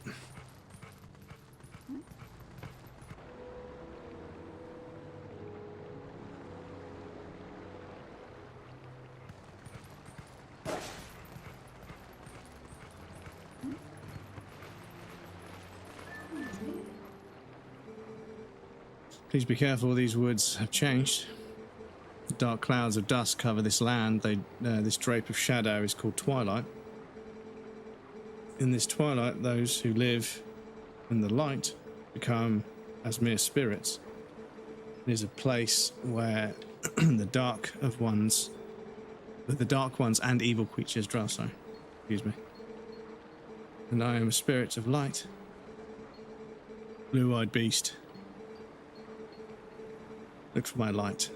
Retrieve the light stolen by dark beasts and keep it in this. Yeah, sorry, it's a little bit slow. It's a little bit slow. Ah, vessel of light is crucial to collecting the tears of light. Okay. It will fill with tears of light, and you'll be able to cut through the twilight and return to normal light. Nice. See these evils that hold the tears of light. Use senses. Okay. Ah, okay.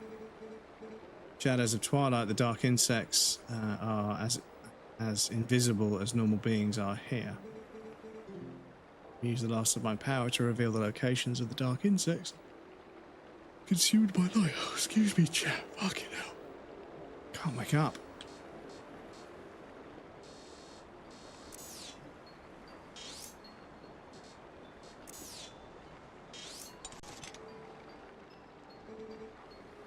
Find the insects of darkness. The dark insects. They are a form taken by evil once it has latched onto our scattered light. Right, okay.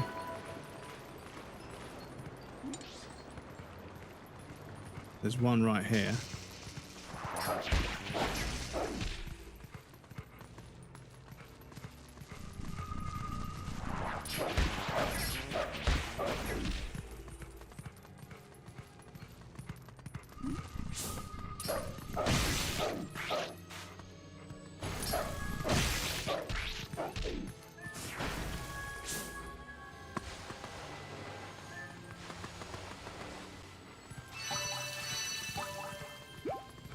Okay.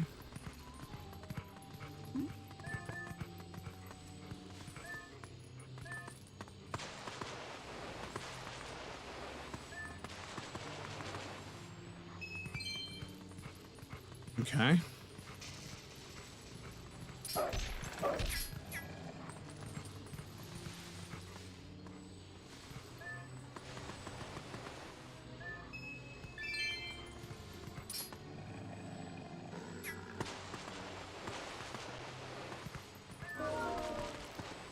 Oh, I see.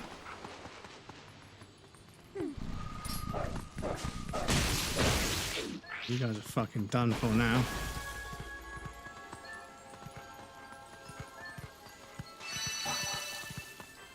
Okay.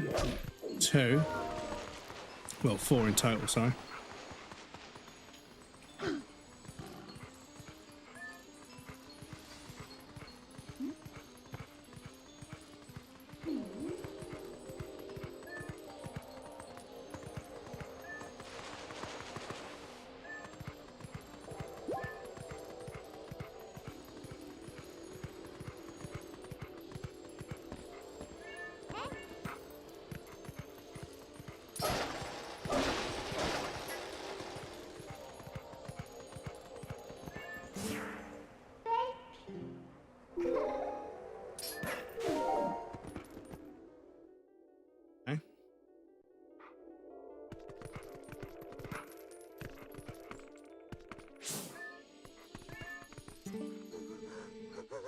These bugs, those things aren't normal.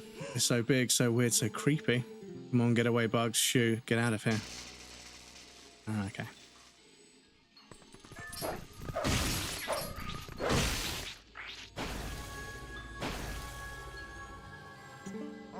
Cool, they just died. I probably have no idea what's going on around here. Right. So, apologies, chat. We do have an ad break coming up, so I need to pop you guys over on the BRB screen. There'll be a raffle and some clips for you guys that want to hang out. Please feel free to get up and move around, grab a drink or a snack if you'd like. You won't miss anything, sorry, because I'm going to take a break as well. So I'm going to try and wake up a little bit. I seem to have just been suddenly hit with this bout of tiredness. I'm going to get up and move around a little bit, see if that helps. But yes, I'll be right back in about 3 minutes, and then we'll carry on.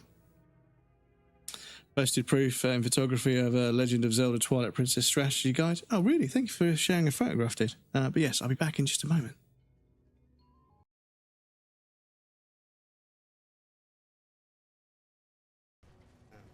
But we could have completely fucking sequence break that. Fucking hell.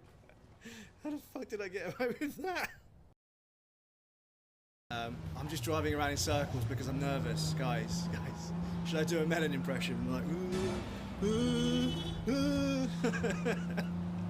on this.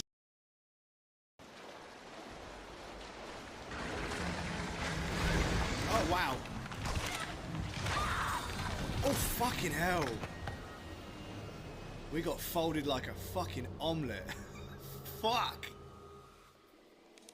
That fucking folds. Oh, my lower back hurts just thinking about it.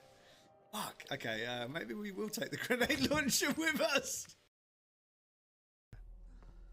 I mean, why are we not picking up the giant kitchen knife? Look at this giant ass fucking kitchen knife that we could be using. Why the fuck? There's all this irrigation and stuff, all these fucking farmlands everywhere. Why have we not got a fucking scythe or a fucking a sickle or even a hoe? But I suppose that's realism because I ain't got any hoes in real life either. Oh, that was a fucking stretch, breadcrumbs. Jesus Christ, excuse me. Oh shit. We can hide in this room. Woo!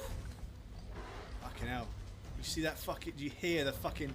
The claws swing past.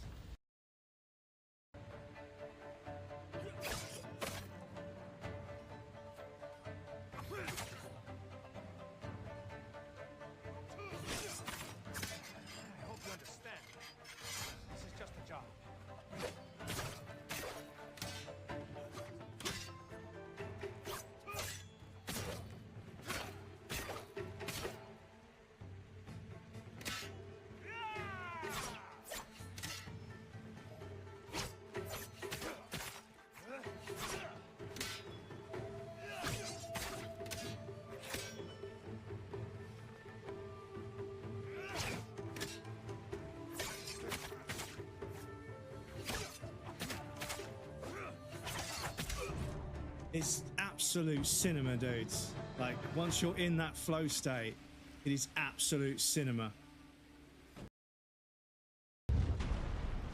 Oh no, it doesn't work, does it?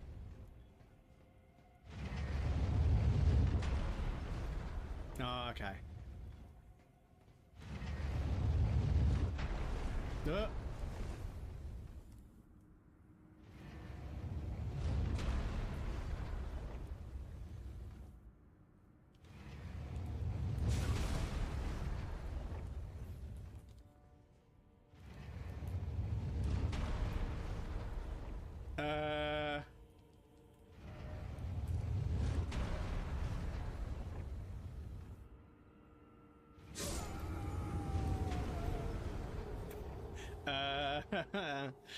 Okay then, Elden Ring, if you say so. If you say so. Tell me something, right? The shower cubicle, right? Where you have a shower in your flat. Right now, you literally drench this thing in soap and water every single day, right? Your shower, you literally drench it in soap and water every day. So why the fuck does it need cleaning? Why the fuck do I have to get a different kind of soap and scrub the fucking shower down when I literally cover it in soap and water every day, but it's not the right kind of soap. I have to get a special little spray-on thing and a fucking little brush to fucking clean between the tiles and behind the taps and everything. And like, because I live in the south, the fucking water's really scaly, so I have to get descaler as well. It's such a scam. It's such a scam, dudes. Welcome back, everybody. Thank you for your patience. I appreciate it.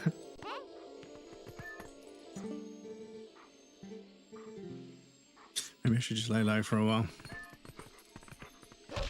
Oh.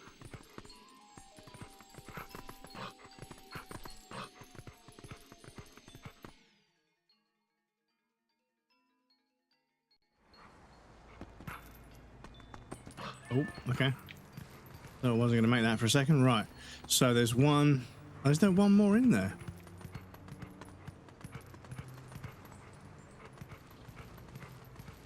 Ah, okay. So that creates an opening to there. Wait. Don't go too far. Still stuff to do here from these woods, don't you? Ah, okay.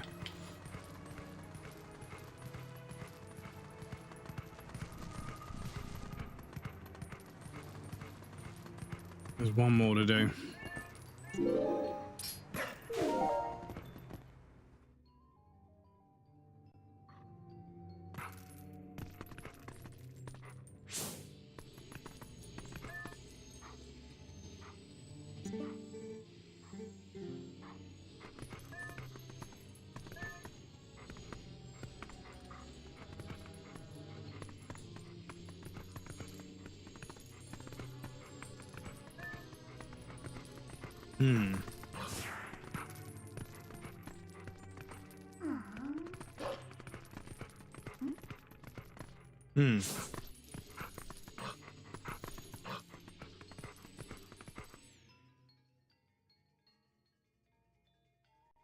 Is there something on the roof?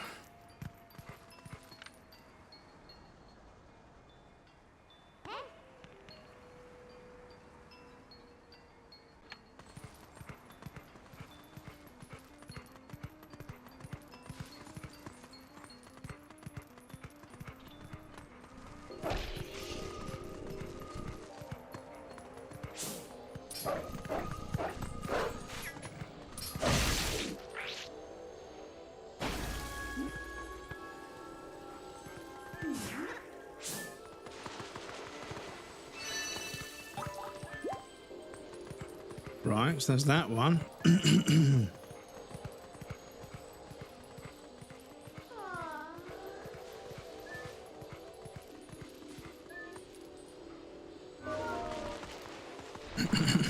know exactly where you are on here. Right. Hopefully in the right place, or on my way to the right place, that is. But yeah, still early doors. It's still kind of giving us sort of tutorial-ish or esque kind of stuff to do. Giving us a chance to get used to the controls and everything, which is kind of nice. Oh. Make sure I've got my sense on.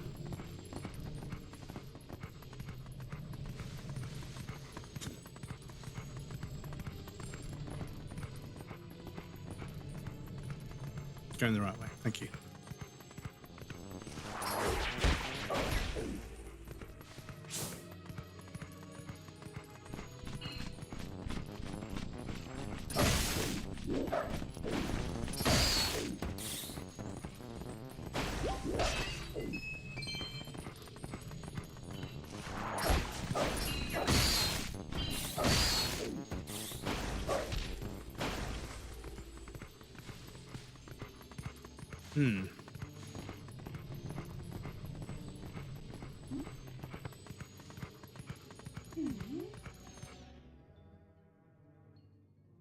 I thought there might be...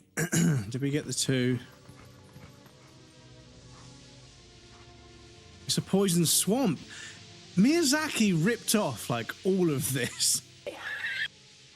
I swear to God.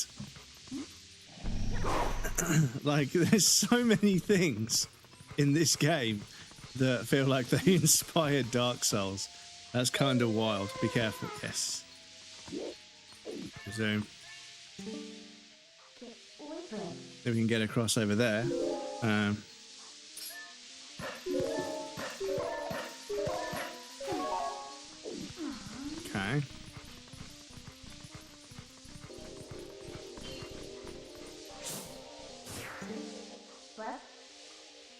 If you don't help the light spirits, the world will become twilight as it is now. You better fill the vessel with light, and with all the tears, there's no telling what will happen. Okay. So I suppose I have to continue this way. There's two back there, apparently, so...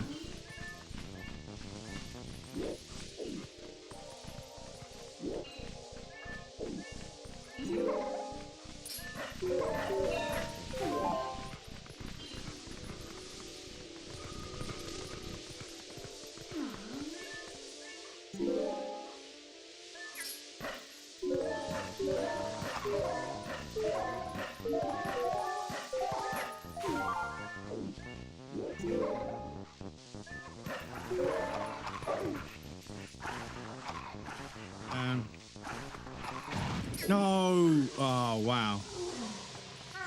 Okay, yeah, that's not fun, to be honest, but okay. That feels a bit unfair, but okay. You say so, game?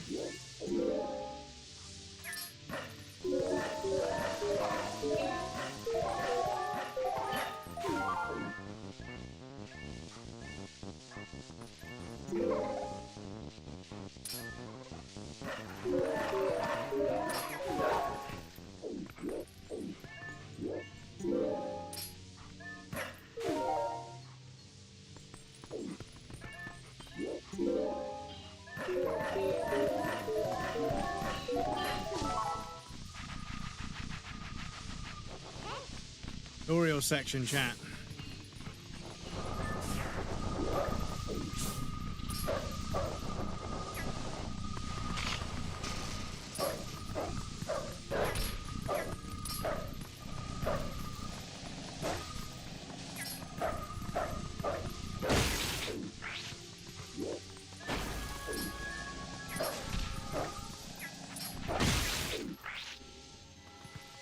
It's a...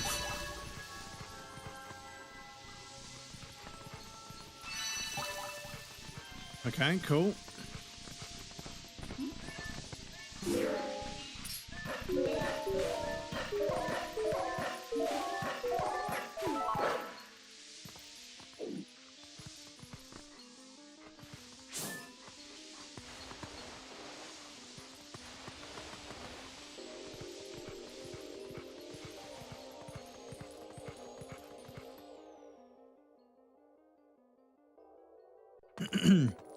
Back from a nap, I guess I needed it. Welcome back to you. I was literally dying. I was so sleepy. But yeah, I think I just need to get up. Oh, fuck, I didn't do my fucking medication shit. Give me a sec, chat. I've got to do that. I have to. It's really important because I've been feeling absolutely awful. Give me 2 secs. I'll be right back. I'm trying to go and grab. It's just over there. I'll be right back. Almost forgot, chat.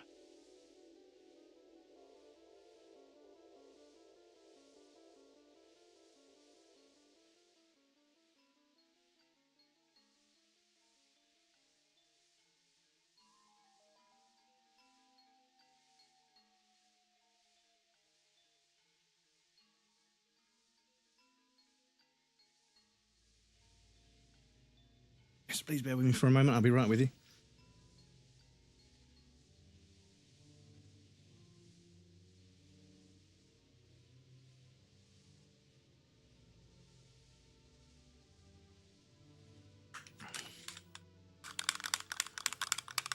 Gonna love the first temple. I really enjoyed temples in Zelda games. Always have. 4, 5, 6, 7, 8, 9, 10. I love me a temple. Love me a nice puzzle-based environmental design. Yeah, I love it. Love them.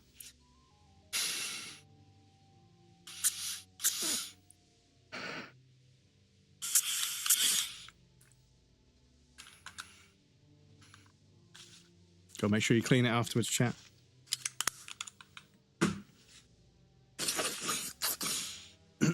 So hopefully that'll help me breathe.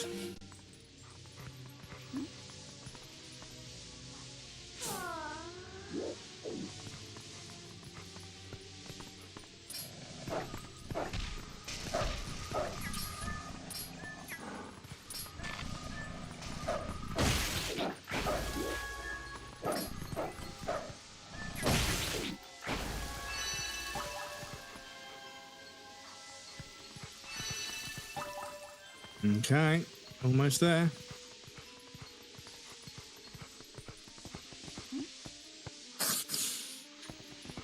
Oh shit.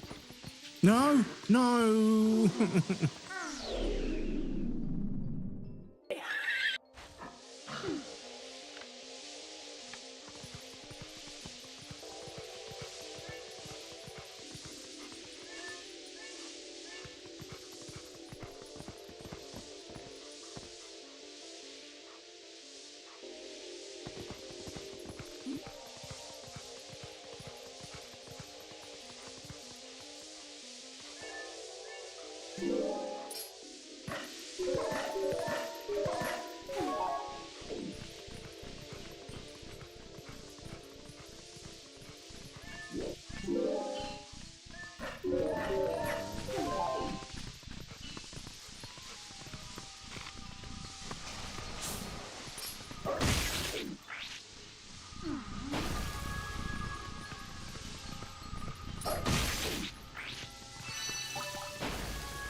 Okay, 3 more after this one. Oh. Excuse me.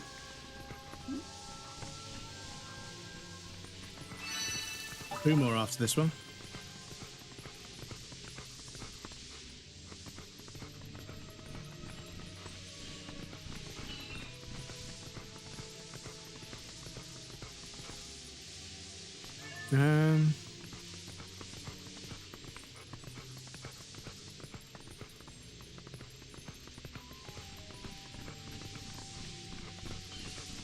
Okay.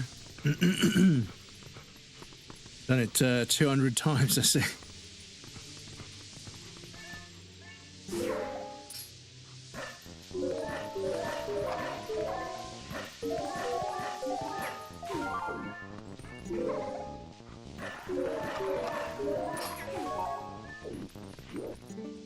Tiêu án. Giá trị yêu quân.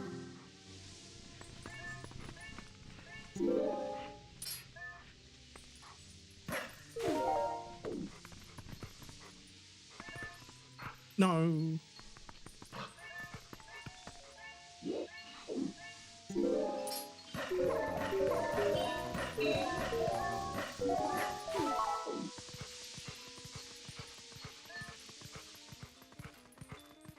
There were 2 back here.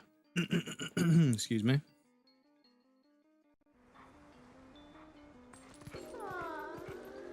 Oh shit, okay. Ah, okay. These guys are back.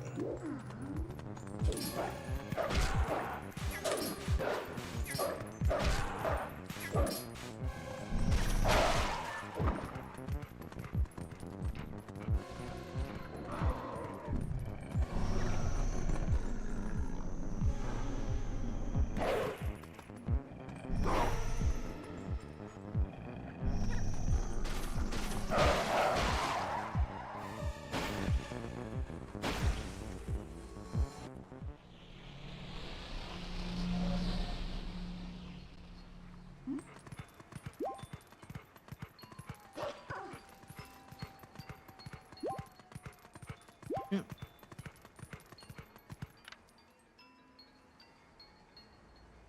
I wonder where that bridge is supposed to go. Is it supposed to? Is this? Is there another bit on this side as well? Yeah. Where was that bridge going?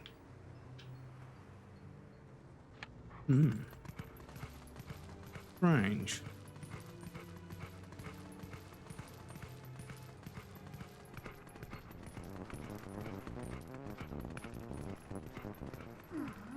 You ain't gonna drop a tear of light, I don't care. I'm just running away from the enemies. Ah, I see.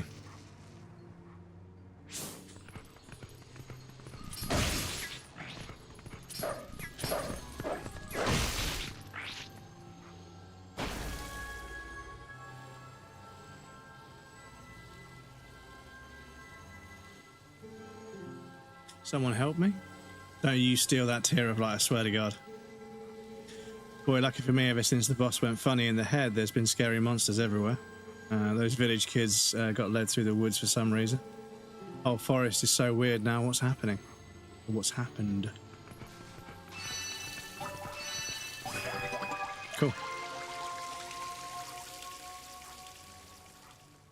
Thank you for the GGs. Only asking if you need help. My first favourite temple. No, I don't need help at the moment. I think I'm okay at the moment. Seems to me like it makes sense.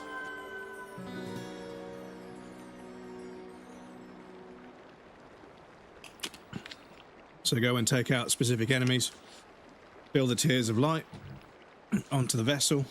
Bring the vessel back here, or you just get jumped back to here, which is kind of nice. And yeah, return light to the area. So nice here in the Twilight. What's so great about the world of light anyway? See you later.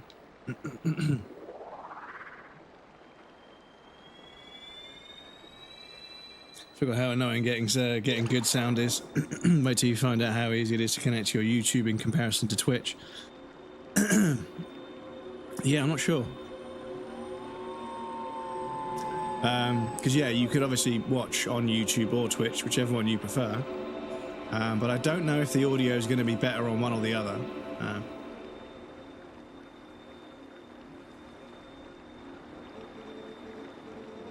Her name is Farron. And one of the spirits of light who dwell in Hyrule. By order of the gods, I protect this forest. Oh, brave youth. In the land covered in twilight, there where the people roam as spirits, you were transformed into a blue-eyed beast. Oh look, I've changed back. That was a sign. It was a sign that the powers of the Chosen One rest within you, and that they are awakening. Look at your awakened form. Oh yes. There's our boy in the tunic. The green tunic that is your garb once belonged to the ancient hero, yeah. Chosen by the gods. The sword that seals the darkness. Well, we haven't got the Master Sword yet, but we will, obviously. This power is yours. His is the true power that slept within you. Your name is Crumbs. You are the hero chosen by the gods.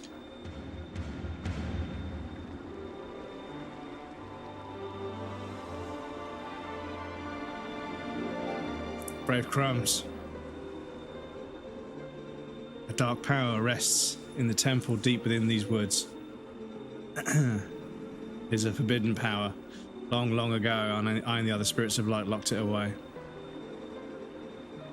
Because of its nature, it is a power that should never be touched by any who dwell in the light. This world weeps beneath a mantle of shadows, so there is no choice. You must match the power of the King of Shadows.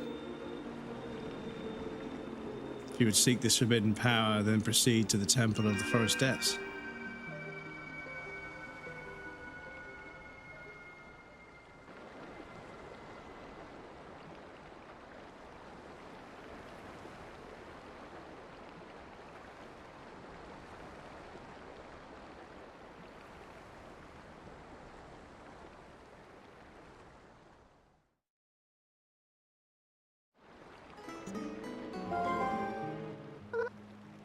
Well, you're the chosen hero and all that, huh? So that's why you turned into that beast.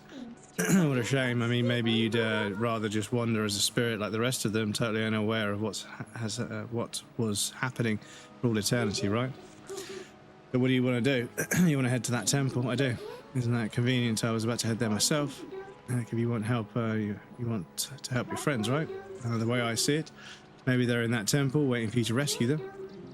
Well, good luck, Master Important Hero. My name is Crumbs.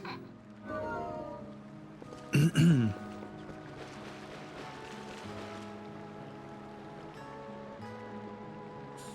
yeah, dudes, you want to know something? Every single Zelda game that I play, they always emphasize the fact that the power to be a hero was always inside of it, always inside of the character. And yeah.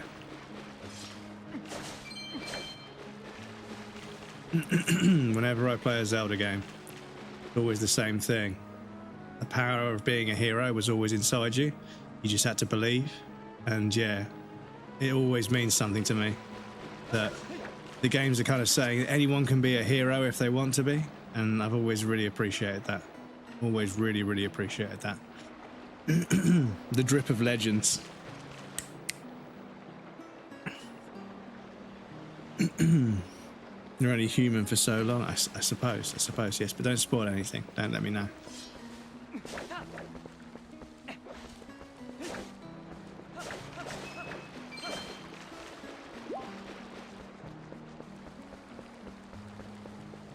Who's inside you along the Triforce power that... Yeah, this is it.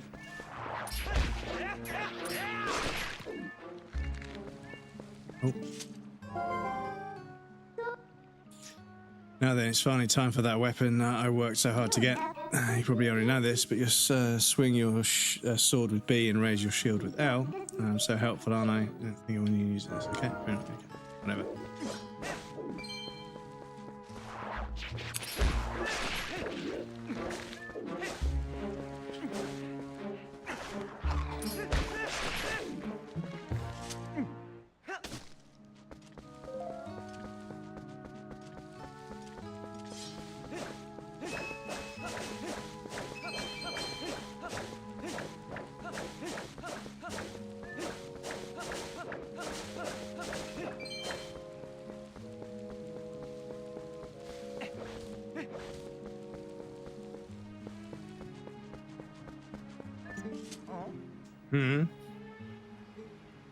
So, the Ordonian, sorry. You seem familiar, but when you're close, seem kind of different, so I got thrown off for a second. Listen, things have been a little rough around here lately, so you should watch your step, okay, guy? There are so many monsters now, it's got kind of scared and closed off the path to the temple. Okay, but you, guy, you want to get back there, huh? You'll look geared up for it, so here you go. Thank you.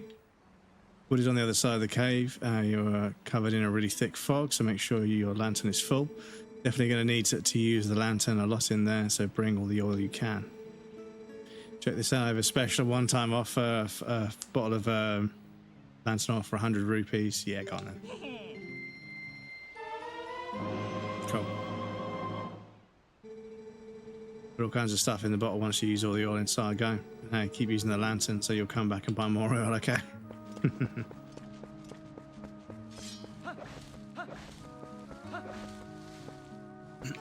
Triforce of Courage, yeah. I'm not sure. There's Triforces of other sorts that we need to know about per game. Because I think, yeah, is it always the Triforce of Courage?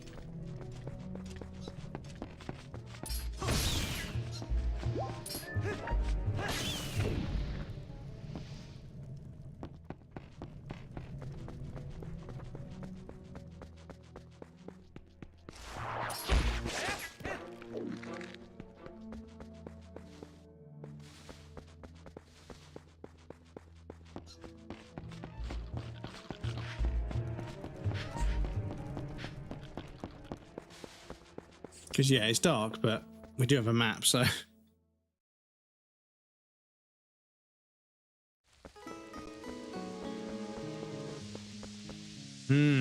So...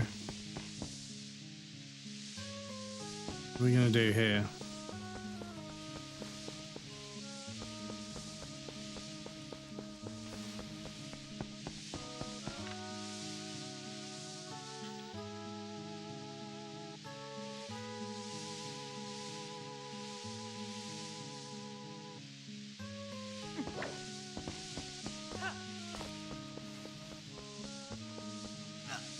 Yeah, okay, yeah, that does kill us, okay. I was like, oh, I can walk in it, and then I moved it, yeah, okay. Helped by a link, the Triforce of Wisdom is helped by Prince... hell, yes, yeah.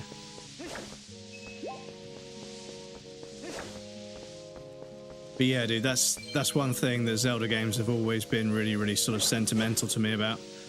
There's always been this sentimentality to Zelda games because they always imply the power of the hero was always within the character, and it kind of implies that anybody could be a hero if they have that feeling of confidence within them. And yeah, that's always meant a lot to me with Zelda games. So, how are we going to get across this swamp?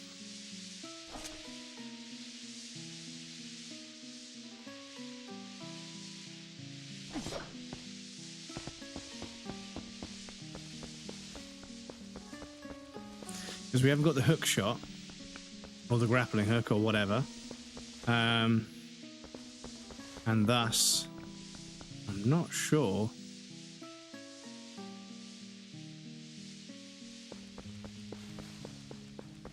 So if we go this way and turn left, I enjoyed Echoes of Wisdom. Yeah, so this is the thing, like there's a lot of Zelda games to play. And I'd love to say we're going to play them all, but I don't know if we'll get around to all of them.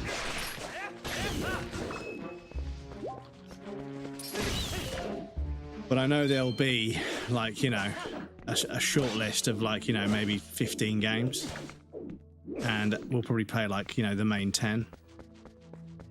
Link Between Worlds is great. See, this is the trouble I have, is that when I ask people, depending if they had a DS or not, depending if they had a Super Nintendo or an N64 or not, depending if they have a Switch 2 or a Switch 1, you know, attack the damn thing, Link. Brother, please. I get different answers depending on who I ask, which I suppose is kind of endearing.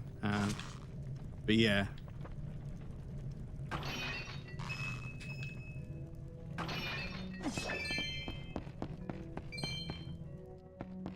So it's weird, there isn't a way.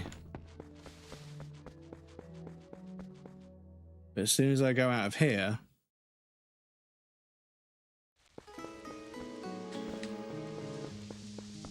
the map tells me that there was a way that I could have gone like that. Oh no, that's blocked off. Is it blocked off?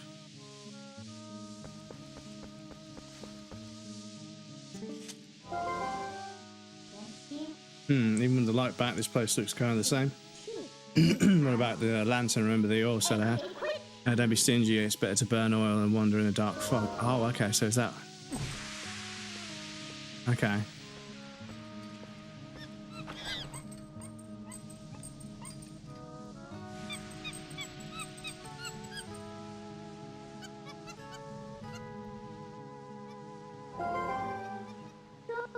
What's this monkey's problem? You idiot, while you were staring off into dreamland, your lantern got stolen.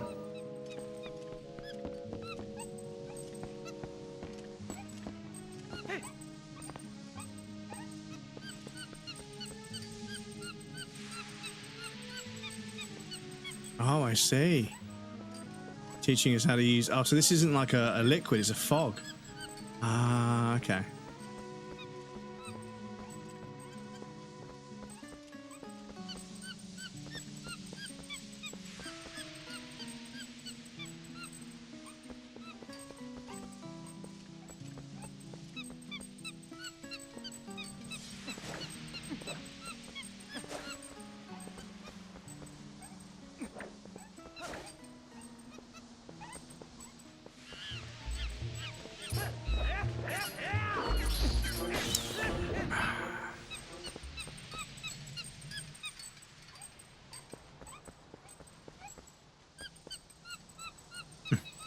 He's guiding me indeed.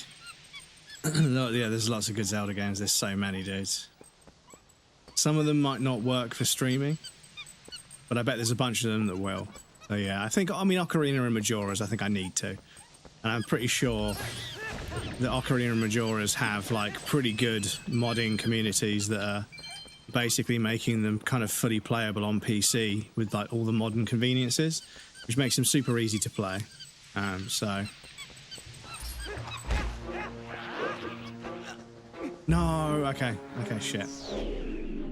I'll step out into the fog too often. Okay, too long.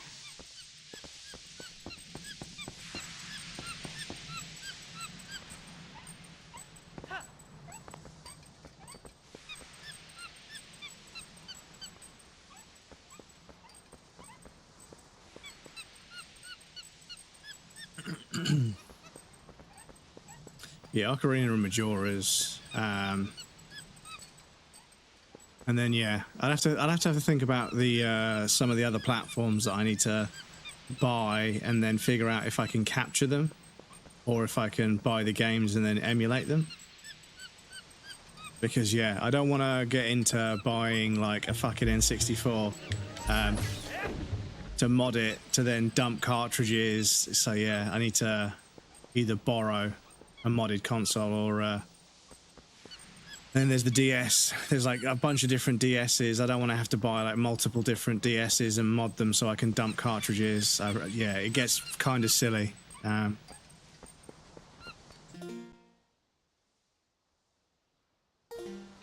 No idea what that noise is, but okay.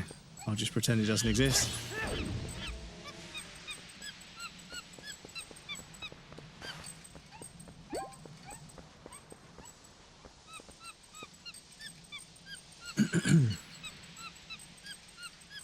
No, I'm okay at the moment, bye. Thank you for offering.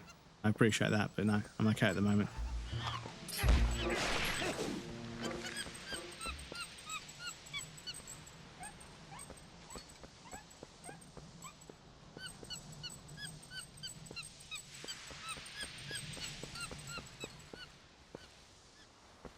There's this one random spot of light.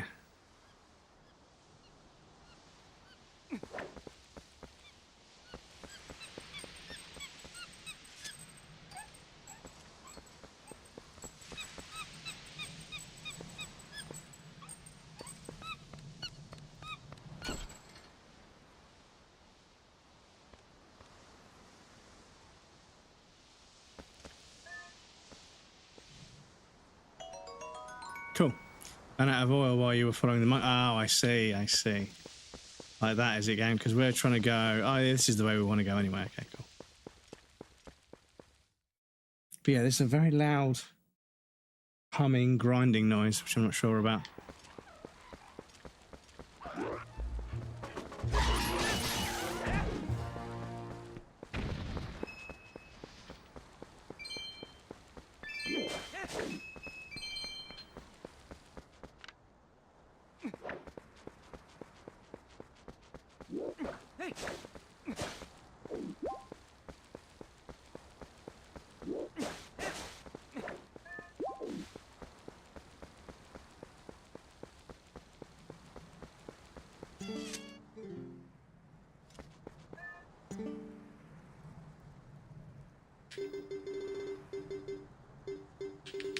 Oh, I can...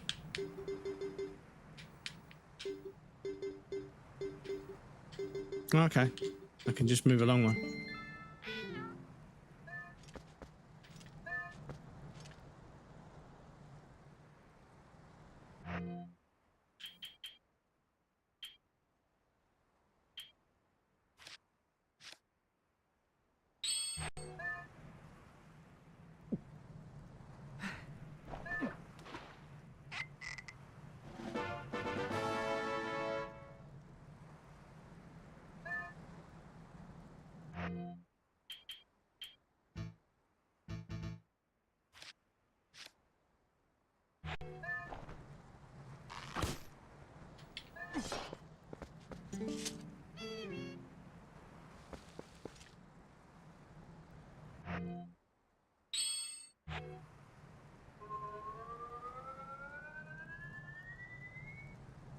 Okay. So, full lantern oil, that'll do. What's this?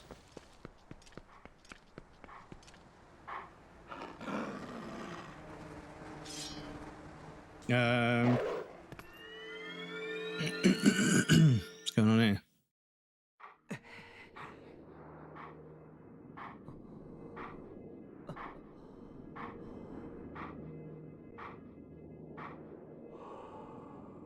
Oh shit.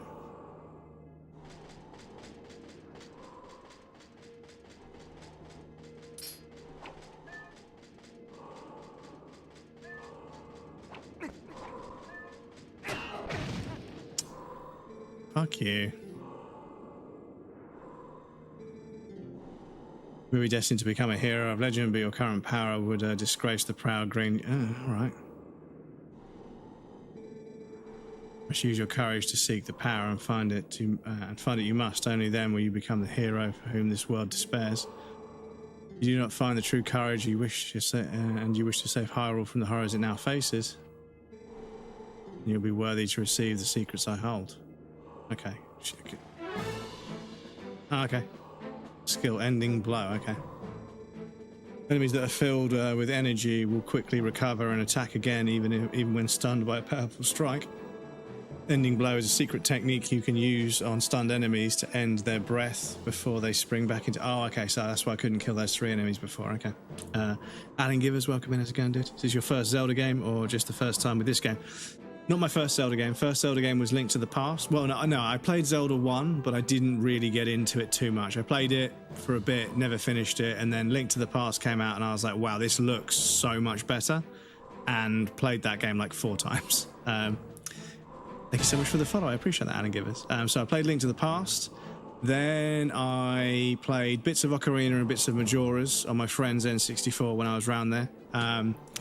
Never did a full playthrough of either myself. I did bits and pieces and I watched them do bits and pieces, but I never did a full start to finish my own save file. I never did, unfortunately. And then I borrowed a GameCube from a friend to play Resident Evil 0 and Resident Evil 1 Remake, but never got around to playing the Zelda games or the Mario games on the GameCube, so now I'm rectifying that.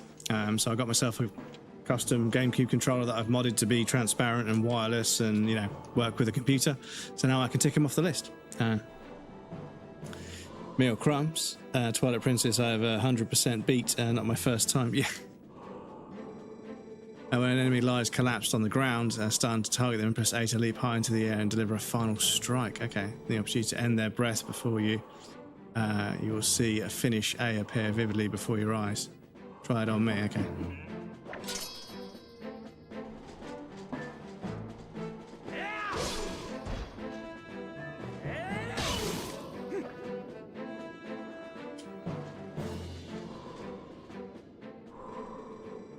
That was a pinpoint strike. Never overlook the opportunity to finish off with A. The first hidden skill, the ending blow, has been passed on.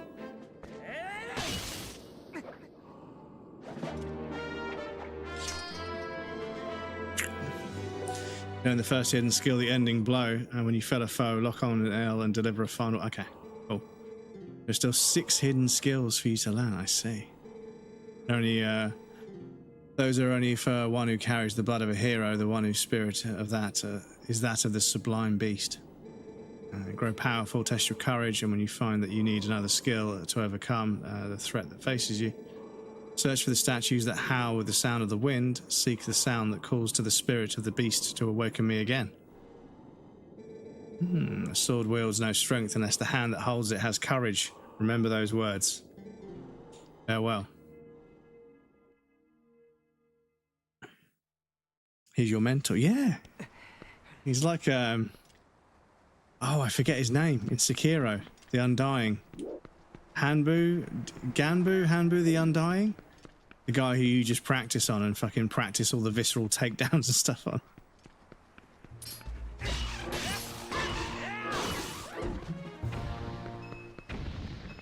But no, not my first Zelda game, but first time playing this. This is first time playing this Zelda game. But not my first Zelda game. Ah.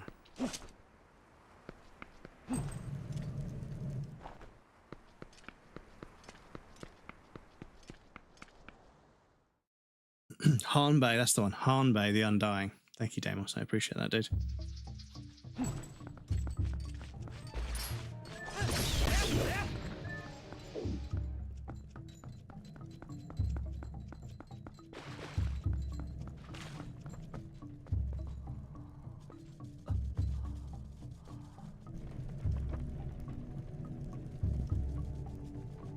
Forest Temple.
Hey, that monkey that stole your lantern. Doesn't look like she's beckoning you. Aren't you the popular one? Okay.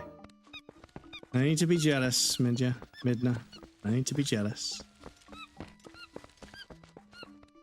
There's enough of the chosen hero to go around. Just gonna farm some rupees first. I spent fucking 100 rupees earlier.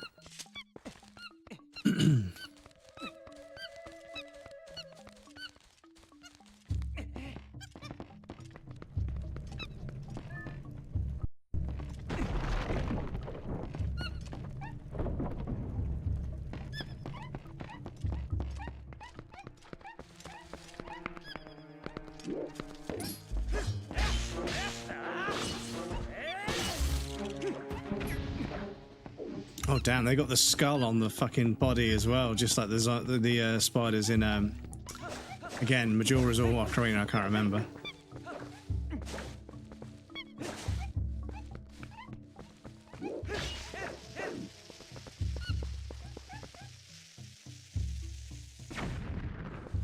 Okay, bombs. Skeletal, yes.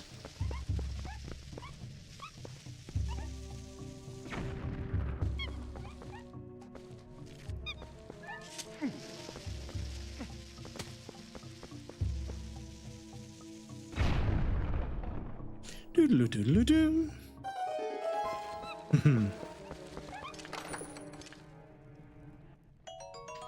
Rupees.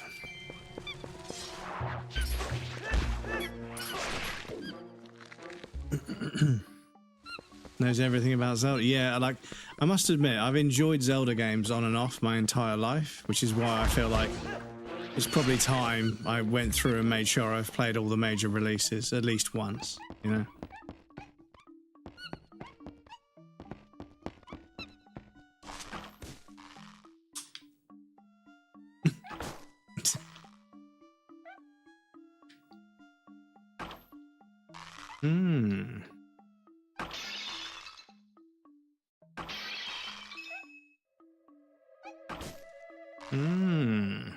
Boomerang, maybe?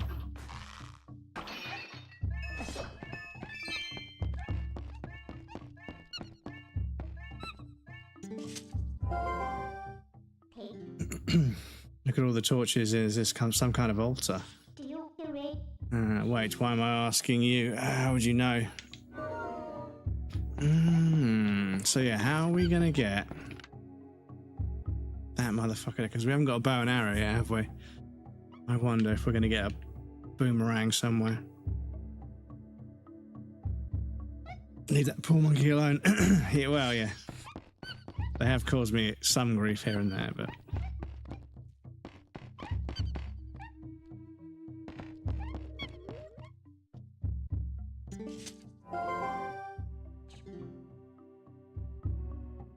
Okay. You need.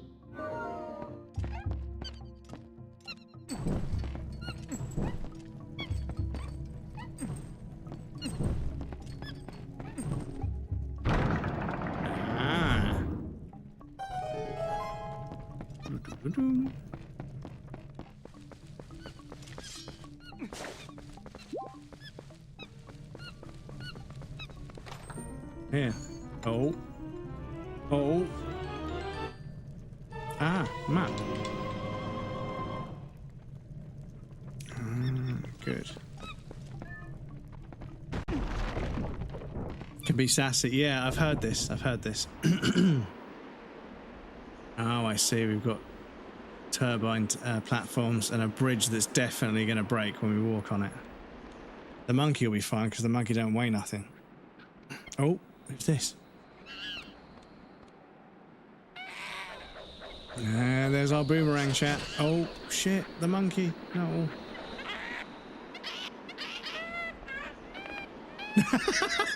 Fuck you. Okay, the monkey's okay.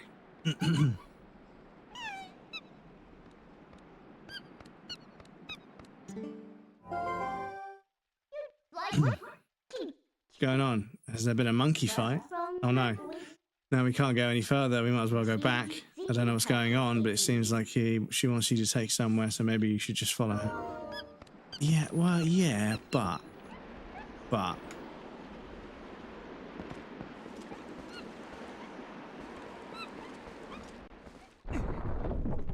You said kiss it, yeah, exactly. The deco dumper.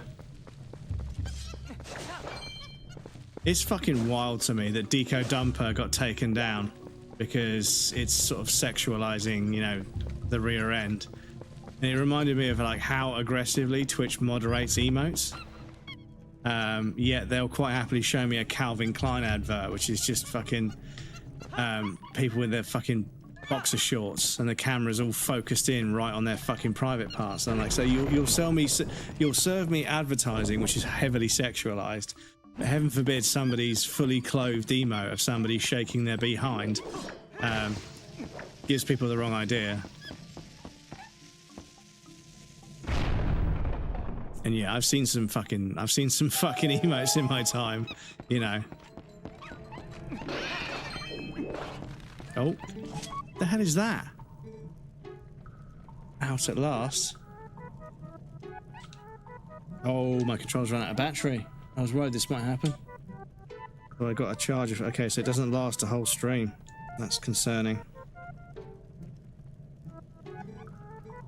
Precious one, I got in here. I couldn't squeeze back out.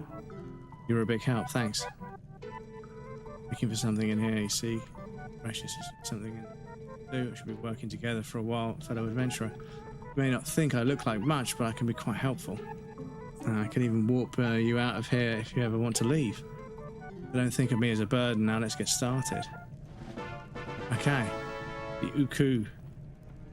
If you call her in a dungeon, she will let you out and allow you to return when you want. Okay. To set her, use her with... Oh, so it's like a teleport. That's kind of huge. Like, kind of massive.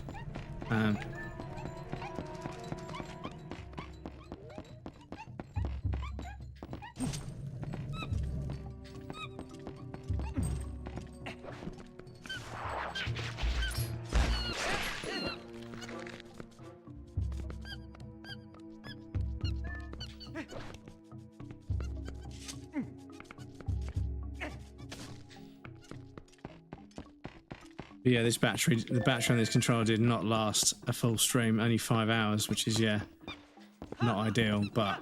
The auto jump once again, chat. The auto jump once again. I am not a fan of auto jump. Let it be known, I am not a fan of auto jump. See, it's done the same thing again. Put me right up against the edge.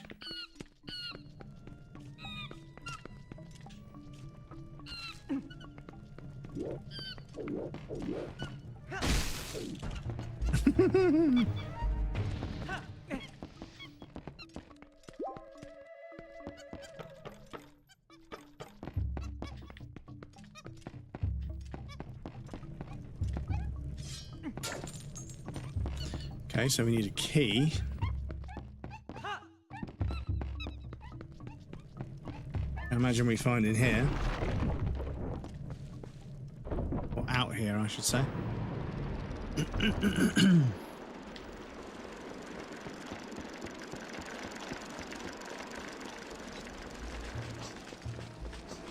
Or across here.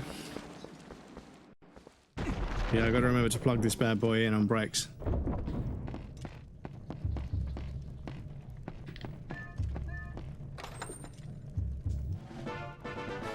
Ah, cool. There's the key. That'll open up that chain door.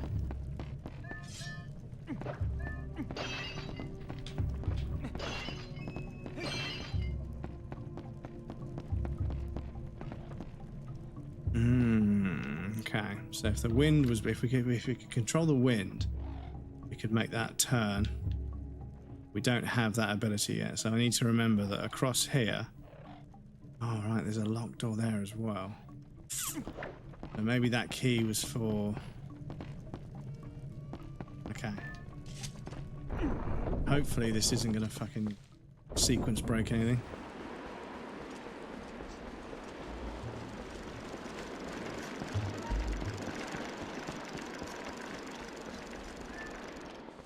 Hopefully we can get a key and then come back this way.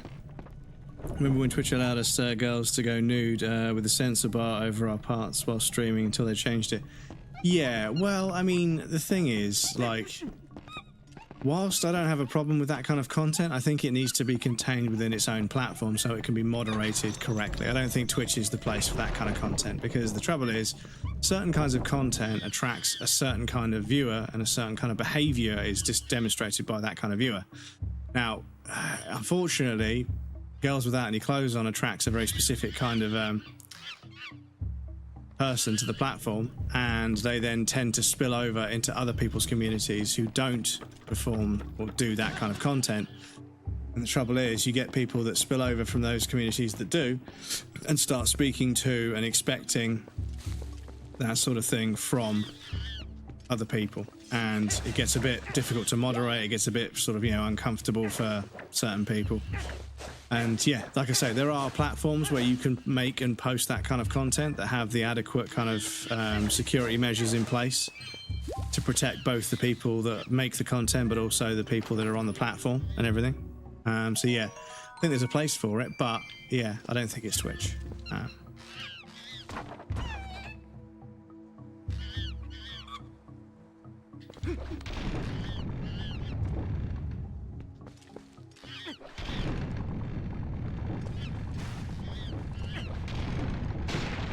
Cool. Exactly, I respect myself. Yeah, I mean, the people that make content where they don't have that many clothes on, they respect themselves as well, and we should respect their choices, of course. But yeah, I feel like Twitch is not a platform where adult content should be, you know, hosted, especially not unless it needs to be strongly segregated from the main platform. Nothing, I mean, I wouldn't argue that if Amazon or Twitch saw a market for it and they decided to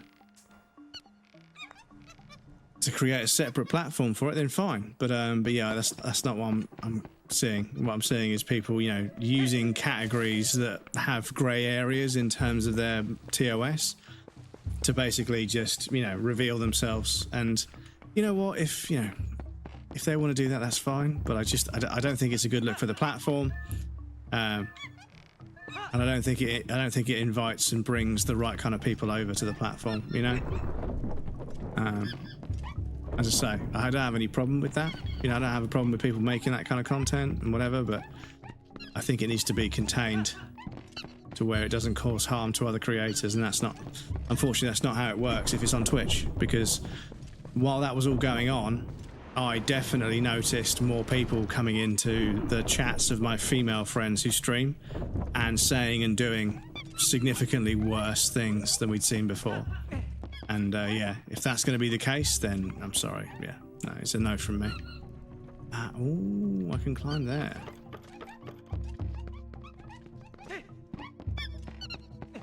Oh, excuse me.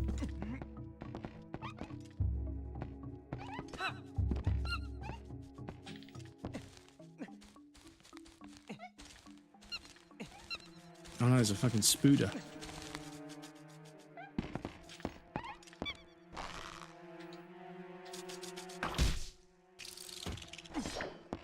But people can make the kind of content they want to make, you know? I'm not going to tell people what they can and can't do with their bodies. That's not my place.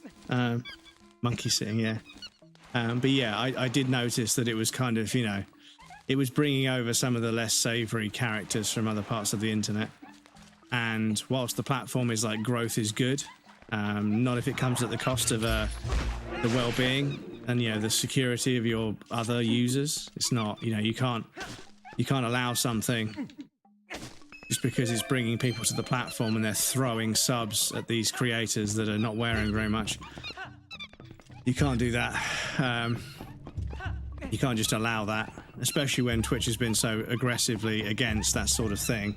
That's the thing that really sort of rubbed it in. I was like, they're so fucking like aggressive at moderating certain things. And then yeah, somebody was like, have you seen the art category right now? Go look at body painting in the art category. And I was like, are we serious? It's not there. They haven't even blurred out the thumbnail. They're like, nah, normal thumbnail. Every 2 seconds, a keyframe is taken in the compression, and they use that as the thumbnail. That's just there.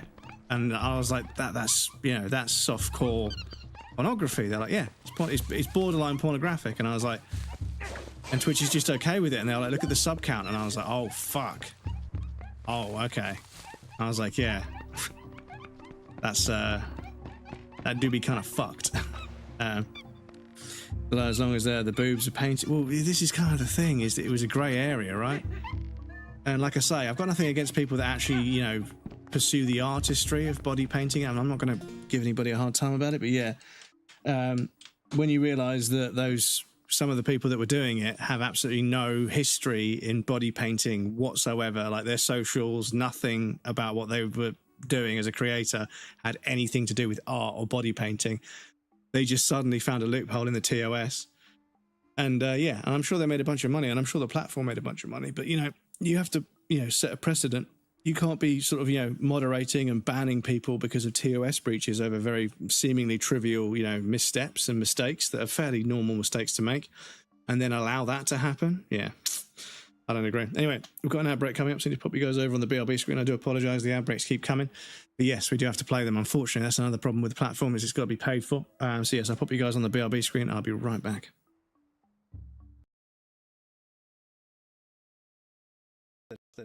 Right, Suck okay. yourself off, you knob. Oh, the blunderbuss straight away. Yeah, that's the Molotov. Oh my god, hello. But yeah, just keep an eye on his blunderbuss, because I'll just clap them together. oh shit, stamina!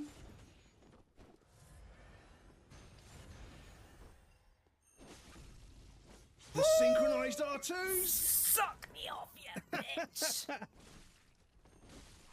Don't you heal, you pussyhole. Come here. I'm gonna die. Oh, you got both of us to the fucking... Mind the molly. Oh. Whoa. Oh my god, oh my god, oh my god. Oh my god, oh my god. Get off the ride, you bitch! Ah! How are you not dead? How are Don't you not you dead? fucking How are you dare! not dead? Die! Die! Die! Get fucked!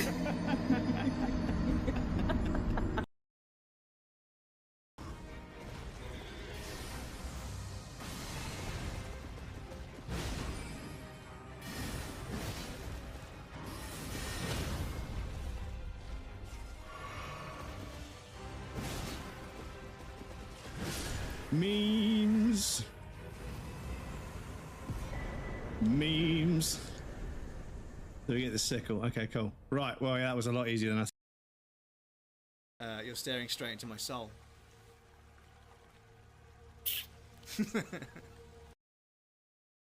Right.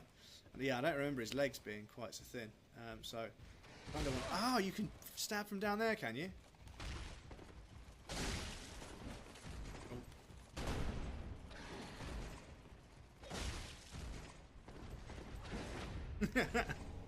See you later, bozo. See you later.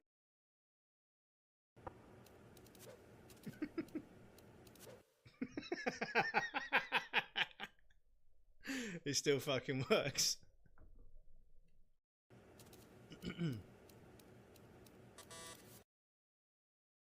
Stupid shitty room where you belong.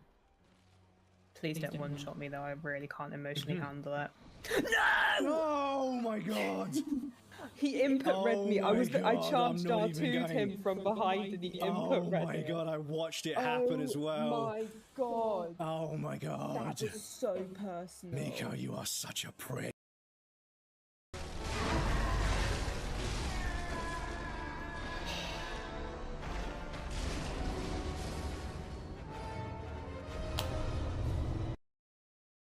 Yes, and also Sophie's hit the requirements to apply for partner as well. Like Melania, PhD submission and partner application in 1 month. All in 1 month. Like, amazing work, Sophie. So proud of you. Like, well done. Oh no, you got it! Oh my god, first try, GG's. Oh my god, Sophie. Amazing. Look at all the purple ticks in chat right now. Oh my god.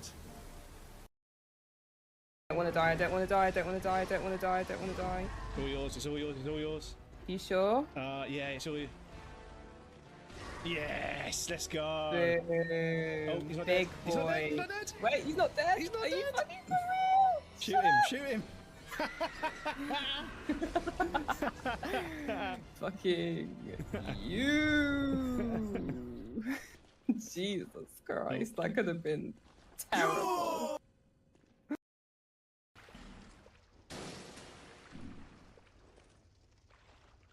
Dark Souls 2 healing, everybody. Wait for it. Wait for it. Wait for it. Not yet. Not yet. Hold tight. Hold tight.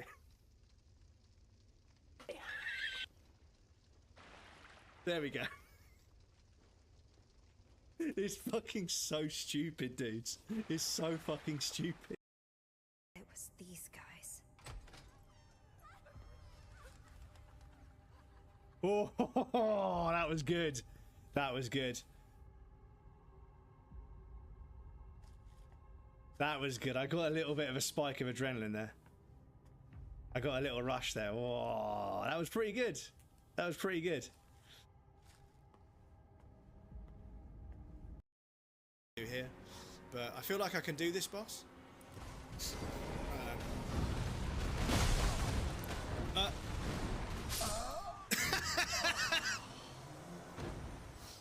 Okay, wait a minute, okay?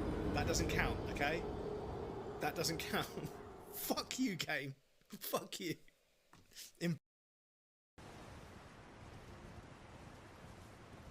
Okay, some birds. Some birds. Oh! There's no floor there, breadcrumbs.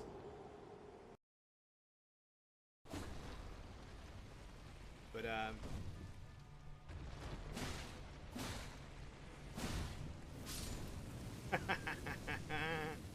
Welcome back, everybody. Thank you for your patience. I appreciate that. Bear with me for one moment. I want to just see how much slack I've got. Not much slack. Because I think I'm going to need a USB power supply for this controller. I've got one right there, but it's a little bit too far away. I might just put that there for now. Because I got a cable, but it's not quite long enough. And yeah, I'm not super happy with the way it plugs in, but yeah. Anyway, excuse me. Yes, welcome back, everybody. Thank you for your patience. I appreciate that.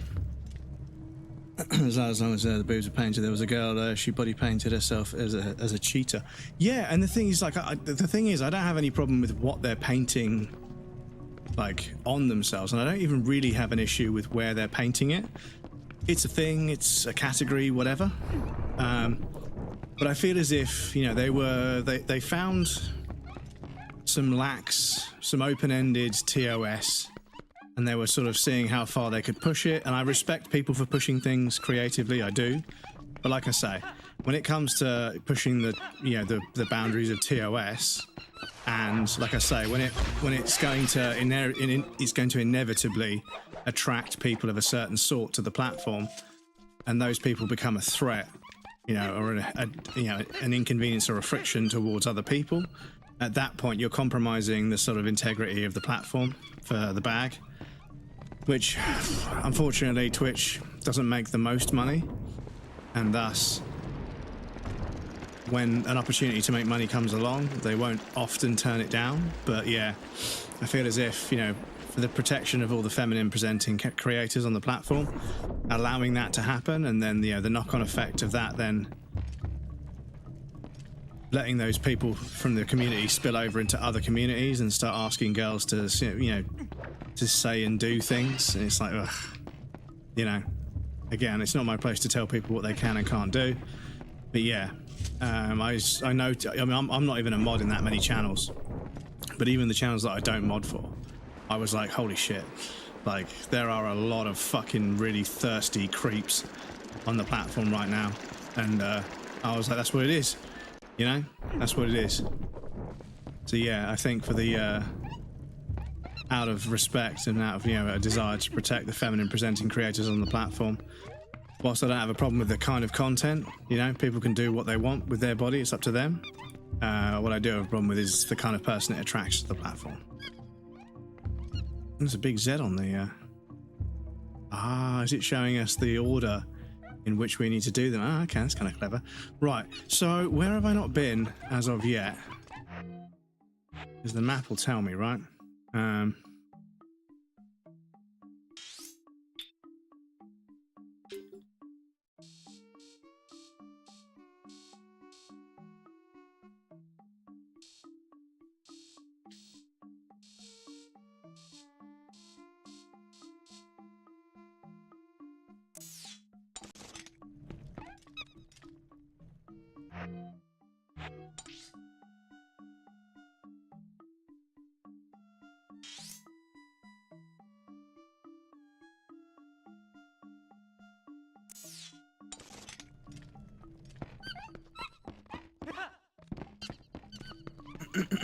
Draw CP fingers.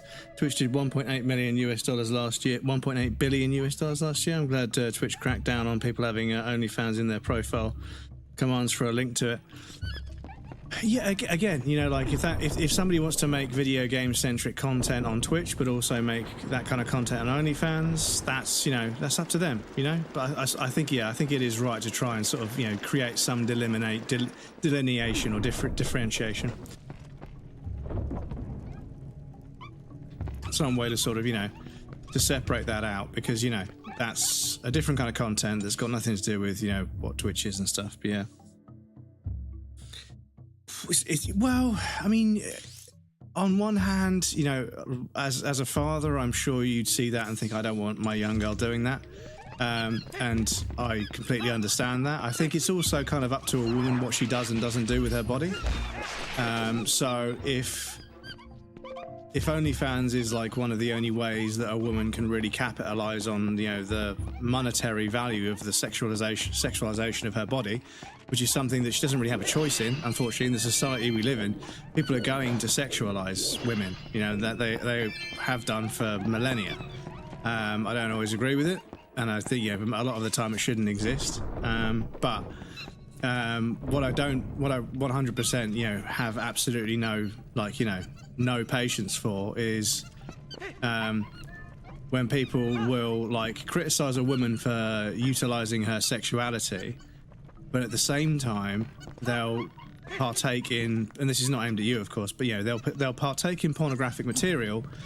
They'll also kind of, you know, hold women accountable for some crazy puritanical kind of view where, like, they're like, you know, I can't believe you're selling your body and blah, blah, blah, blah, blah. But every time advertising uses, you know, sexualized themes, they're all over it. It's the most resonant kind of advertising in their life, right? And it's like, well, you know, you buy into it as well, you know? So I think that, you know, the key difference is with certain platforms, they allow the person who is, you know, the girl to actually be making the money. And that seems to be a problem for some people, which is even worse, you know. It's like, not only have you know, allowed a society of patriarchal kind of, you know, frameworks to make women objects in various different ways, but as soon as they start to earn money from that, and it's not somebody else earning money, you know, because Lily Allen, bless her, she was saying that, you know, her entire life, photographers and various other people have benefited and profited from her as an object, right?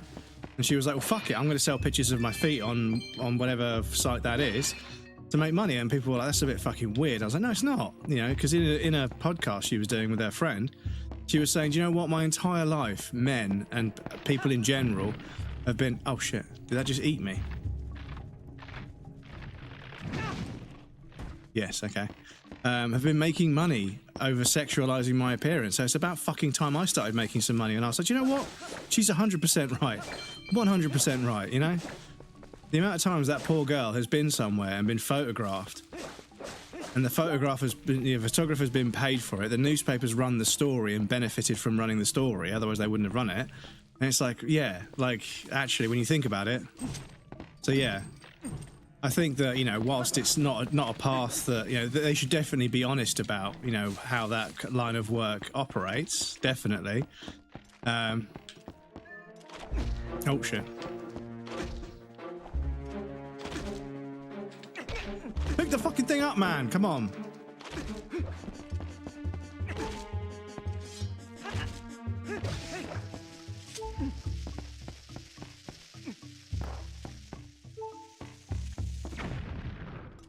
It's all my fucking health gone.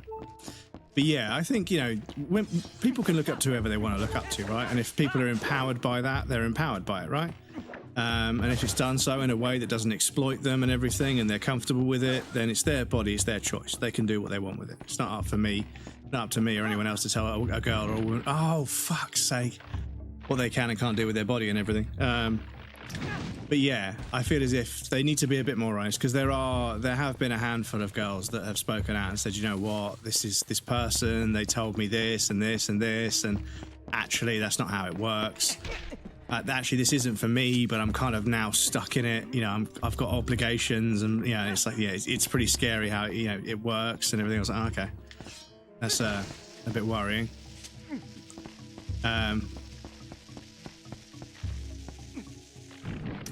Oh, yeah, okay.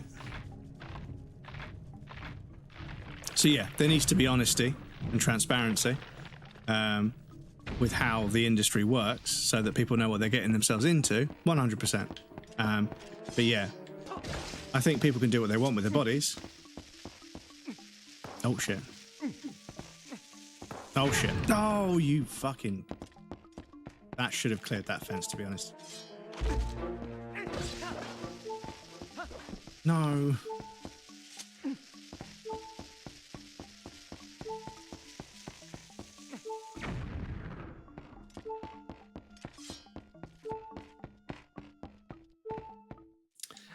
They have a choice, so what they do for money. Yeah, men and girls can actually too be hired as mercenaries to go to Ukraine and Russia too, but that's not really... Yeah, I mean, we were talking about killing people. That's different from, you know, making adult material.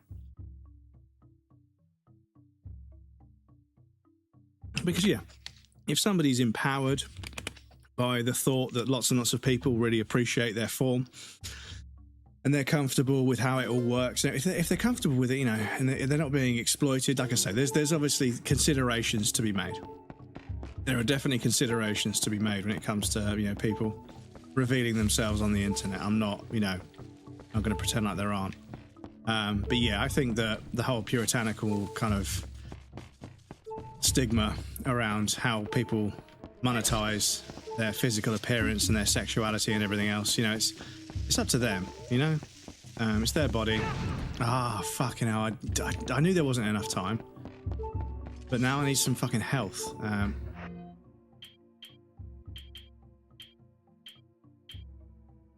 I've drunk that milk. Right, what's out here?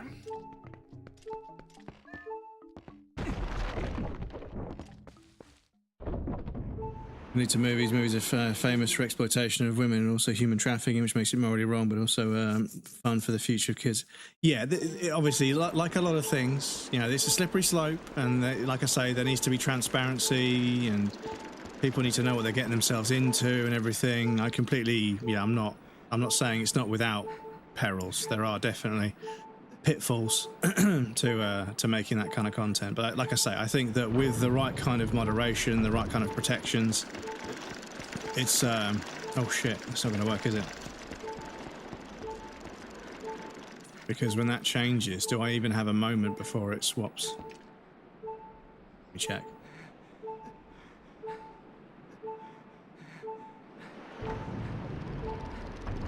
Yeah, okay, that one works. Okay. I've got a lot of health chat. This is not good. Don't care what you do with your body per se, but like Bonnie Blue as an example, I think is disgusting as fuck in my opinion. So Bonnie Blue is an interesting one because I would say that they are more interested in the shock value of what they're doing rather than the artistry. Because don't get me wrong, like I say, having met people that work in the adult content, the adult media universe, there are people that genuinely take it incredibly seriously, and they are trying to better themselves in all sorts of ways so as to perform better, you know, to make a more convincing performance, shall we say, to put it mildly.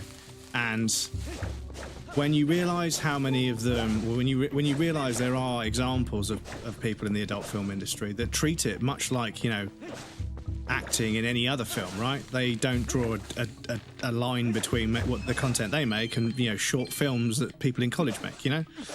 They want to be an actor, and they're capable and they're good at that particular kind of acting, So that's what they do, right? And they take it very seriously, and all the paperwork and the protections and the contractual obligations that make sure people are protected and everything.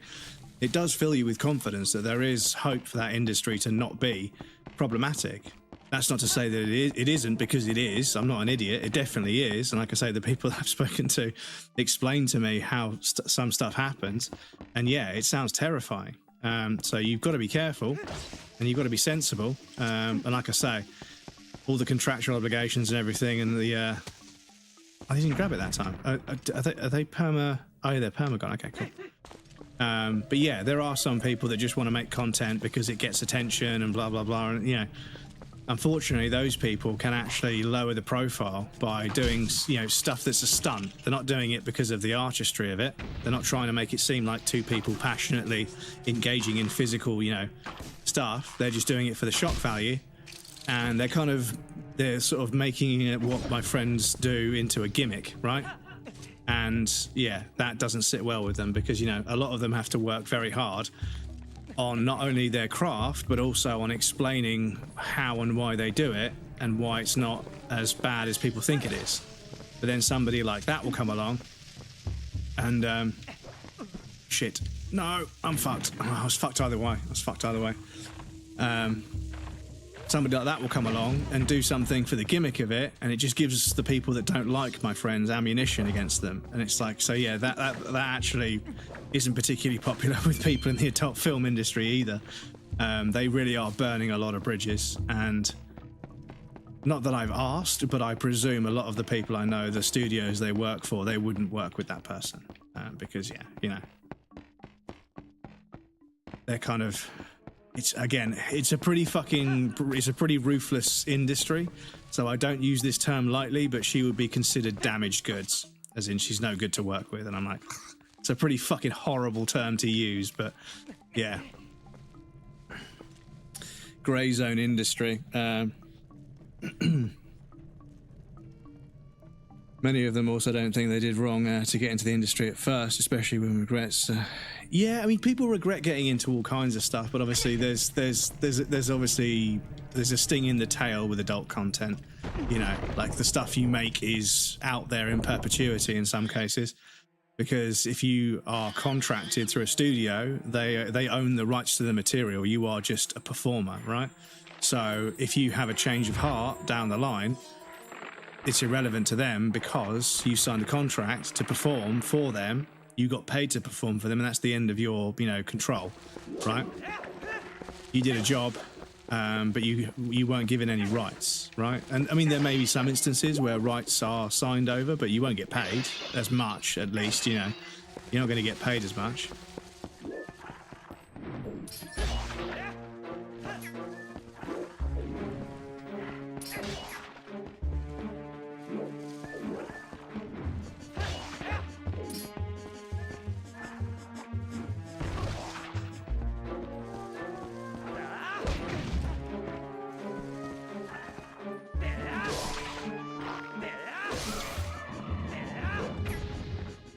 Okay, I thought I had to do the finish. Never mind. Right, I need a bomb to put in there.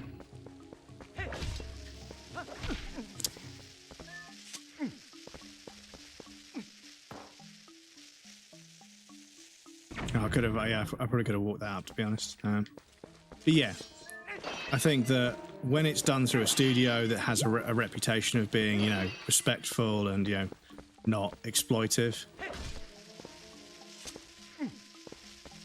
they can make the kind of content they want. But like I say, there's platforms for it. There's a time and a place for it, right? I'm not going to judge people for doing what they do, you know, if they're good at it. And it does take a certain amount of talent. There is a talent to it, you know. There's plenty of people out there that have the physical characteristics but can't do the performing, and vice versa, you know. There are people that can perform really well, but they're not physically, you know, and it gets into sort of like the fashion industry where you need to be like in peak physical condition, even if that means being unhealthy. And yeah, it gets pretty fucking dark. As a performer's career progresses, as they age, yeah, it's a fucking difficult it's a bitter pill to swallow to try and avoid using terms. But yeah, but again, you know, like I say, yeah, you sit down and have a chat with these people. They're perfectly reasonable people, down to earth. When they explain it, it makes perfect sense to me, you know. And I think that from the outside looking in, if people have never felt empowered by their body, and a lot of people don't because of the way the fashion industry and everything else works, but people that are genuinely empowered by the feeling of like people looking at them and being like, oh my God, that person is so attractive, right?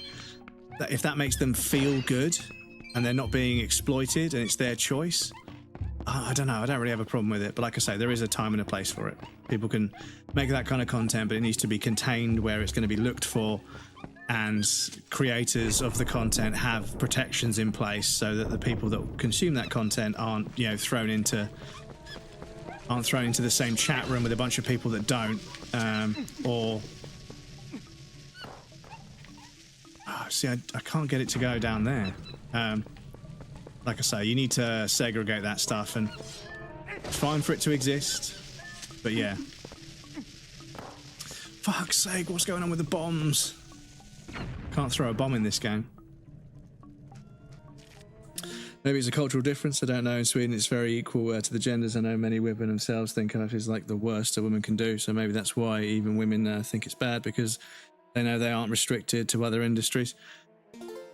Yeah, well, yeah, I mean, I think that, I mean, one thing, a handful of the people that I know, you know, the feminine presenting people, and, you know, the people that, you know, make that kind of sort of heteronormative kind of male-female, you know, content, they say that they get a lot of judgment from women who would probably actually really adore the attention and really like the money, but they're not built for it. And again, it's a pretty cutthroat industry.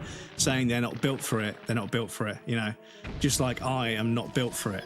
I'm too overweight and my dick isn't big enough, you know, and that's, you know, and that's something that I was happy to admit to them. They were like, you know what, a lot of blokes wouldn't, but it's true. A lot of them think they've got the stamina, but they haven't, you know. It's not even just about the size. You've got to be able to perform, and I mean like perform for a prolonged period of time. It's an afternoon's work. You're not just showing up and doing the business and getting it on the first take. You know, you're there all fucking day sometimes. And yeah, there'll be a bunch of other considerations as well. So you need to be built for it. You need to be physically like capable.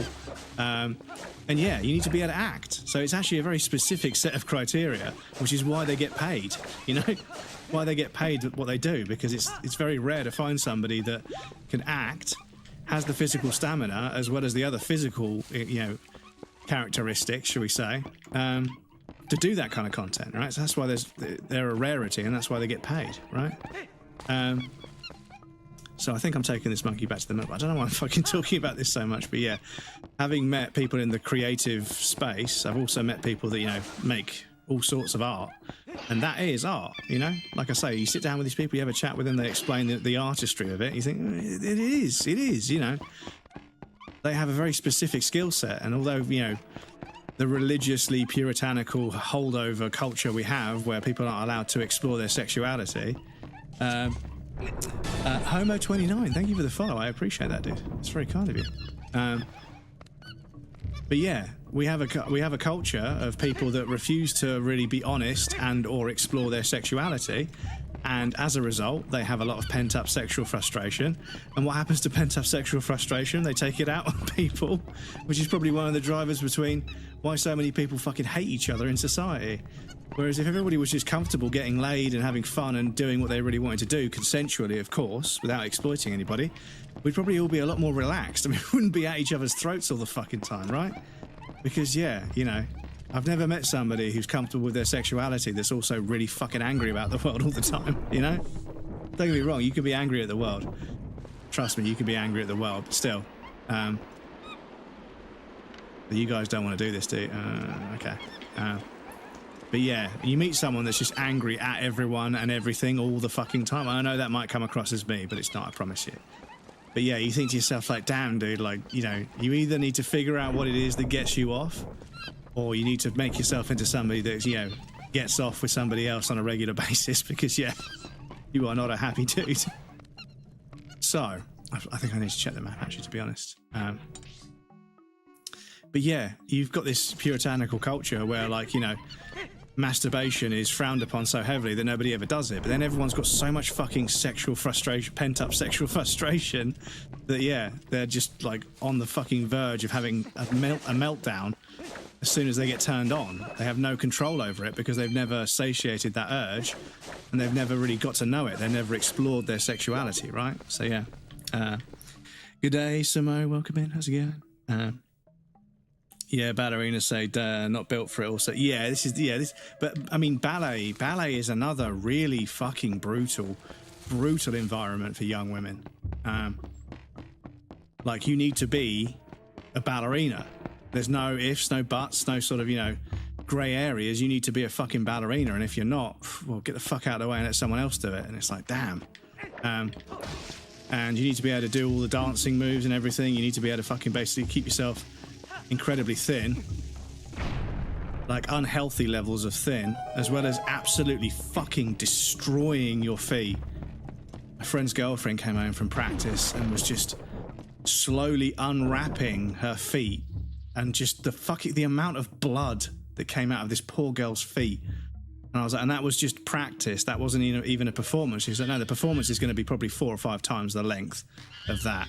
We practice it in chunks. And I was like, but like, are there like long-term issues? Oh yeah, my feet. I'll probably have to bind my feet to stop them disintegrating as I get older. I'm like, fuck, that's fucking brutal. And she was like, yeah, you know, but if you want to be a ballerina, you know, it's how hard you're willing to push yourself. What are these fucking sentient floor tiles? Is your bell working? Did it not play? I apologize. It should do. Russian ballet industry, they even break... Yeah. She's fucking barbaric.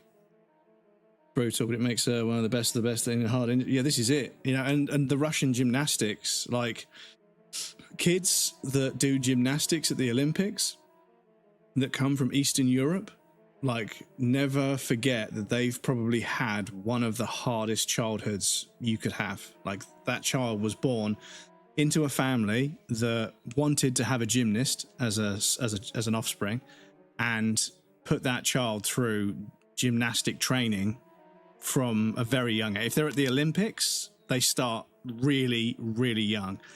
And the physical abuse that they have to go through to be able to develop the strength, but also the flexibility to do gymnastics, it is fucking horrifying, the shit that it gets done to these kids, so that they can win a gold medal when they're 17, 18 or whatever. And the fucking heartbreaking thing, dude, when I see somebody from Eastern Europe in second place, my heart breaks in a way that I don't quite know how to articulate, because I know that that kid, that 18-year-old kid, has gone through some of the most barbaric physical abuse for the sake of becoming physically what you need to be a gymnast, to come second. Fuck, yeah. I think I heard the bell. The USSR hockey team, they never stopped training. It was their job to win for the... Yeah, this is it. And there were Olympic ceremonies where somebody was crying and, like, you know, really, really terrified because they came third, and they said, I'm not allowed back home. I'll be assassinated. If I go back home without a gold, I'll be assassinated. And I'm like, what the fuck is wrong with people? Doing all right, could be better. I'm sorry to hear about that, man. I hope things improve for you, dude.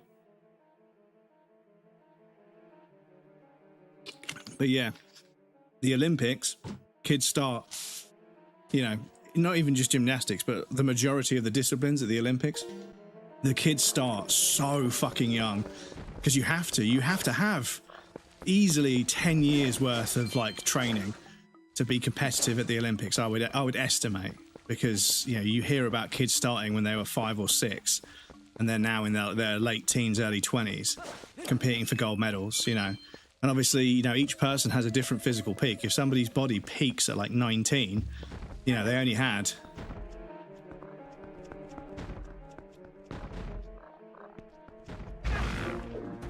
Okay. Okay. Time to fuck around, is it? Well, you guys are on the floor, and I presume a bomb would probably not be too friendly to your face. So I think that's what we'll be doing. a Russian gymnast who didn't play for Russia and got kicked off. It was heartbreaking. Got kicked off just because she was Russian, even though she's not doing it under the flag. Yeah. Going to have a good time because this place is always a good time. Well, I'm glad you feel that way, dude. Hopefully we can cheer you up. I'm sorry to hear that you're not feeling so great. I'm right there with you, brother. I'm fucking an absolute mess right now. But yes, we have video games, we have humour, and I'll try and talk about something a little bit more lighthearted. But yeah, I also feel like, you know, like I say, when I hear about people like criticising gymnasts and other things like that, the Olympics, like, oh look, they didn't even do this, they didn't even, I'm like, you have no idea the fucking hardships that person has gone through. Like me, I rode BMX, you know, I started riding BMX when I was, I don't know, fucking 13, 14, you know, 5 or 6 years after those kids started doing gymnastics, and I just rode BMX when I wanted, how I wanted, you know, and I got as much enjoyment out of it as I wanted, and that was it. I didn't have to fucking compete or anything. I did what I wanted to do. I did it the way I wanted to do it. I expressed myself the way I wanted to express myself. You know, I was doing a sport that physically it did damage me. Like, I've got injuries that are never going to go away, you know. But yeah, speaking to people that raced, that, you know, this is how I started speaking to Olympians, was, you know, BMX racing got added to the Olympics, right? And they were like, yeah, I've been, you know, fucking on a committee of people talking about how we're going to grade people on BMX. Because there's racing, but they also want to bring freestyle BMX into it. So I've got to go over there, and like we would go to a competition and we'd give people marks and points for doing tricks and stuff, I've got to explain how you rate somebody who rides BMX, and explain to the Olympic Committee, a committee of people who basically govern over sports that have a very stringent and strict set of guidelines for how things are done. To take something like skateboarding or BMXing, where there's so much of it that's personal and expressional. It's like a personal expression of them as a person. The way they do a kickflip or the way they do a tail whip or something, it can have such an impact on how cool it looks.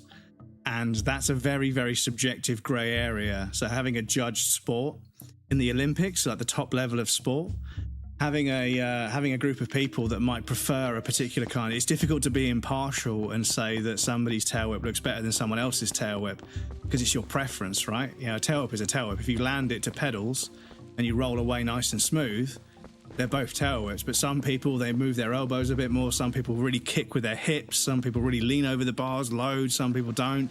You know, people learn to do the trick. Like I say, because there's no guidelines, people just fucking, you know, oh, I just dived onto a log. People just figure it out, you know. The trick gets done, but people pick up little bits and pieces of their own sort of, you know, movement within the trick. And yeah, if you don't know how to accurately grade that, how are you going to have a ceremony at the Olympics where, you know, people compete and you've got to try and add it all up? It's fucking complicated. I'm glad it's not me. I'm glad they didn't ask me, because I'm not very good at grading competitions. I wouldn't want to do it. Because, yeah, you've got the fucking Olympics spending out God knows how much money to build a skate park on top of all the other events they've got to manage, flying out all the people to compete, and, yeah, making it part of it. And obviously, you know, the Olympics, it's the fucking really terrible thing, right? Is like I say, you've got these kids that have been training since they were 5, 6, 7, 8 years old, right? And then you've got a bunch of fucking stoners with BMXs and skateboards waking up at like 3 in the afternoon. And if you said to them the competition's going to take place at like 11:30, they'd all be like, nah, we ain't doing it. We're just going to go home. It's way too early in the morning for them. They're all going to show up drunk. And I was like, mate, it's such a fucking clash in cultures, right? I don't know if, I don't know how long there'll be extreme sports in the Olympics, but I guess we'll see. Heartbreak is unfortunate because someone that doesn't do what specific sport they judge someone like it's you know, they watch somebody do like a perfect routine and then put 1 foot wrong at the end of the routine. They're like, ah, you fucking idiot. And it's like, when was the last time you even jogged up the stairs without getting out of breath, mate? Shut the fuck up, stay in your lane. Did go-karting as a kid and still have some feelings in my back sometimes after like flying like 30 meters with a go-kart and then falling off it and landing on the ground. Yeah, should be former players of the sport. Yes, former player. Well, the thing is, you don't have to be a former player. I think maybe, but I think there are definitely people that don't do extreme sports, but they're part of the extreme sports world and they have the knowledge. I think that to really sort of understand the sort of nuances of extreme sports, I think it's perfectly fine for somebody to grade a competition who just is part of the world and is part of that, you know, environment, part of that culture, and who has been there for all the major cultural developments of like the sport. So somebody that's never skateboarded, but somebody that's been around skateboarders and has watched every skate film and knows the difference between a good skateboarder and a sort of, you know, a bad skateboarder, I think they'd be okay to judge. But again, you'd want some big names. So like if you're going to have a skateboarding competition, you'd want retired pro skaters would probably make most people feel at ease. But I personally feel like somebody that's very, very ingrained in the culture, whether they take part in the sport or not, would still be a good judge, I think. So I need to check the map and see where we have and haven't been, because yeah, we haven't got across to that side yet.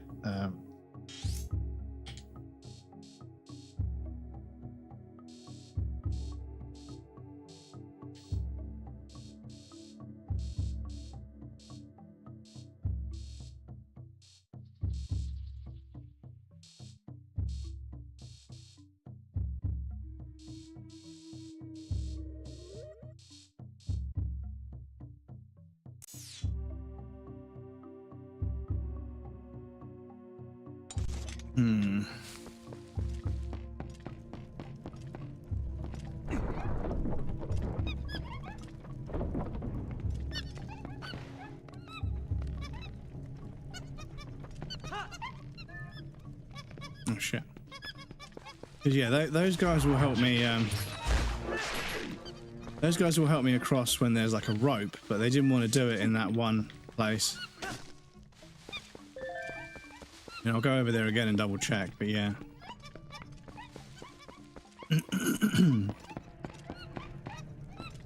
I agree. Olympics bring in money. When it's done, they leave the place and the debts. I think it's financial. Oh yeah, no, there are a handful of countries that have refused because of the sheer amount of damage that tourists do. There are countries that have refused to host the Olympics because yeah, the amount of money spent building the arena and then the impact, the sort of economical and financial impact on the area. And then, like you say, basically the circus moves on and they leave behind this enormous, great big structure that isn't maintained. It's too expensive to maintain because it's never going to be used for anything. And yeah, it all starts to degrade and then they have to pay the police to sort of keep an eye on it. It will cost too much to demolish, but they then have to keep people out of it because people will repurpose it to squat in it. Yeah, it's not an ideal situation.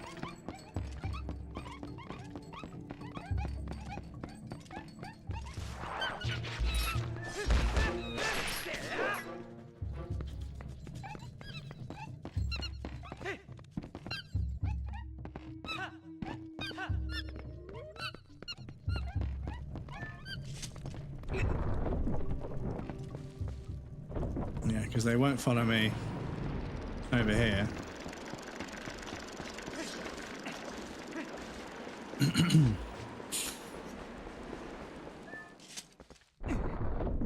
My brother, bless him, used to judge my MMA tournament when I used to play MMA, and he knew what he was doing.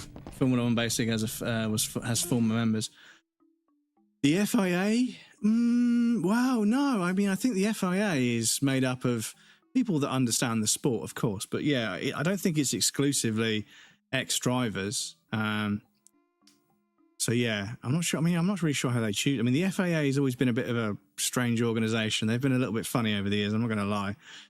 A bit sort of, mafia. But yeah, never won a competition, but I was runner-up once. Well, congratulations on runner-up. Yeah, there's a lot of people that wouldn't have even competed. So coming second is not the end of the world. Obsession can beat talent. Guy I played against was about 2 years more experience. Yeah, well, 2 years is a lot. Held my own for 2 rounds. He pulled a guillotine against me and I couldn't get out of it, and I tapped after 2 minutes of struggling. Yeah, you tried. I was losing breath and I couldn't. Yeah, exactly. Yeah, you tapped out. It's, because being unconscious is not good for you. Like, it really isn't. I mean, when you have surgery these days, they won't even fucking put you under. They used to put you under, like you were unconscious when it happened. But now they try to avoid putting you under because it's really not good for you. And after a certain amount of years, at a certain age, they won't put you under for anything because you might not come back. Like, people just don't come back. They go in for surgery, they get put under anesthesia, and they have an anesthesiologist that keeps them kind of, you know, unconscious but not dead. But then when they try and bring them back round again, they won't. They just won't come back. And it's like their body wants to go. And it's like, fuck, that's fucking scary. I'm good, you know. But general anesthetic or local, I don't know if it's local or general. I don't know which one knocks you out and which one just numbs you. But yeah, they try and do most of the stuff without putting you out because it's not good for you to be unconscious. Matilda did figure skating in her young years. Her teacher was a former USSR figure skater. I don't know how good the teacher was, but her work ethic she put on the girls, Matilda, was brutal. Like, it wasn't a fun play. It was train. Yeah, so one thing I've come across before when I meet people that are training to do a more sort of traditional Olympic sort of, you know, centric sport is you've got someone that's training people to be like an Olympic gymnast or whatever, right? And they don't have any medals. They haven't got any photographs of them accepting awards. They didn't have a very successful career. And whilst that poises them to understand better than anyone what happens when you don't train hard enough, the kind of guilt that's left behind, and that's the thing that's going to drive them to train people really, really hard. It's difficult to hear it. When they're like, you've got to train this, you've got to train, you know, 5 days a week, you've got to train for at least 5 hours, you've got to do this much training, you've got to do this, and they train the kids so hard. You think, but yeah, but you didn't win anything, so what do you know? It's like, but they know that if you don't train super fucking hard, you won't win. You won't get anywhere. So although it seems harsh, they're actually kind of doing you a solid by being the bad guy for you. Because, yeah, like when you're a parent trying to raise a kid to be an Olympian, you know, you have to be so harsh on them that it's difficult to be their parent. But, you know, if you're getting a trainer who has some experience of the sport, more than you probably, they get to be the bad guy. But sometimes there needs to be a bad guy. Someone that isn't the kid's favourite to fucking make them train. Because the parent relationship and the trainer relationship do have to be different. It can be done. There are definitely people that have won gold and they've got their, you know, their head coach or their trainer is one of their parents, you know? It can work. It definitely can work. But I've definitely seen more instances where, you know, the trainer needs to be someone else. So the parent can be the parent and the trainer can be the trainer. And they sort of keep it separated that way. Russians in that part of the world are quite brutal work ethic in sports because otherwise for someone... Yeah, and the thing is, like, there's also that sort of aspect that, like, in Eastern Europe, there's lots of places where the only way out is to do a sport. It's the only way out. And, yeah, Brazil, football, you know? Think of all the amazing footballers that come from Brazil because it's a very, very economically unstable country, right? And yeah, kids see the way... I mean, and kids in London, you know? Kids from London will work really fucking hard playing football because it's a way out of the hood, right? Because London is a hood in some parts of the world. In some parts of London, sorry. It is a hood in parts of London. And yeah, football, if they practice really fucking hard, they might be able to become a reasonably successful footballer and get out of the hood and look after their mum. But they train fucking uber hard because it's a way out for them, you know? It shouldn't need to be that way, but yeah. Look at Max Verstappen. Yeah, this is the thing, right? This is kind of the thing. Is I see Max kind of fucking mentally checking out of Formula One already, you know. And I'm not a hater. Like, I respect the guy as a racing driver. I don't like the way he races. I don't like what he does. And I don't like how he behaves. But he's a fucking quick racing driver. He's a 4-time world champion, 3.5 4-time world champion. So yeah. I respect the guy, but I see him just mentally, he's not there. He's fucking, I think he's on the way out and he wants to go and do something else because he's done it. He's won world championships in Formula One. His dad never did, but his dad brutally bullied him into being a world champion. And now that he's won, I think he wants to fucking take his foot off the gas and do other stuff, you know, have a life, which I think he's entitled to.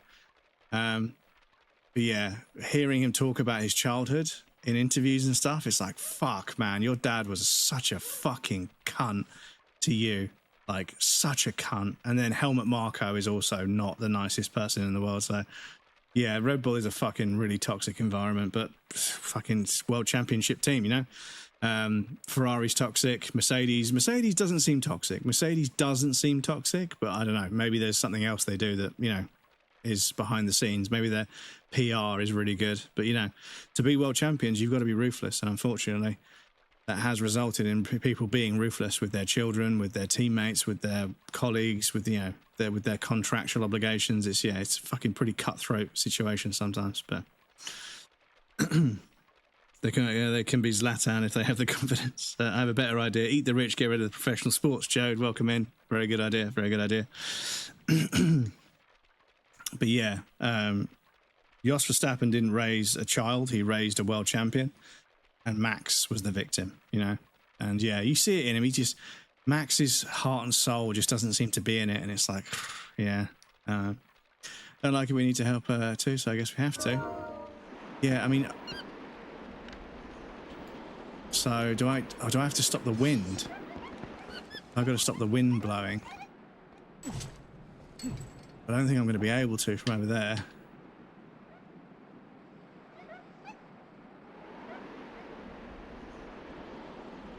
Yeah, I don't know how we do that.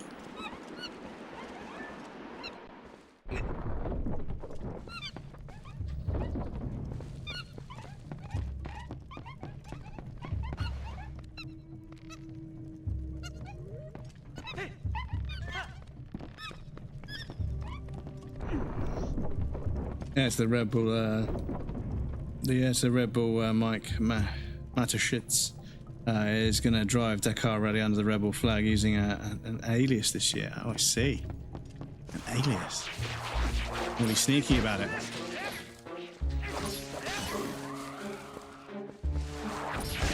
But yeah, to be honest, Red Bull were like starting to struggle, and I was like, ooh, but they're a good team, so I expected them to bounce back, but then they lost Newey and they lost Horner, and I was like, damn, this is definitely not the time for corporate restructuring. And yeah, arguably you're getting rid of the two people that probably contributed the most to your success. Because yeah, I think Newey built the car and Horner managed the team, and yeah, when you've got that kind of harmony, yeah, you end up with results because it's a finely tuned machine. Bear with me a moment. I'm going to quickly create a save here because I have a horrible feeling that this is not going to work, but we shall see. Hope he's going to be good. He left Red Bull this year because their philosophy is I can't own the company and can't be an employee at the same time. Yeah. And Adrian Newey was taking a more senior role at Aston Martin, but he stepped back to just being a technical lead. I don't think he's enjoyed running companies and managing entire departments more than just being a car designer. Because yeah, I don't know if I'm able to jump between these two at the last second. You can fuck off.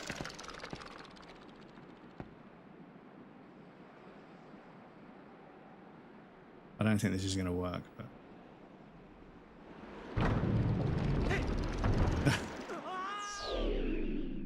No, I don't think that's going to work.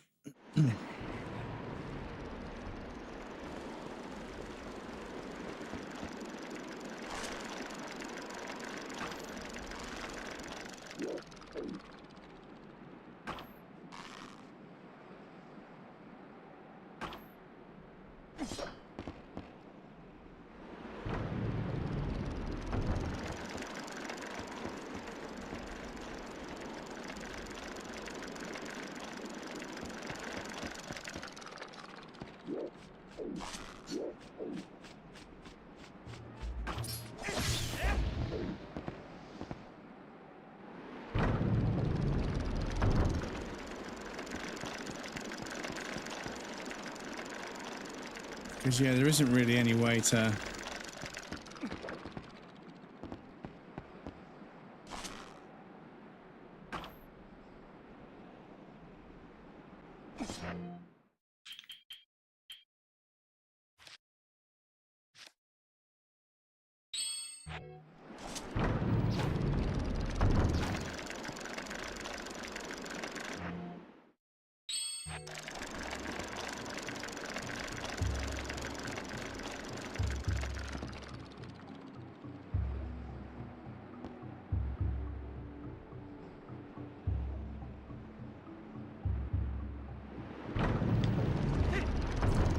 No, he's not going to let it. Yeah, I don't think he's going to let it happen, chat, I'm afraid.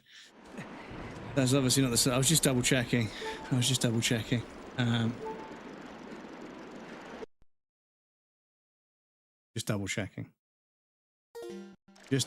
But no. So how am I going to get one of these to stop while the other one goes? That's the thing. Because they don't... Because, yeah, down there... So there's a bridge over to that one over there, and I've been in there...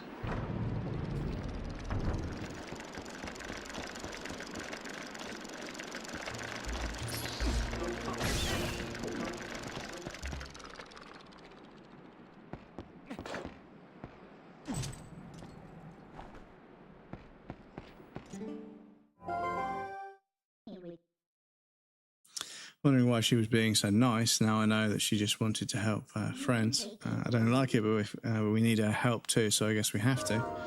So do I need one more monkey before they'll do that? Oh shit. Okay. I think I might need one more monkey to bridge that gap. Maybe that's why they won't do it. So I need to find areas that I've not been able to get, I've not been to yet.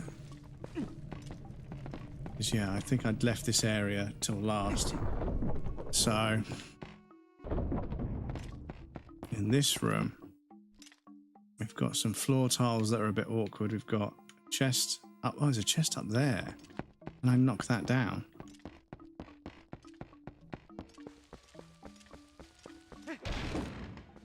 Yes, I can. What do you got for me? What do you got?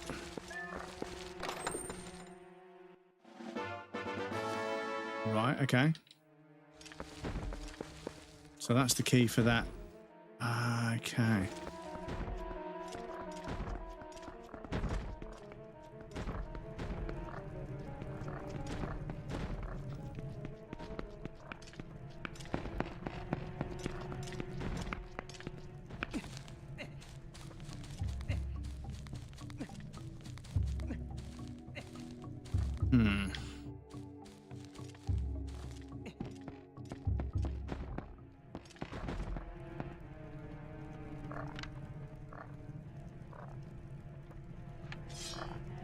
So, we can't pursue that. I think there's nothing there. I think there's just a chest or something. We got that already. We can go across there, but we can't get to...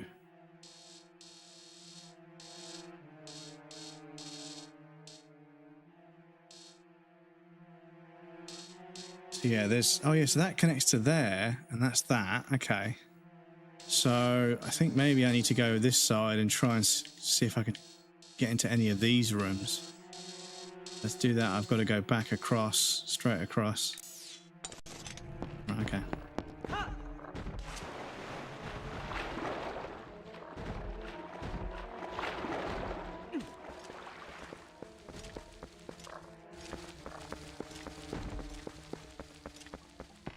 Only been the founder of the clock, the Mateschitz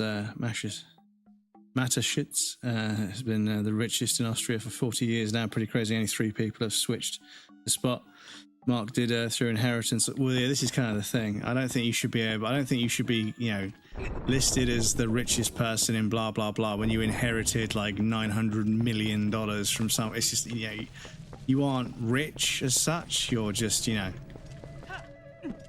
because, you know, just inheriting the money, like there's absolutely no merit in, you know, but when you inherit a bunch of money, you can pay for PR to make it seem like you're actually deserving of the money or that you earned it somehow. But this is what I was saying to a friend of mine. It's fucking wild to me that the only difference between a successful entrepreneur and an unsuccessful entrepreneur is financial backing, which is why they're always doing fucking investment circles and funding circles, because basically almost every successful businessman has like a fucking wake of failed businesses behind them. And yeah, when you look at people that are successful now, but they've had like 9 failed businesses, it's like you would not be successful in any other timeline. Like you would not be a successful, considered a successful person, had it not been for the significant amount of money of your parents that you spent. So yeah, I don't think calling someone like Elon Musk rich describing them as an entrepreneur or anything else like that is particularly valid because, you know, they fucking inherited a bunch of money and they've failed and fucked up so many times. But they've had the money to pay for it. So, you know, money can cover up the stench or the musk if you... Jade was already on the scent, already understood what I was going for. But yeah, they just fucking canned the metaverse, and apparently Zuckerberg spent $80 billion, $80 billion to fail at making a fucking social media platform when they already preside over one of the largest social media platforms out there. Womp, womp, womp, womp. $80 fucking billion. I mean, homelessness, world hunger, it's like maybe 60, 70 billion. To fucking fix it, right? To fucking fix all of the societal problems that are causing the most harm. Homelessness and world hunger, you could fix that for like maybe 56, 57, maybe 60 billion. But yeah, 80 billion, ridiculous. Anyway, do have an ad break. I need to pop you guys on the BRB. It's going to be right back, and then we'll carry on. Yes, I'll be back in a moment.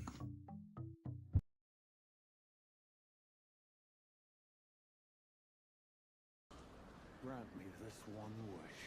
Take this finger, my finger. Scale the jagged peak. I couldn't resist. I couldn't resist. Oh.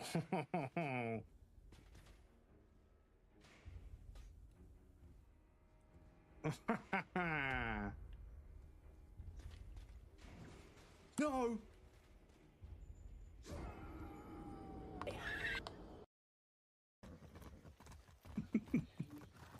What the fuck is this, dude?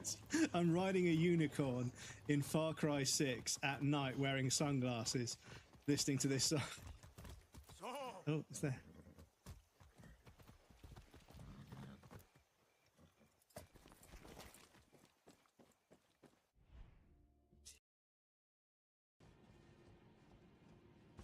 No, you fucking prick. How the fuck did we get away with that?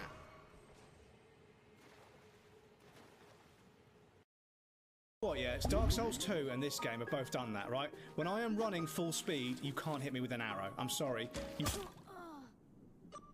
Are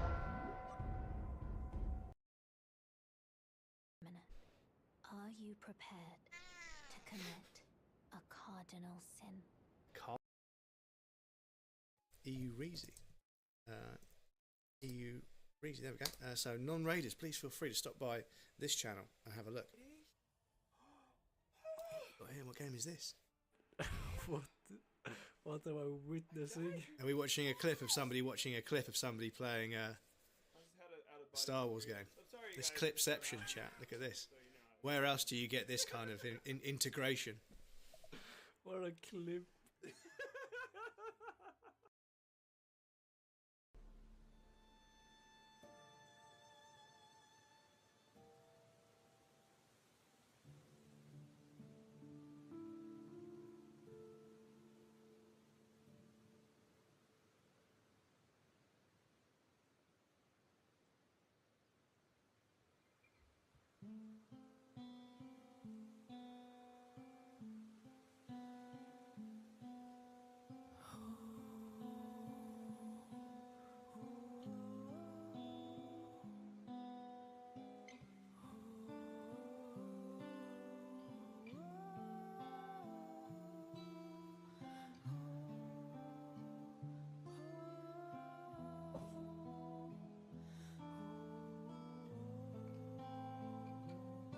What it means to be a mother.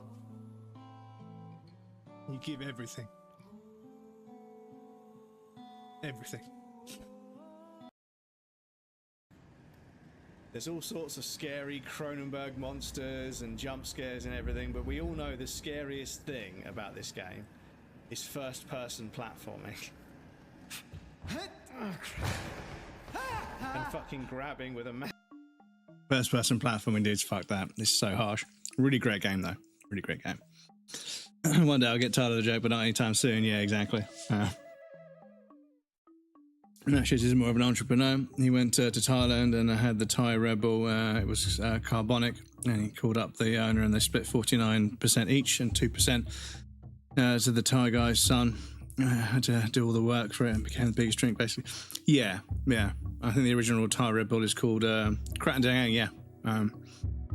Had a nasty as fuck when not carbonated. Yeah. And this is it. Is that sometimes a product will exist in some form, but a long time and not be successful. And then someone comes along and repackages it, rebrands it, or does something to it. And suddenly it sells like crazy. And arguably that person is, the successor, the person that made it successful, right? And yeah, there have been a few times where people have argued with me and said, like Apple, they just copy everyone else's ideas. I'm like, well, Apple's more in the market of taking ideas that people tried and didn't do a good enough job and doing it properly. And yeah, when you look at the products they've released, and then the product that people say this is the actual idea, this is where they stole the idea from. Like, yeah, what happened to that product? Oh, it didn't sell. Why didn't it sell? Oh, look, it's because it was a piece of shit. It's like, I'm sorry, like if somebody has a good idea but they don't market it and they don't make it into a good product, then yeah.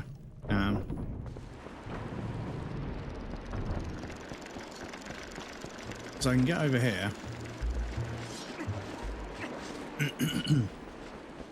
May need to mod elsewhere a bit right now. I'll keep it lurking. But by all means, I appreciate that. Yeah. If you need to take care of business, you take care of business. Thank you for the lurk. I appreciate that. I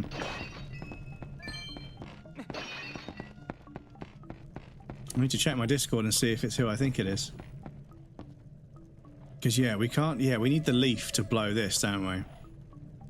We need the leaf. That's what it is. We need to get the leaf from somewhere.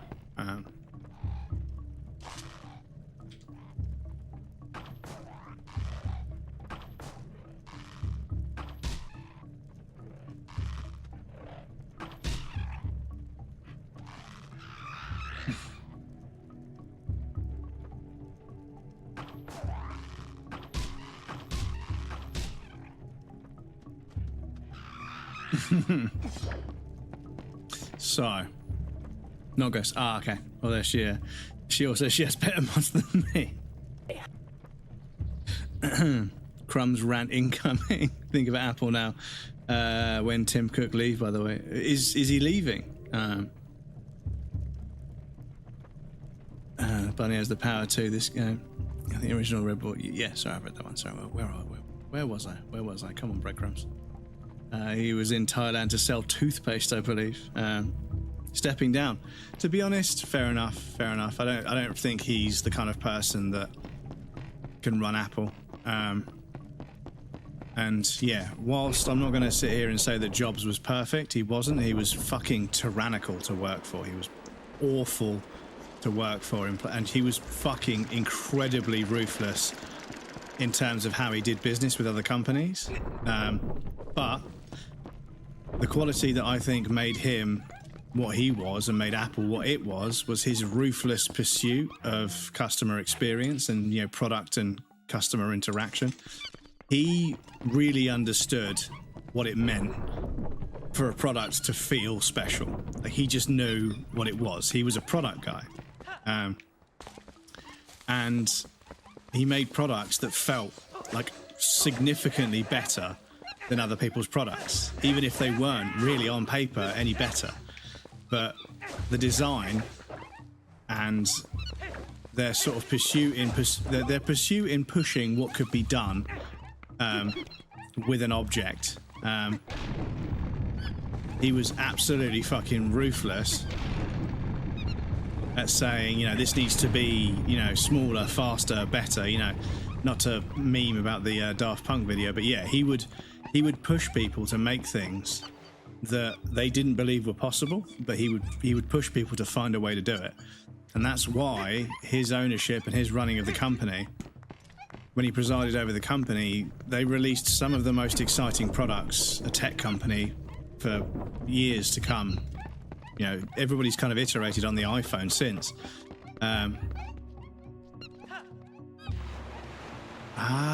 What's this, chat? What's this?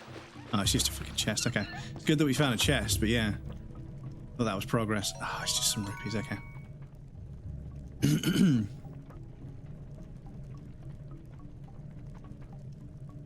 Apple CFO is reportedly taking over. Yeah, if he's another numbers guy, yeah, I'm not. I don't think I'm too confident.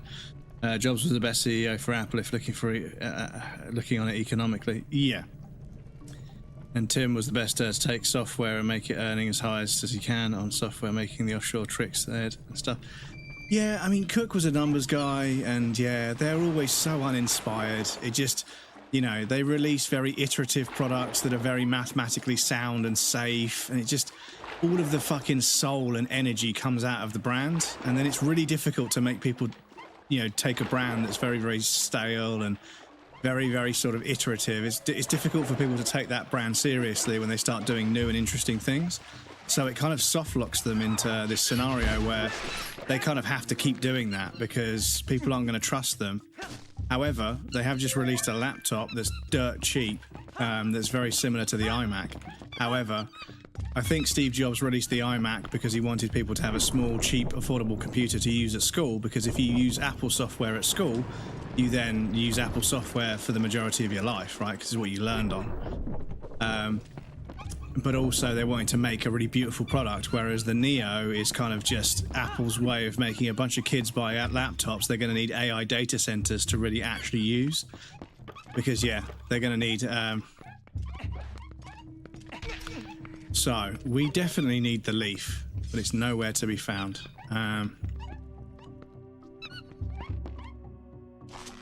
Because these things ain't going nowhere. At the Leaf.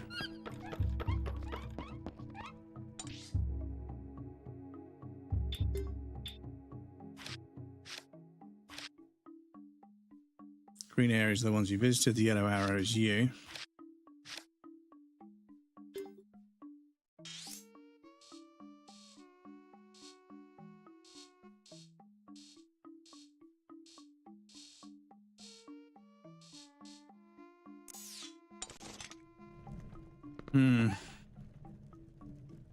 What?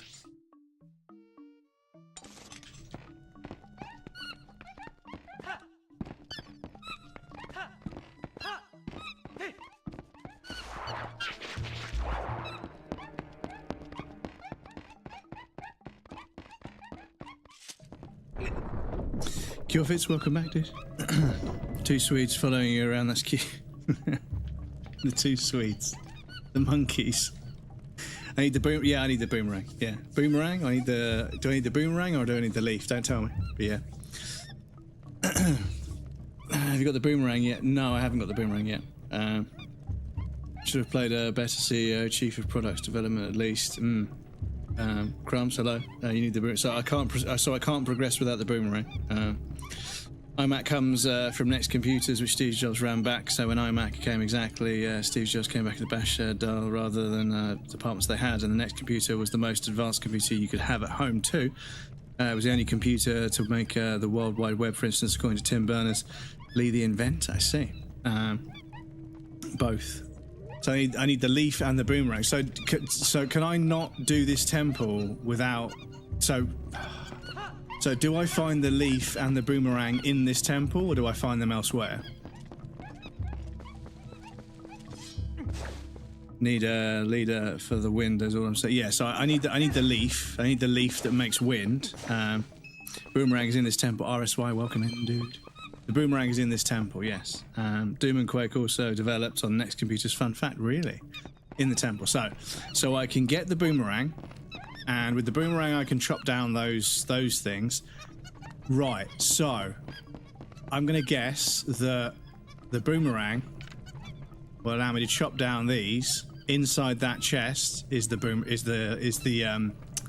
leaf, the wind blowing leaf thing. Although it looks like a normal chest to me, so I'm not sure. But yeah, I'm going to play Red Dead Redemption Online, so I'll see you later. Catch you in a bit, Krill. See you next time. Enjoy. I need to get on the online because you need to make a posse to do the online trophies. So me, Kate, and a handful of people need to get together at some point and make a posse and do the online stuff, and then I've just got to play the game in my off time to just get some trophies.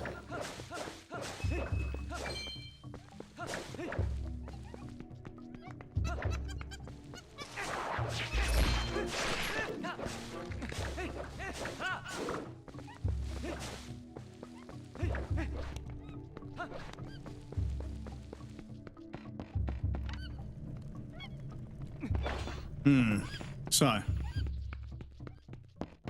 let me mooch back to the beginning. We'll start from the beginning and see if we missed something.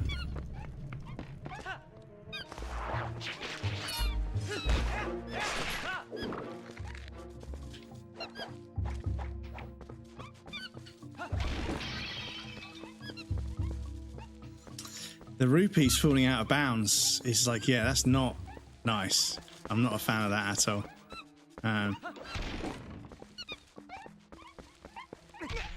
Nope.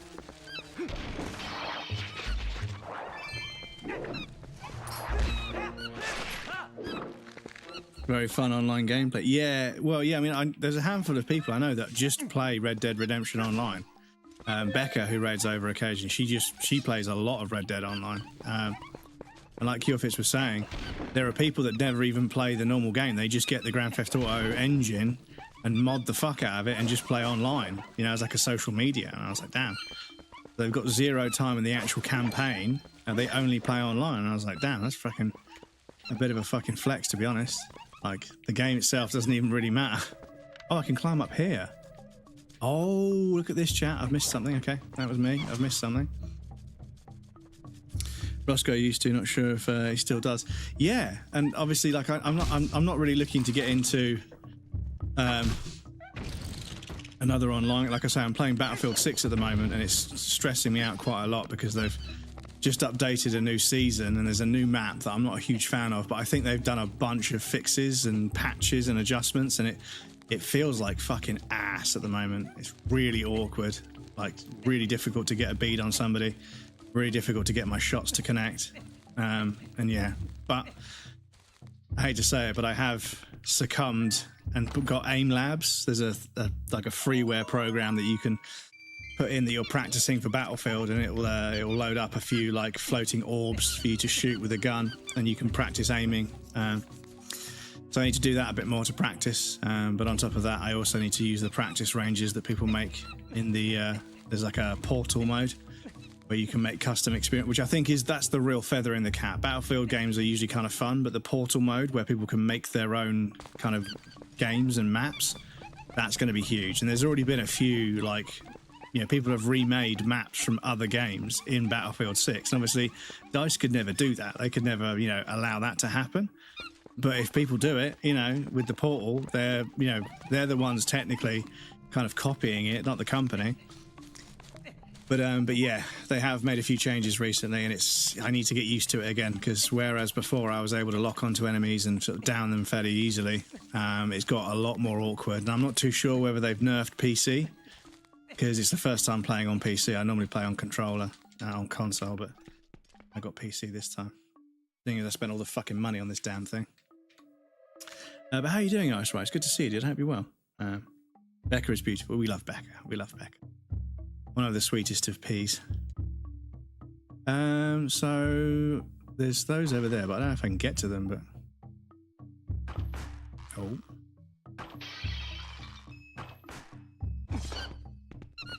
Okay. Did a race earlier. I'm so hungry. Oh, how did the race go? I hope you had a good race. I hope it went well.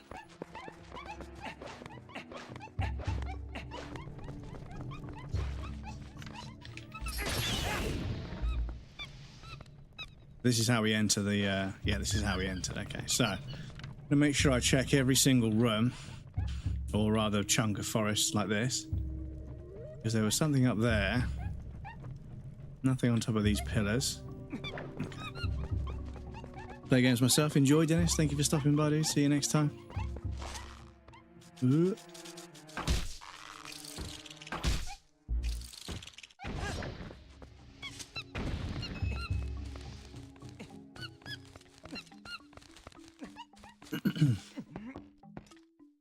I need help, yes. If I need help, I'll ask. But yes, thank you for holding back. I appreciate that. Pretty good. Finished 6 out of 24 starters. Set a new PR for 1 hour power. GG's. Sounds like a fucking pretty productive afternoon. I can see why you're hungry. Enjoy the well-earned food, dude. Enjoy it. Because yeah, out of 24 people being well into the top half, and also doing a new PB means you were pretty much at it. You know, you were pretty much at it. So yeah, GG's.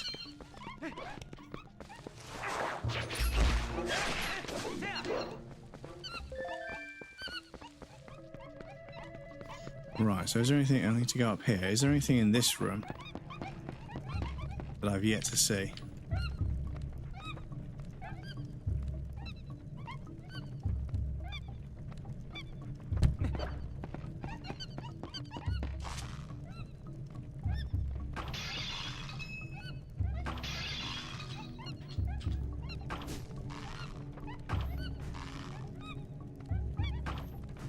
Fucking hell, monkey, get the fuck out of the way.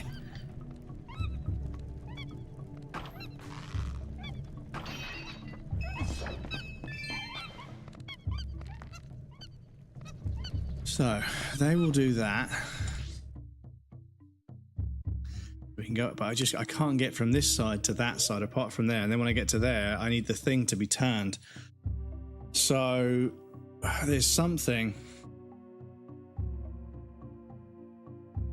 So I wonder if I need to use those floor tiles that throw you. I wonder if I need to use one of those on purpose to throw me up onto that thing.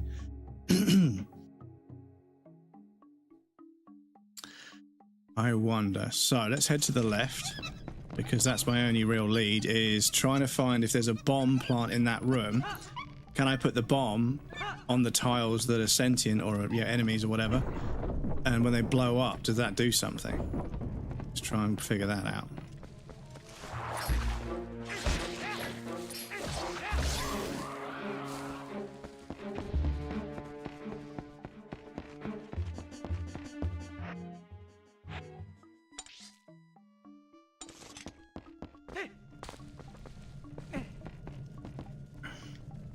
It's top of our zone 4 the whole time, and it's, this is like my fucking cat. So we're trying to look at the thing. Look at me instead. Yeah.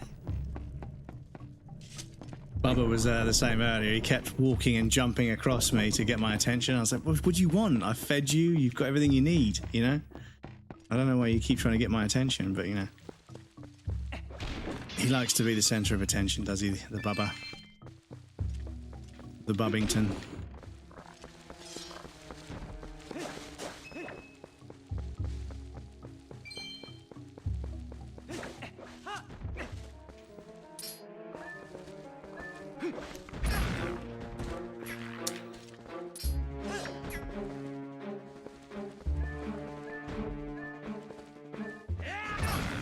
Okay, yeah. That does that. Right, once again, I'm going to quickly save the. He wants playtime. Yeah, he wants to be more important than the video game. Bless him. I mean, he is, but you know, if I'm sitting here playing the video game, he doesn't know that. Right, so where have we? So I'm going to avoid them on the way over here, but yeah, we've got some there. None here.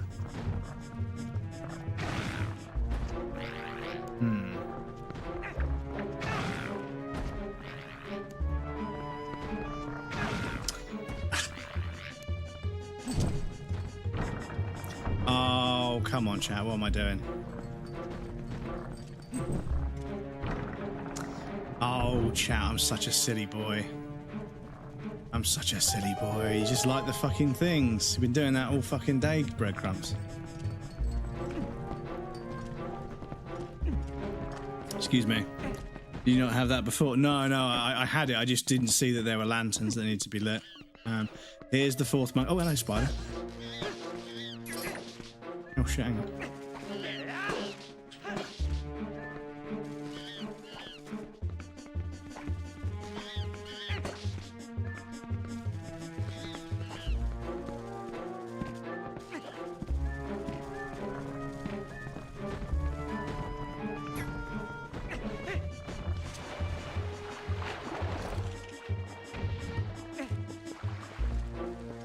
I fell in the water.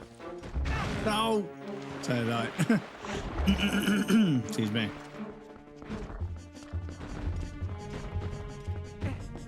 Excuse me. Hit from behind. Yes, I understand.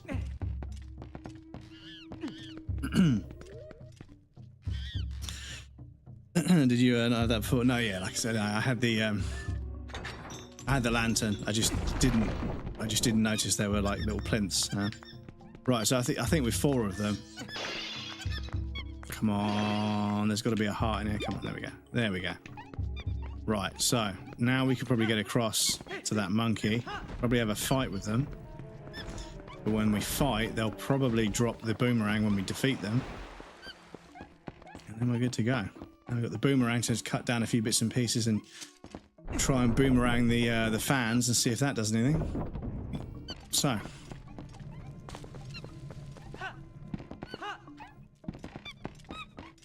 This is the other thing. When you want to drop down, he ends up jumping across instead.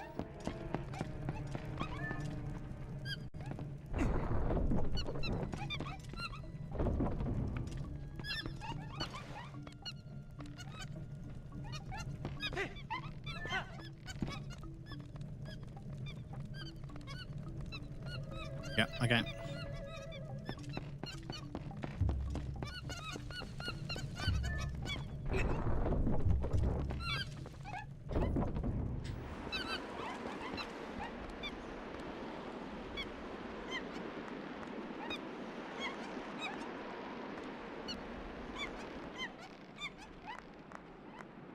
This. Haven't played this in a few years, so I vaguely remember this dungeon, not the spoiler bits. I appreciate the lack of spoilers in that case.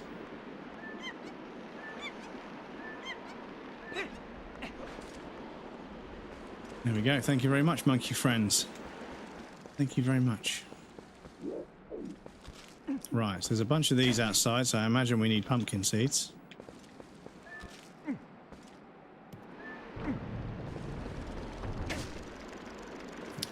Even if they aren't dropping any.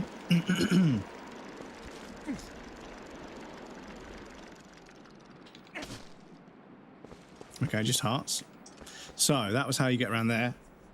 Oh, there's one more over there. Can we get to that? I think we can get to them, can't we? Oh, no, this is the same thing. Okay, yeah. So, let's go in here and see what this does. Oh, because I love this game so much. Here we go. Yes, please, Bunny. Mind always offer first. You've been pretty good so far, but yeah, just always offer first. If you've got information or you've got a suggestion or something, just say, I have a suggestion for this or whatever. Old Bunda the baboon. Yep, I can see some things hanging from the ceiling. I see, yeah, okay.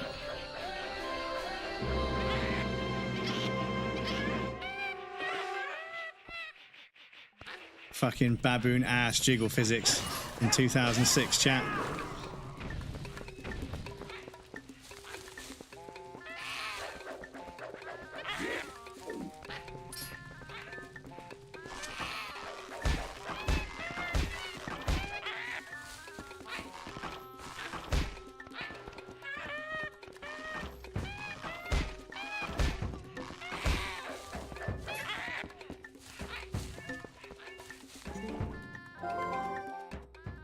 Shoot him in the arse. Oh no, you roll into the pillars. Roll into the... Okay.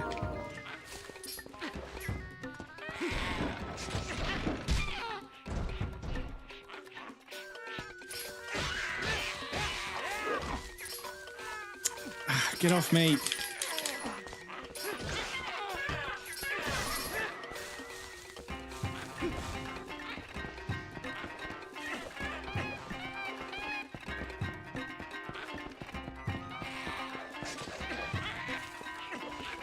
Oh, fucking hell.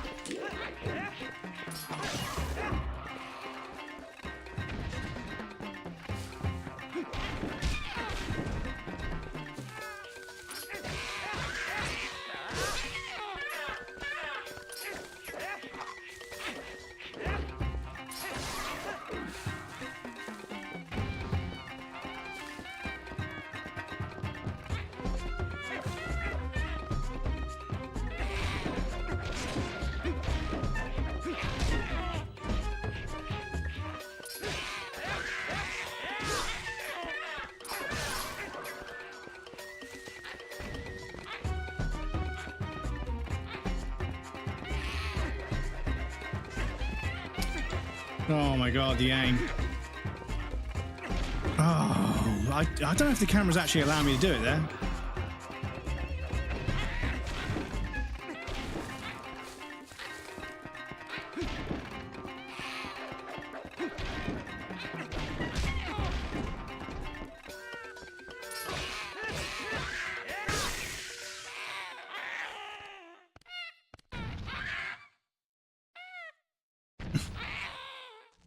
Oh.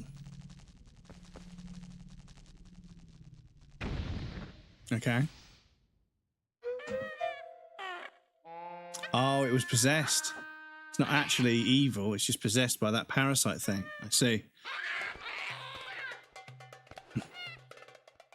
Have a lot of problems hitting the stupid person. Yeah, because the FOV changes, which makes it feel kind of different to aim. But yeah, got it done. Ah, there's definitely some wind attached. Okay, so the fairy winds who resides in the boomerang. You freed me from evil, and now I have my true power back. Please take it with you and use it to aid your quest. You may both may both my power and my blessing go with you. If you focus power in your boomerang before unleashing it, it will unleash the power of the wind, aiding you in unforeseen ways. Right, so this is the leaf and the boomerang at the same time. Cool. But the gale boomerang uses mysterious boomerang houses fairy of the winds. It sucks things with gale force.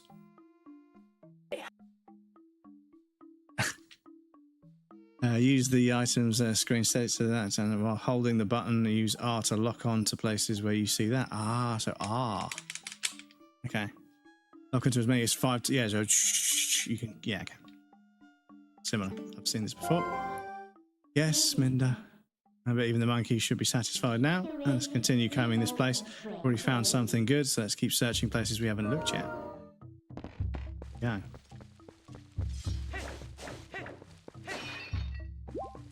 It is. Yeah, it's zoomed right out, which means, yeah, the aim is going to feel slightly different.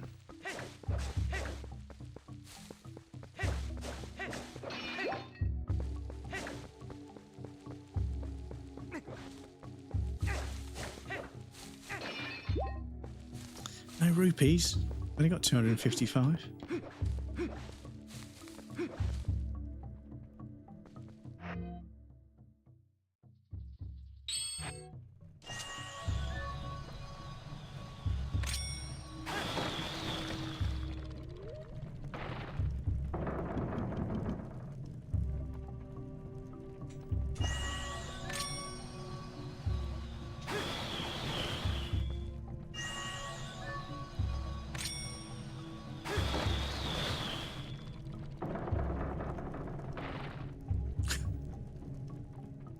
All right, Nintendo. I know how to use it. No.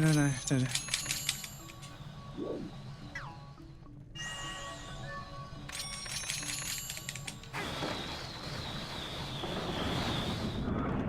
There we go. Okay, cool. There we go. You got to charge them bad boys up.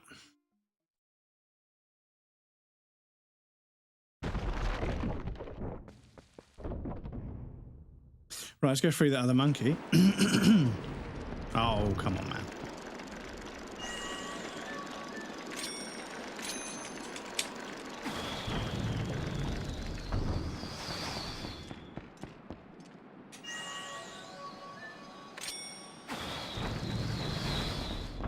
There we go.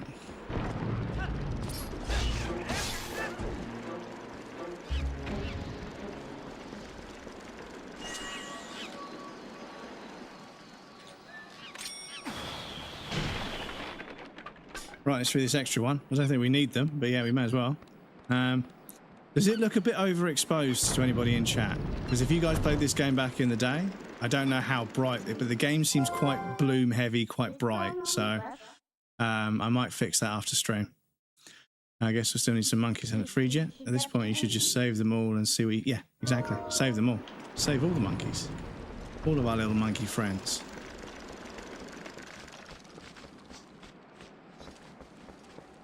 Don't forget about the big chest. Is there a big chest in that room?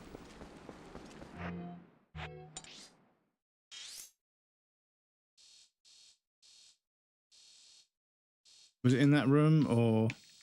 Because now we can go over there, can't we? The one in the central, yeah, the one in the central place, yeah, the one that's back. The one that was back here in this room here in the middle, yeah. Yeah, we'll go and grab that in a second, yeah. But yeah, obviously there's all this slot to explore as well. So I definitely want to have a look at that.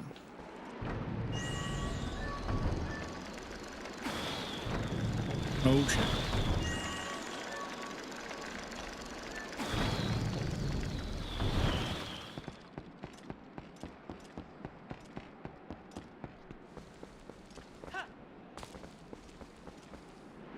Oh shit, I need to fucking make my way back that way, don't I?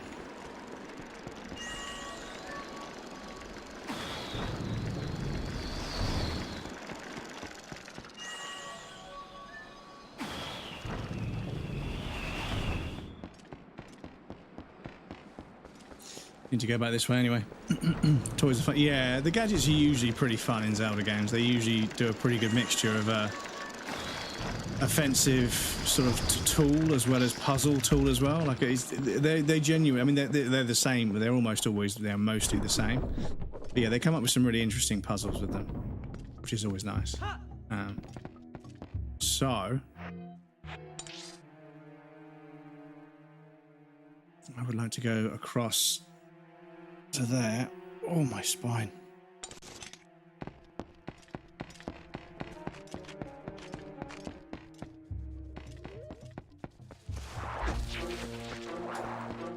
A bit of chip damage on the way past, for fuck's sake.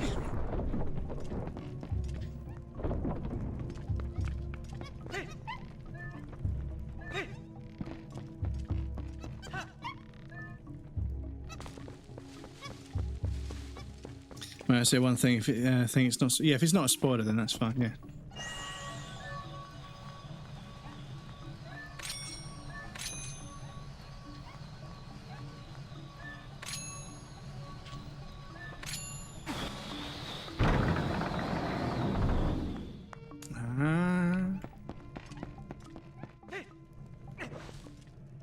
I've already done that.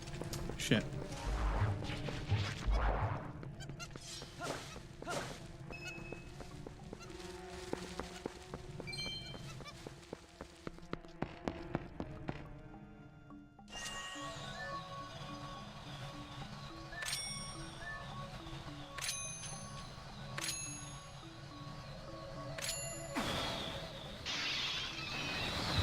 That.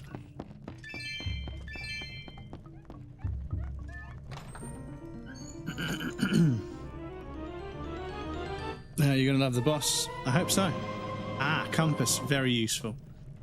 Very useful. Telling me where we've been. That's something useful. As long as you have that, you should be able to find where the captured monkeys are, right? Yes, that's true. That is true. Ah, yeah, all over that area. And then there's a purple. So there's still... oh, excuse me. There's still a chest over there. Oh yeah, yeah. Oh no, I have to use the wind to put the flames out. Oh, chat. I have to use the wind to put the flames out to make those. So I can get to that chest that's underneath. Oh, okay, that's fucking clever. That's fucking clever. It is fucking clever puzzles. So yeah, we can put the fires out with the boomerang as well as lighting them with the lantern. And when we put them out, the steps will go down and that will reveal the chest behind them. So that's why there's a chest back there. Crunchinibon, welcome in. But has figured out all on his own. Wow, this isn't the first time I played a Zelda game, to be honest. There's usually some sort of switch, binary bit switch type things where they're either up or down or lit or not lit or something. That's fairly bread and butter stuff for the Zelda series. So yeah, we want to go this way.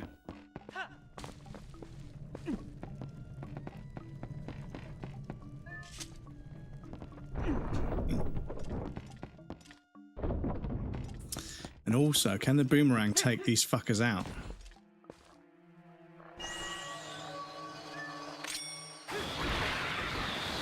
Haha, it does. It It does.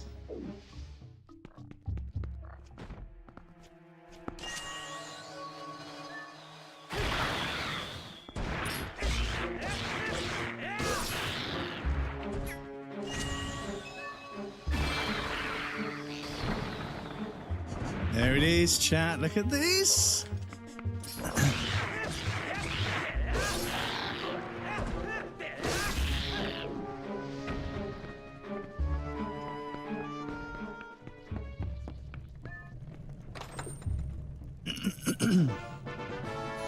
Bit of the heart. That's what we want. Cool. So now we can skedaddle over to the other side of... Oh, don't be diving onto pavement there, Link. Be careful. So we've got a chest over there in that room there to go look at. Whoa, time for a big stretch after this chunk of stream, I think. I've only got another 20 minutes or so.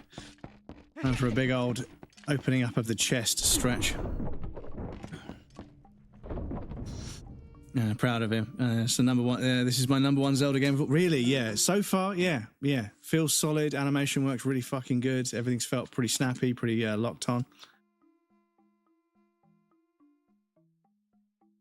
And there's a little bit of jank, but the game is 20 years old, so you know, kind of unrealistic to expect it to be as perfect as modern games. Seeing as when you play a modern game and it feels really, really solid.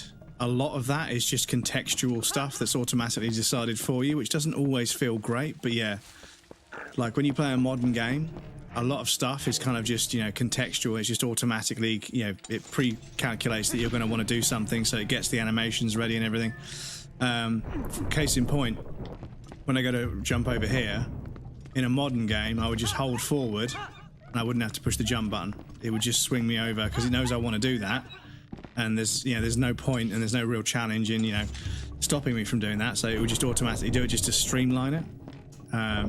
Which, yeah, like I say, it does make games feel a lot smoother, a lot, you know, more optimized, a lot more sort of, you know, easy to play and more fun to play. Oh yeah, because it's yeah. Oh shit. So, oh yeah, I've got the boomerang now, so I can do this. Excuse me. And I can see which order they're in because of the mark on the floor. I know what order they're in, so I'm going to do them in the right order. Oh, chat. It's all coming together. This is immediately feeling more like a Zelda game to me. Wind Waker was beautiful and it was a great fun game to play, but one thing I will say is the temples didn't feel quite as good. This temple has been like really, really, really fucking good. It's had a bunch of really interesting ways to use the mechanics at my disposal that are not very apparent. You have to work it out. Yep, I'm enjoying this one so far. I hate it when I go to all that effort to get 20 rupees. Yeah, you open up a chest and it's fucking like that's like 5 rupees. Like, oh, for fuck's sake, that took fucking ages to work out. Quite a while since I played this. Do I need to connect up the old GameCube and play it again? If you love it, then play it, my brothers. That's just the trick.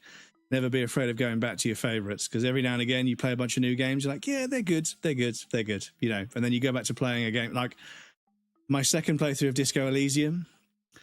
I'm super on the fence. I don't know whether I should stream Disco Elysium for my second playthrough to get 100%.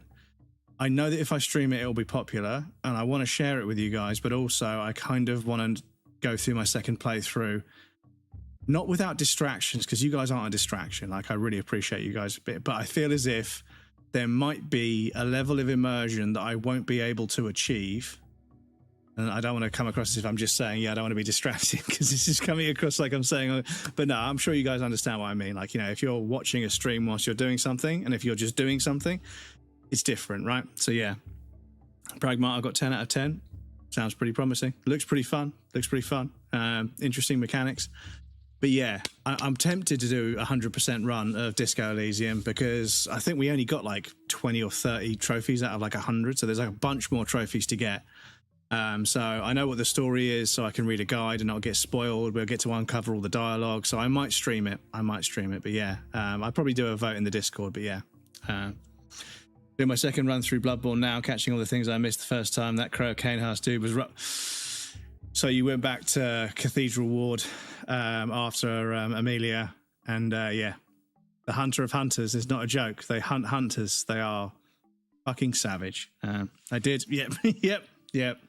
You think, I wonder if there's anything hidden over. Whoa, who the fuck is this? Who is this fucking feathery bastard? And they're like, oh my God, they've got the fucking, the Blades of Mercy. They use the Blades of Mercy, right? And I was like, that must have been a bit of a fucking, that must have been a bit of an eye opener for you. So we want to lock on to this one. And then this one. And then this one. And then this one. Oh, chat.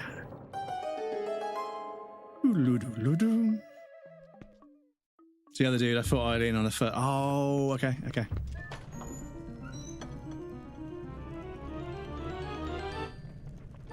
Oh, the big key.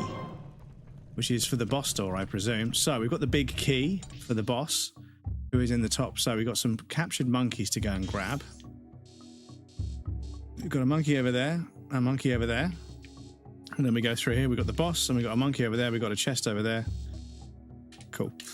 Excuse me. So we're going over that way. Worst area in Bloodborne is, well, in the DLC, yes. Yeah, I mean, yeah, yeah. I mean, I think that for, seeing as this is Kjorfit's second playthrough, I would presume that Forbidden Woods is probably still quite the challenge. It takes a while to get used to how you get around. I mean, maybe they've worked it out already. They are pretty good at video games, but maybe they've worked it out already. But yeah, figuring out how to get through the Forbidden Woods, it's so labyrinthian. Easy both times, just a big place. Yeah, I mean, you end up getting, a lot of people end up getting turned around and lost in, and you're supposed to. Like, when you look at the map, the layout of that, it's not linear or sort of directional in any way, shape, or form. It's a fucking nightmare. So yeah, but GG's for getting through it.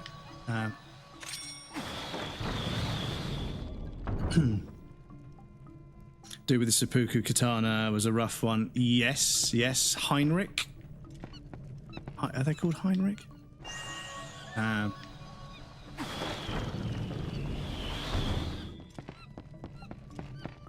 remember if they're called Heinrich or not. So there's he's the one that defeated Eileen. Okay. Yeah, because you. Oh yeah, no. You find Eileen outside Amelia's because she's been defeated, and he's inside. Is that the one with the katana? Because ironically enough, after, because you know, we sort of, you know, played Elden Ring when it came out. There's a Rivers of Blood in Bloodborne, but it literally eats your fucking health to have it. You know, if you transform it, it literally eats health as you just hold it. It's fucking, but it's disgusting damage. It's disgusting damage. But yeah, it's risk reward.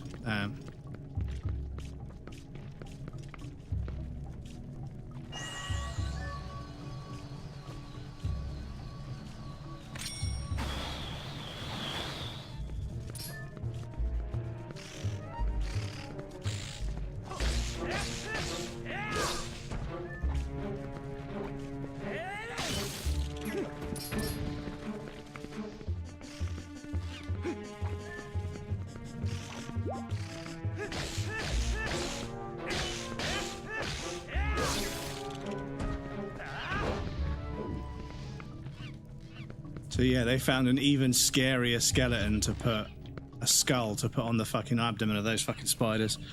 Grand Cathedral is named the Crow of Canehurst, I think. Okay, I went to Canehurst Castle, level 50. Enemies were easy, I lost a lot of health, so I continued to fight my way through, found the boss, and found out I wasn't supposed to go there just yet. So you made it to the top of Canehurst Castle and found His Majesty, who is, yeah, that's an interesting fight. There's some interesting stuff in that fight, which I won't spoil, of course, but yeah. Yeah, yeah, it's, but I mean, you've got some practice in, trying to think, Elden Ring, is there any fight in Elden Ring that kind of has any overlap with that one? Because a lot of the Souls fights, they have overlaps, you know, oh, that's so-and-so from whatever, and that's so-and-so from whatever. It's just, you know, it's just Artorias, it's just, you know, Bale, it's just whatever. Not Bale, it's just Medea. Although Bale, I think, yeah, do you know what? Like, after Medea, I was like, holy shit, man. I don't think I've ever fought a dragon in a video game that's been cooler than Medea. And then fucking Bale happened, and I was like, fuck?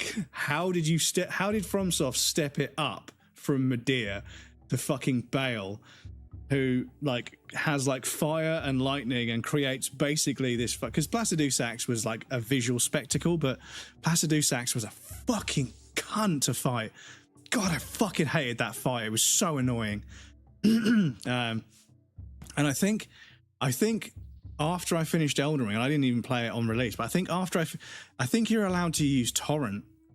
You're allowed to use torrent in the Elden Beast fight because it's such a massive arena, right? And pacing them down was always such a pain in the ass. But I don't know if you're allowed to use torrent in Placidusax because it's a fucking massive arena. You do so much mileage in that fight. It's ridiculous. It's kind of fucking crazy.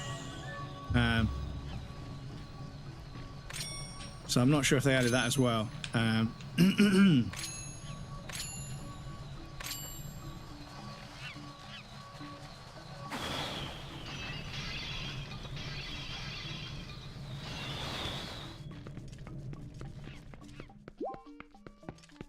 Yeah, I know that they added the ability to use torrent in certain fights, and I was like, fuck, man, that would have made life a lot easier.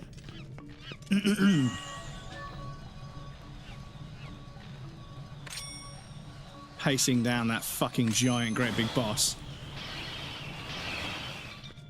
would have been a lot easier.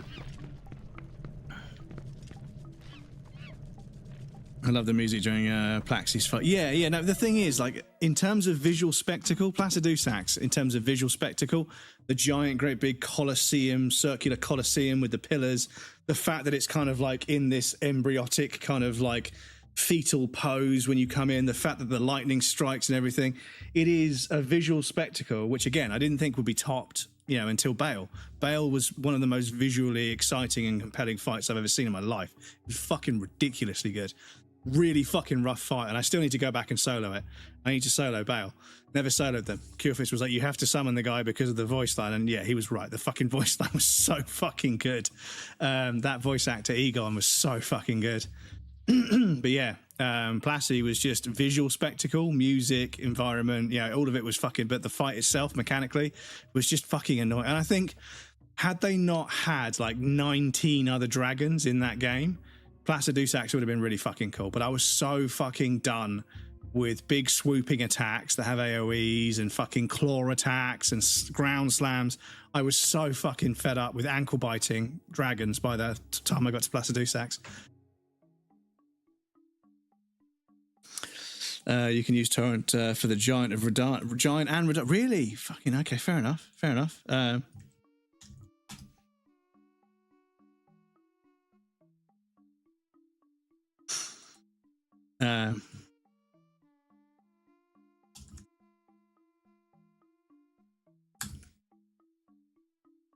Old Hunter Heinrich. Oh yeah, I've got him. Sorry, I've got him confused. Cathedral Ward Heinrich and Old Hunter has gone mad. Yeah, so Eileen tells you that at Cathedral Ward Heinrich. Yeah, so she tells you about Heinrich at. Yeah, so sorry, my mistake. But yes, he's part of. He's a League Confederate, isn't he? He was partner to Gascoigne. But yeah, I forgot. But yeah, I'm looking forward to hearing your thoughts on the DLC, because I think the DLC. Oh, I nearly just fucking closed OBS. I feel as if the DLC for Bloodborne is probably the best DLC out of all of them. I think Dark Souls 3 has some pretty good fucking DLC, and the Elden Ring DLC was just more of the same. But I think that they definitely stepped up the quality of the bosses, and there was a lot of extra bosses and a lot of extra sort of, you know, lore, and it tied off a lot of loose ends and explained a lot of things and provided a bunch of feedback and sort of exposition and background. So I think the DLC for Elden Ring, I mean, value for money wise, Elden Ring takes it, both base game and DLC. If the base game and the DLC, which are probably like what, 70, 80 quid for the pair now, you've got like probably 200 hours worth of gameplay. Easy 200 hours worth of gameplay. It's ridiculous how much content you get for your money. Best BA FromSoft ever had. Hopefully DLC goes on sale soon. Again, I've got many things to purchase. Yeah. So, I mean, the Bloodborne DLC, I don't know how much it costs. I can't remember. Ellen's want to buy a new couch. Yeah, life gets fucking expensive, dude. As you get older, everything seems to cost more. Back in the day when all you got to worry about is inner tubes and stuff. But yeah, I know how it be. Unfortunately, I was about to say fortunately I don't ride BMX, but it's unfortunate that I don't ride BMX anymore. I miss it so dearly. You know, out of all the things. Oh, fuck me, you stuck up on me, you little shit.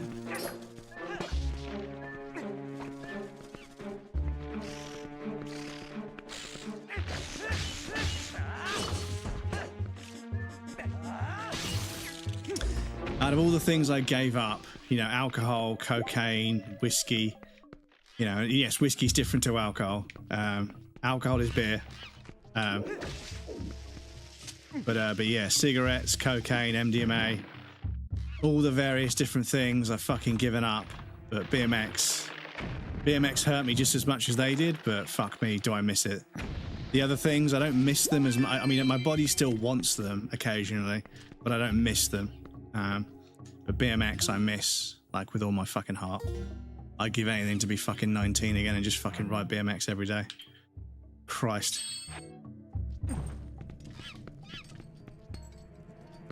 Okay, have I got to fucking boomerang them down?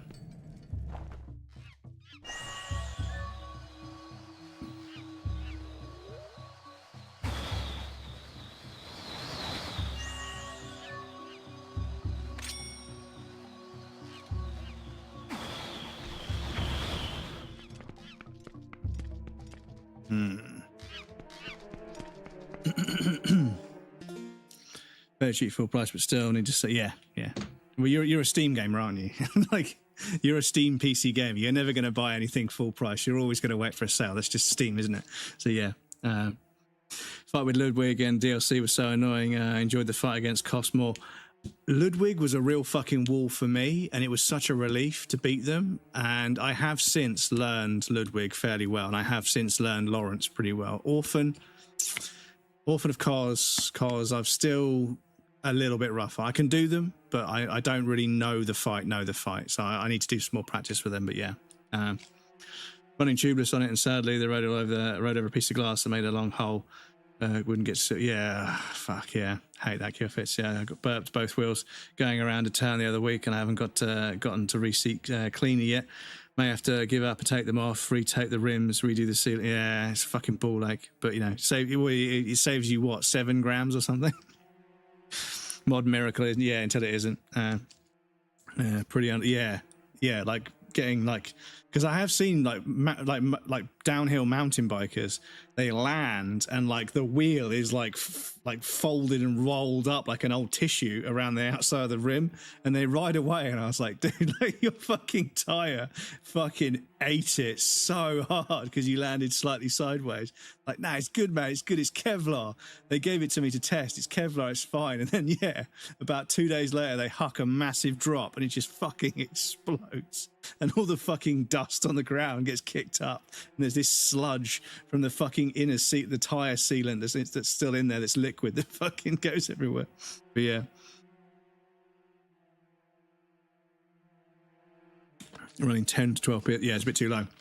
Yeah, 10 to 12 psi, you're going to get so much deformation in the tire that you'll just destroy the sidewalls anyway, and you'll end up with a bunch of fucking, like, I don't know what you call them, but where the rubber just gets bent backwards and forwards so much, it just starts to become less airtight. So they're in that hole there. Okay, okay, hang on.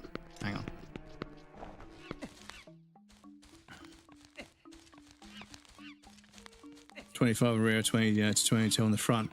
Dude, you would be scared of how much PSI you put in BMX tires, because you land so fucking hard and at such crazy angles. You would be genuinely terrified of how can I there we go. 60. Can't skip, hang on.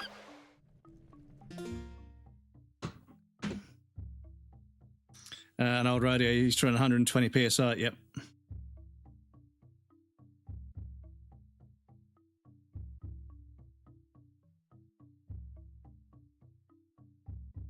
So ranging from 70 to 100, yeah. I knew people that used to run 120. 110, 120. I used to run 90 to 100. As I got older, my wrists started to suffer, so I used to go a little bit softer. But yeah, I have run 110 psi in my BMX tires, and I'm not gonna lie, it feels like you're so quick. You don't slow down when you land. You maintain speed, which is actually kind of nice. But when you land, it fucking hurts a lot more because you've got less cushioning, right? Plus, 110 psi blowout on a BMX tire, you can't fucking hear anything for like 10 minutes. The ringing in your ears is so bad because it's only about 4 or 5 feet away from you when you land. It goes bang. You're just like, dude, are you all right? You're like, what? All you can hear is, I'm like, I can't fucking hear you. I'm fucking deaf. It's so bad. Yeah. 110 psi in a BMX tire when it goes off. Fuck, man. It's fucking brutal.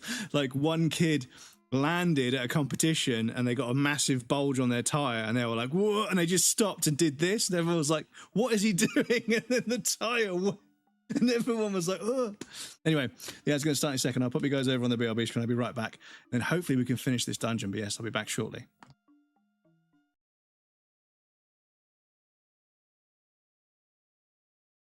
So, we do a sneaky sneak. But before we do a sneaky sneak, we check and make sure there isn't an ambush. Because I know how these games work.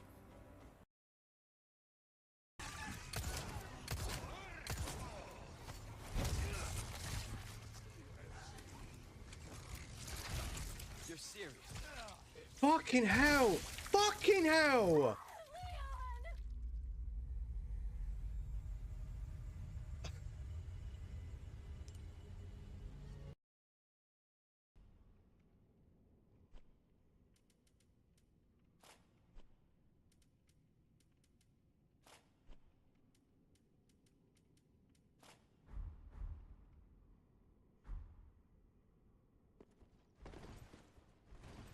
We don't even fat roll that bad. I think we're mid rolling. Look at this. Look at this.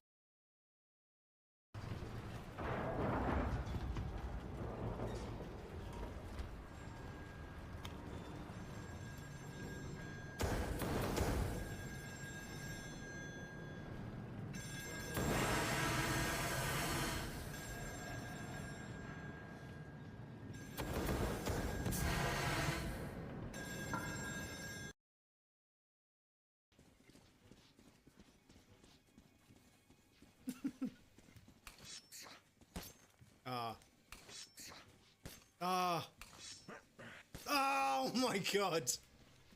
Fuck you, game. Fuck you.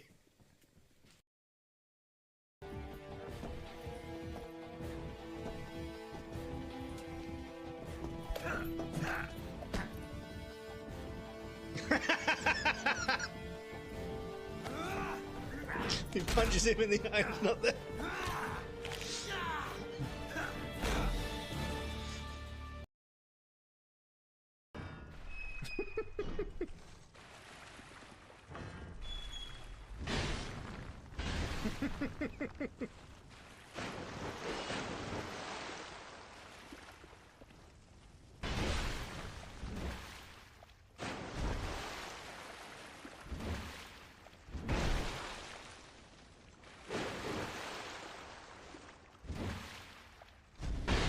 Good one.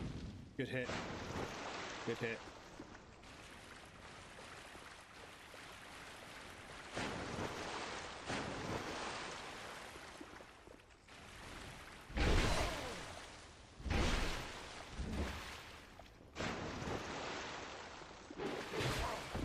Fair.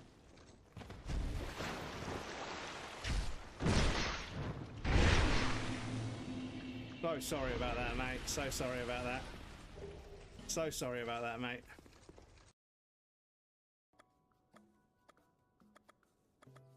Oh my god, everything is so tedious in this game. This isn't Tears of the... Do you know what? Tears of the Kingdom? Yeah, because you'll be crying tears, because it is fucking tedious. Everything is fucking tedious. It is the tedious of the kingdom. Ah, right. Was it because these were overhanging? Can I need them outside. Flying Toy, welcome in. How's it going? I'm glad to hear you feel the same and I'm not on my own. Fuck me, everything in this game is tedious. More like tears of the player base. Yes, Stabby. Tears of the player base. I love it. Right.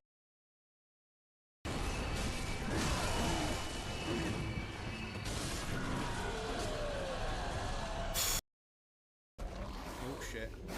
We can hide in this room. Woo! Fucking hell. You see that fucking... Do you hear the fucking... the claws swing past? So, start off the duplication as usual. Select your item. Walk off the edge. Push up. Drop the item. Then throw the bomb. And then with the recall ability, pull it back. And claim it. Rinse and repeat. Surely not. Surely not. Surely not. Surely not.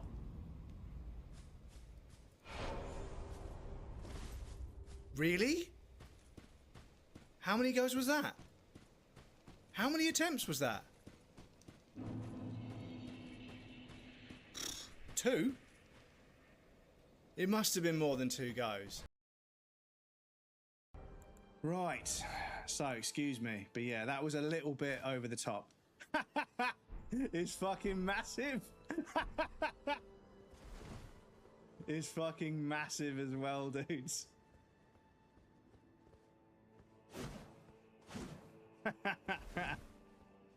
It's fucking massive. I love it.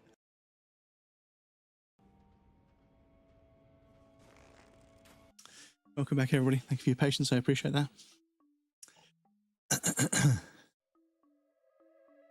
Oh, yeah, good Maxis Minion DHRDF combo. Looking for some Schwab Magic Marys. Next big change, probably dance on the chain waxing. On the tires, waxing chain is best thing. Yeah, because waxing will lubricate, but obviously the wax sticks to the chain and then the dirt can't, right? I think so. Yeah. Plus, New England is in a great place for it. Yeah, you guys get a lot of fucking snow, don't you? So I suppose there's a lot of salt on the roads, which fucking just eats everything, unfortunately. Wax tube that goes solid after going on a rinsing and boiling it off in an old pot. So drip on. Just double checking, pretty sure it's silica. A little bottle of that, a new chain. I'll put it on anyway. It's quiet at the moment. I see. Yeah, no, I mean, in terms of like tire pressures, like back in the day, my friend's grandfather had a compressor in the garage. Well, kind of garage shed outhouse. It wasn't a proper garage. It wasn't brick built. It was like a big wooden building. Yeah, it wasn't quite a garage. It wasn't quite a shed. It was, you know, outside of building regulation. It was the limit of what building regulations would allow, basically. So yeah, he wasn't allowed to do a brick built one, but he was allowed to build a wooden structure under certain conditions. But he wanted someone to work on his car, and he needed a compressor to work on the car. So we were pumping up my friend's new tires, new tubes, new tires, and this compressor was very old. It was from this granddad. His granddad's fucking like childhood. He got it, you know, cheap or whatever. Still working because, you know, lots of things from those days still work. But yeah, we turned it on and put the valve adapter on the end of the hose, and then put the valve onto the tire and everything, and just, you know, started it going. It was like, and the dial wasn't going up at all. And we're like, okay, so okay, well, let's just go whack the kettle on, you know, and then we'll come back. It'll probably start pumping it up eventually. We didn't realize the dial was fucking broken, so we left this tire on this fucking compressor.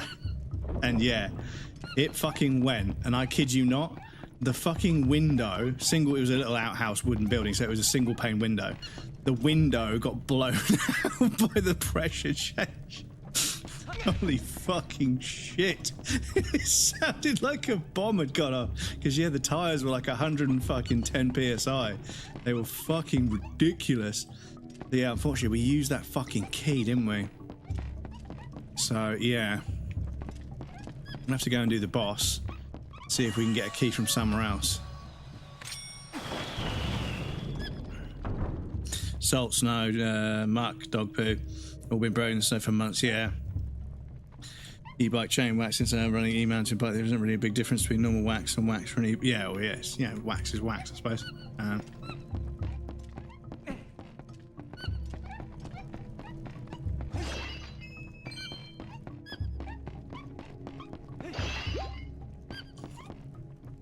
Right, so...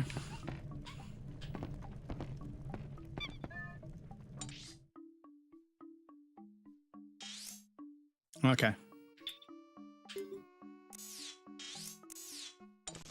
So the bus was through here, but no. Then the next one. Right, so... all these guys.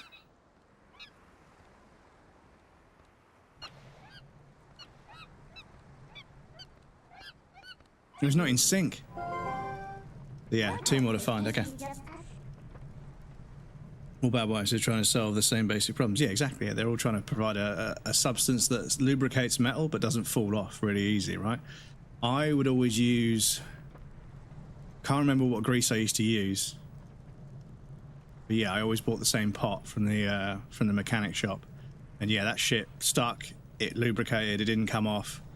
But the trouble is, somebody was saying that with greasing the chain, because dirt sticks to grease, it then ends up in the chain and fucks the... But yeah, riding BMX, I used to fuck chains anyway, so, you know, in the end, I just gave up, to be honest, but yeah.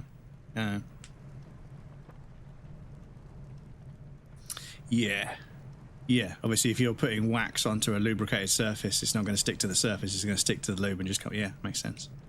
Guess in order for us to check the Templar completely, we need to help with... Yeah. But the rest of them, yeah, fair enough. Grinding compound with the dirt impregnating. Yeah, this is it exactly. If you get enough, because obviously, like, you know, when you're grinding, the worst thing, right, with BMX, right, was we were grinding brick ledges, right. So the peg is right where the cassette is, right. So you've got brick dust mixing together with the grease inside the cassette to create a grinding compound that would literally slowly but surely just rub the fucking bearings to pieces. So yeah. Oh yeah, we're going up there, I presume, but the boss is over there. Well, yeah, we're going over there to rescue another monkey. Okay, fair enough.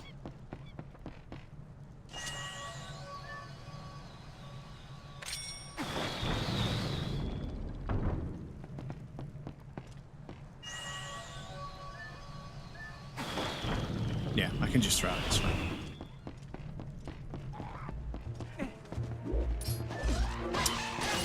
Ah.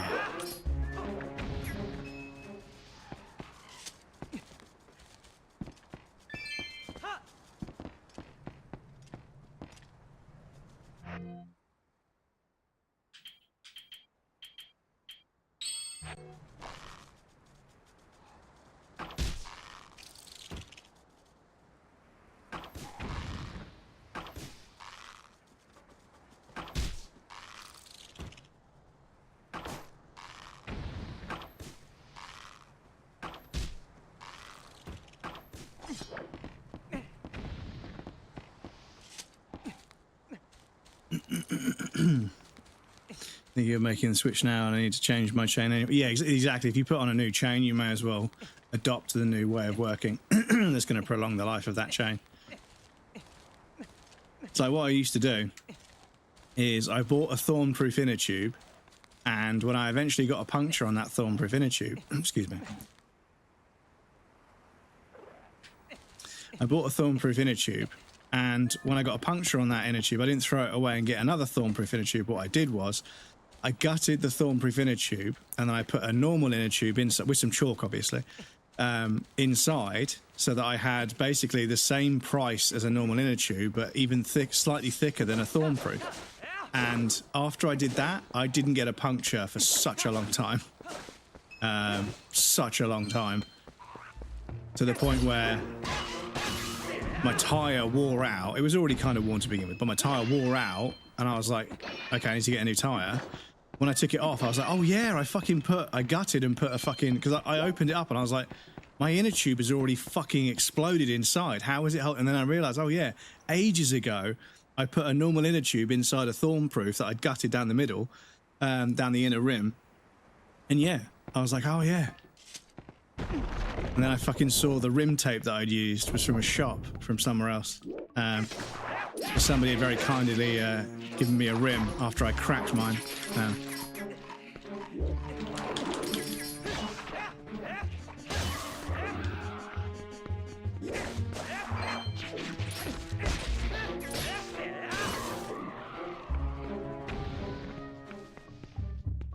Right, okay, so we've got a bomb over there. Okay. How are we going to get a bomb?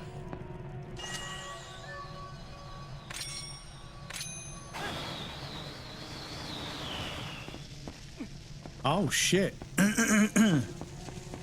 We learned something, chat. When you boomerang a bomb, it picks it up for you. So...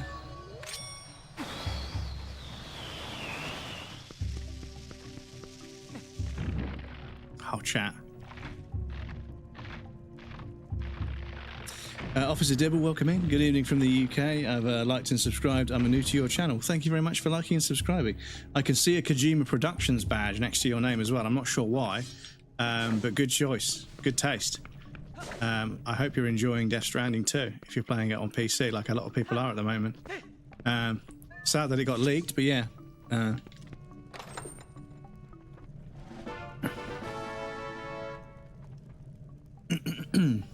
Next month I'll get new tyres. I'm back out riding and ready for spring. Be a good idea. Yeah, there you go. Ah, small key. We needed a small key, didn't we? Cool. I mean, oh shit, do we have to use it over here?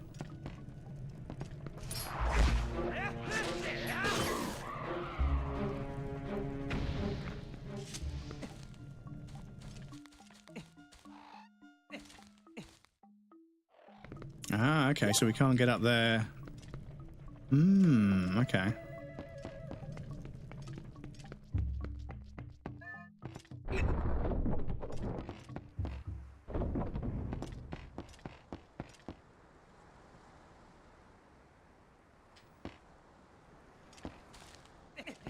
Oh shit.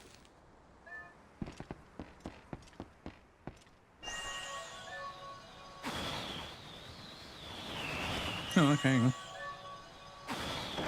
Yeah, okay, so it has to highlight it. You'd have to lock on, but it does need to highlight.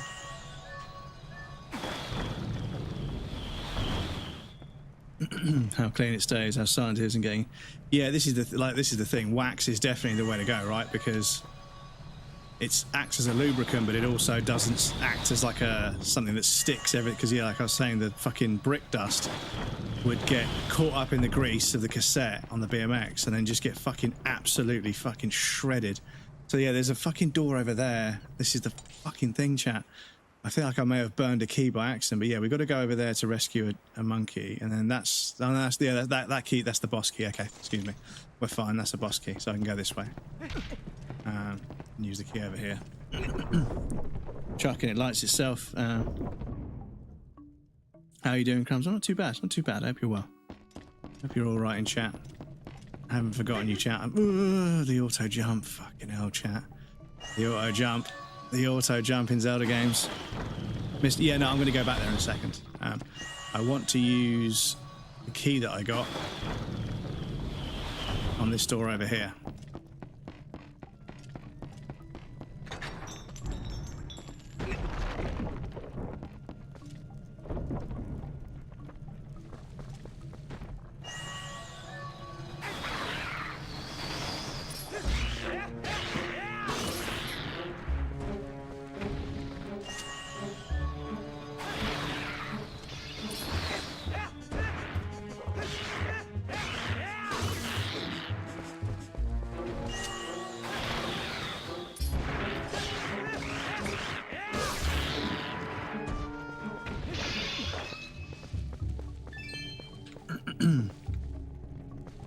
Here it gets getting dry, just add more wax and the excess automatically gets pushed out. It's so easy. It does sound like the perfect solution, yeah. I mean, I don't know if BMX could benefit from chain wax, but yeah. Because I remember, like, there were things you could spray on. that I think were called chain wax, but they were spray-on, so I don't think they were actually a wax, you know.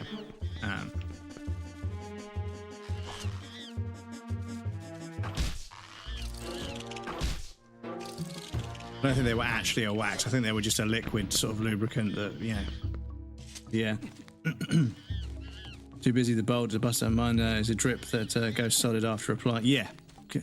Could be a, yeah, I mean, yeah, but the thing is, if it sprays on, it probably just washes off, right? What you're doing where you're melting wax, yeah, so you're applying more heat, because the thing is, if you apply like certain lubricants and waxes and stuff, they work at they work at a certain temperature, so they're like rock hard, but they're used in machines that are regularly 70 to 80 degrees, right? And at that temperature, they flow into all the nooks and crannies and do their job. But when the machine's off, it's like fucking rock solid, so you can't even move the damn machine. But that's what it's there for, right? The operating temperature.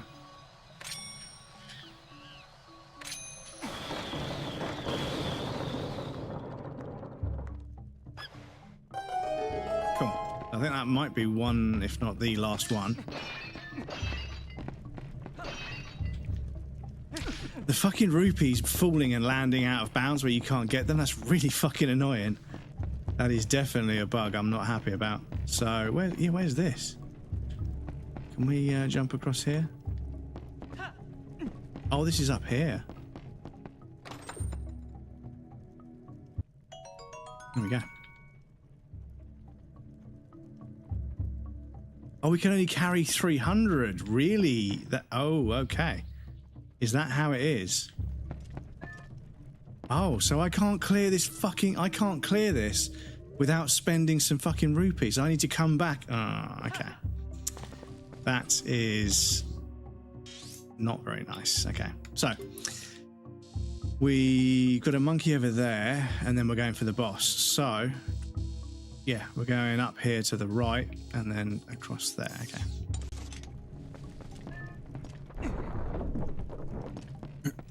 Emulsify into a water mixture, you just drip it on, and then after an hour the water will have evaporated. Ah, I see. Fancy new hot waxing pot agitates as it heats, so theoretically shakes the dirt out and also avoids unwaxed bubbles on the inside rollers. No, but you can carry on more. Yes, okay. Yeah, like I'll be able to carry more later on, yeah, for sure. I forget that your wallet is pretty small when you first start, so yeah, we're going this way, aren't we?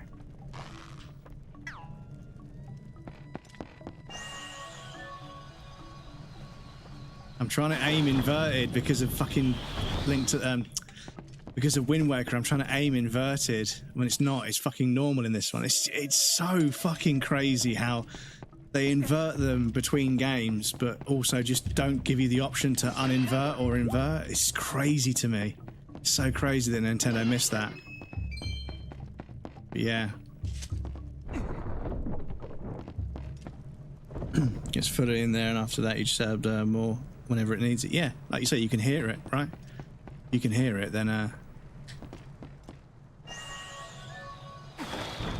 but yeah, all praise be to the Shadow Conspiracy BMX company that created the half-link chain, where every link, it starts off as an inner link and then folds outwards to an outer link, and you can get a much more accurate length of chain and distance from the wheel from the BB.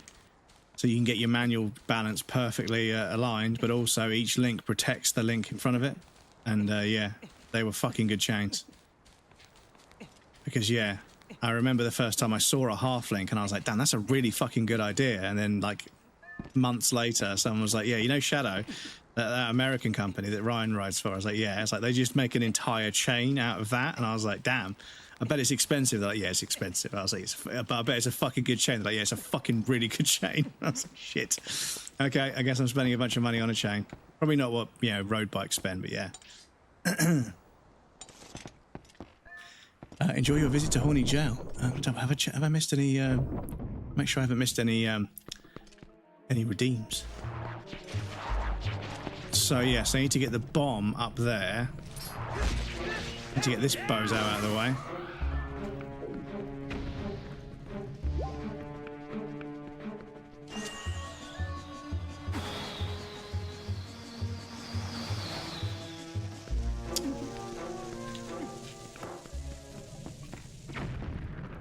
How are we going to get it up there, though? That's the thing.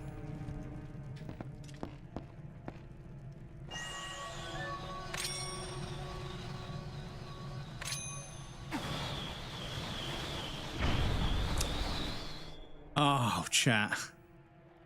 This is such a fucking good game, dudes. This is such a good game.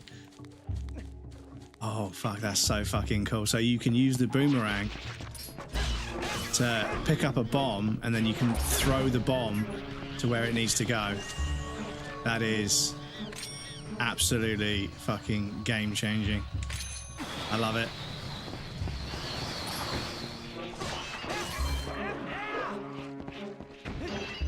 And this is the thing, chat. Had I not made this crazy decision to try and replay a bunch of old Zelda games, I probably would have never got around to playing this one, because God knows GameCube games and Zelda games in general are fucking expensive. So yeah, right, need another bomb up here, but we can do that. We can do that.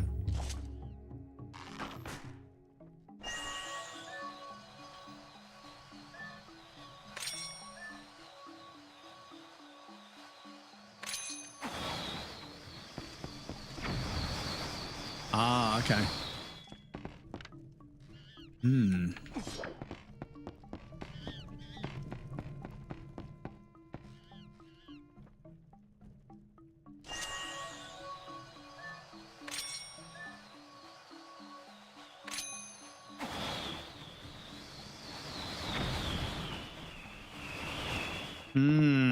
Okay.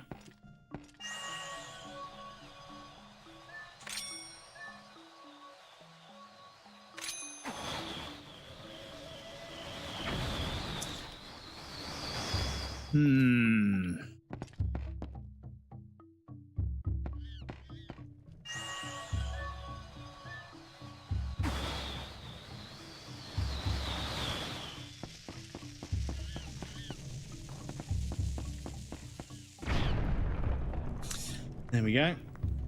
And there they are.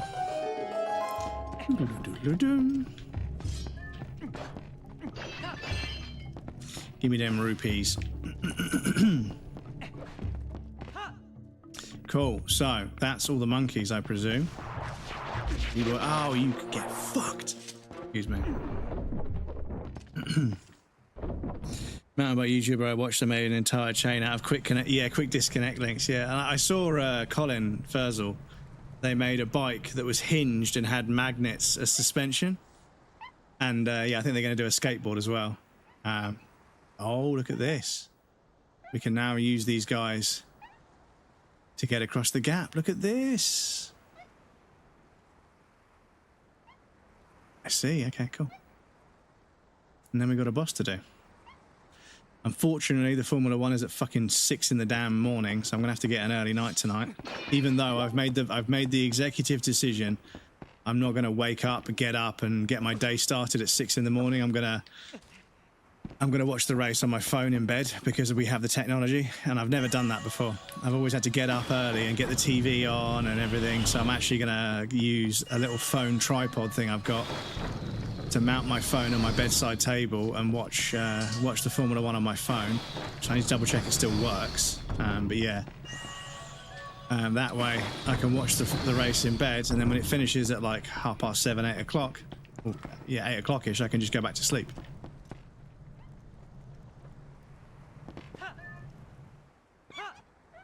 Look at that, chat.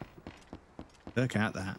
Cool. So this could go quite wrong, so I'm going to cheat and use a fucking save state because I'm a filthy, awful piece of shit. Excuse me. Save that. You know what, chat? This game is about 1,000 gigabytes, which is effectively, 1,000. No, not 1,000. 1,000. No, it must be 1,000 megabytes. So it's just under a gig. Because a gigabyte is technically 1,024 megabytes, I think, because of the way the system works. But yeah, biggest game ever, 1 terabyte. Yeah, Grand Theft Auto 6, right? Could you imagine?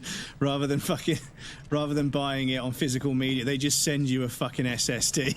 They're like, we're charging you 100 quid. The game's a terabyte. It comes on an SSD. That's just how it works. Yeah, it's going to be 260 gigabytes. I can't see it being any less than 230 gig. It's going to be fucking. And the thing is, there'll be a day one patch that's like 47, 50 gigabytes. It's going to be ridiculous. But needs must. It is GTA. Fortunately, it's not a series I'm so invested in. I can't wait for it to calm down. Because, yeah, the day one patch and the servers and everything on day one, I appreciate you're going to be on. But yeah, for me, I'll probably wait a day or two. I might even wait until it comes down in price. I'm not sure. Right, so we've got the ability to scoop up bombs. So I imagine we'll be scooping up bombs and throwing them at these motherfuckers.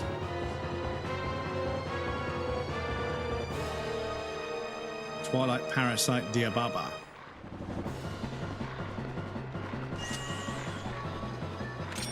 No. Oh shit. Yep. Oh, that did work. Okay. Oh, they bit me as I grabbed the bomb.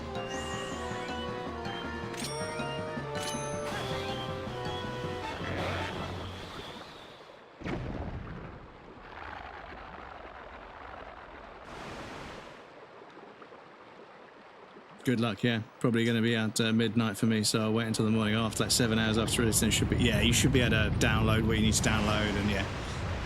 Fingers crossed for you, dude, because yeah, day one, Grand Theft Auto 6, day one is going to break the internet. I fully presume Cloudflare, like, you know, the whole thing is going to fucking shit the bed.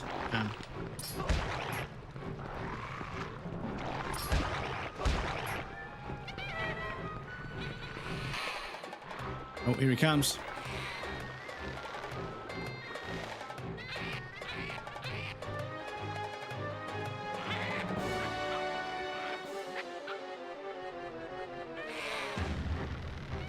Oh, yes, brother.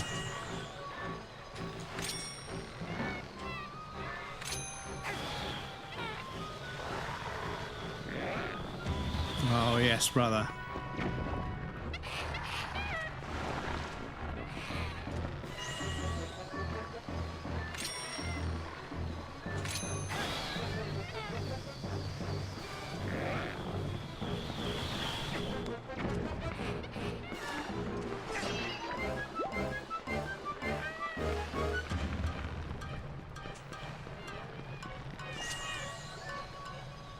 Oh, wow.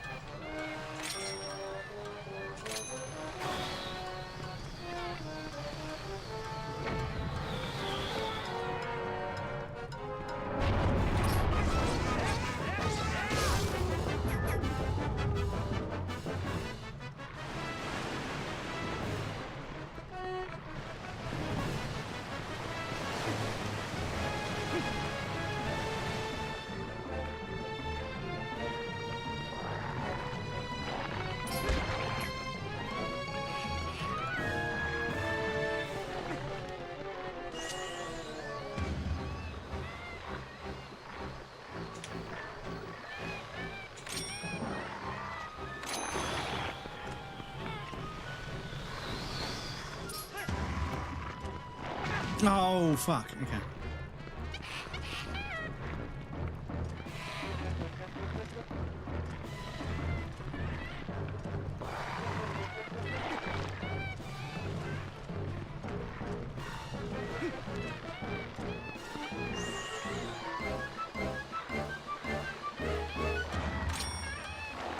Oh, the timing. Oh, now you're being silly, game. Come on. Do you want me to fucking engage with the combat or not?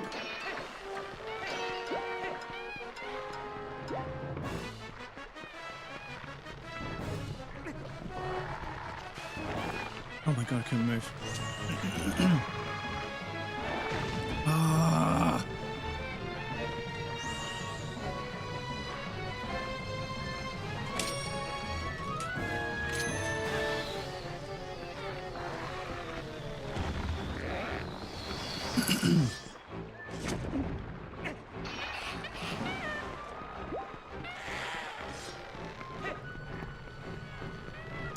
Come on, do your bite animation, come on.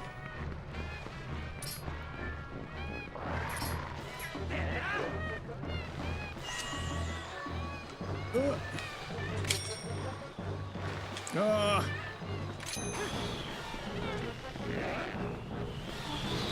What? Oh, it did. Okay.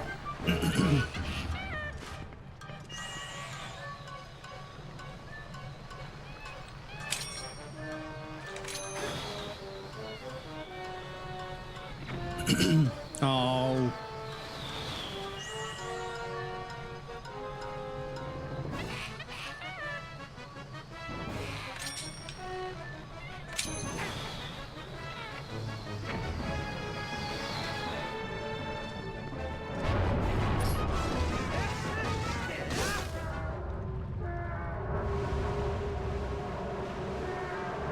...2006 motion blur, like interlaced frame motion blur. So classic. Oh, we get to keep the eye? Oh, the eye. Oh yeah, we get a heart. Okay, cool.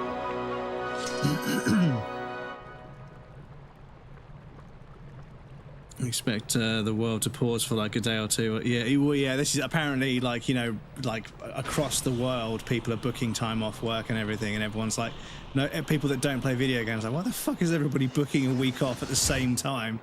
Because like I say, there's going to be a bunch of fucking craziness going on, and I'm just gonna, you know, I don't need to play it day one. You know, I'll play it at some point. I played GTA 1, 2, 3, 4, and 5. I didn't play 5 like on release. So behind, oh yeah, there is. But yeah, I was gonna say behind Midra, there's a gate that I can see through his head. No, not Midra, sorry, Midna. But it's there anyway. I thought maybe it was part of that sort of sense thing. Well done. That's what I was looking for. It's fused shadow.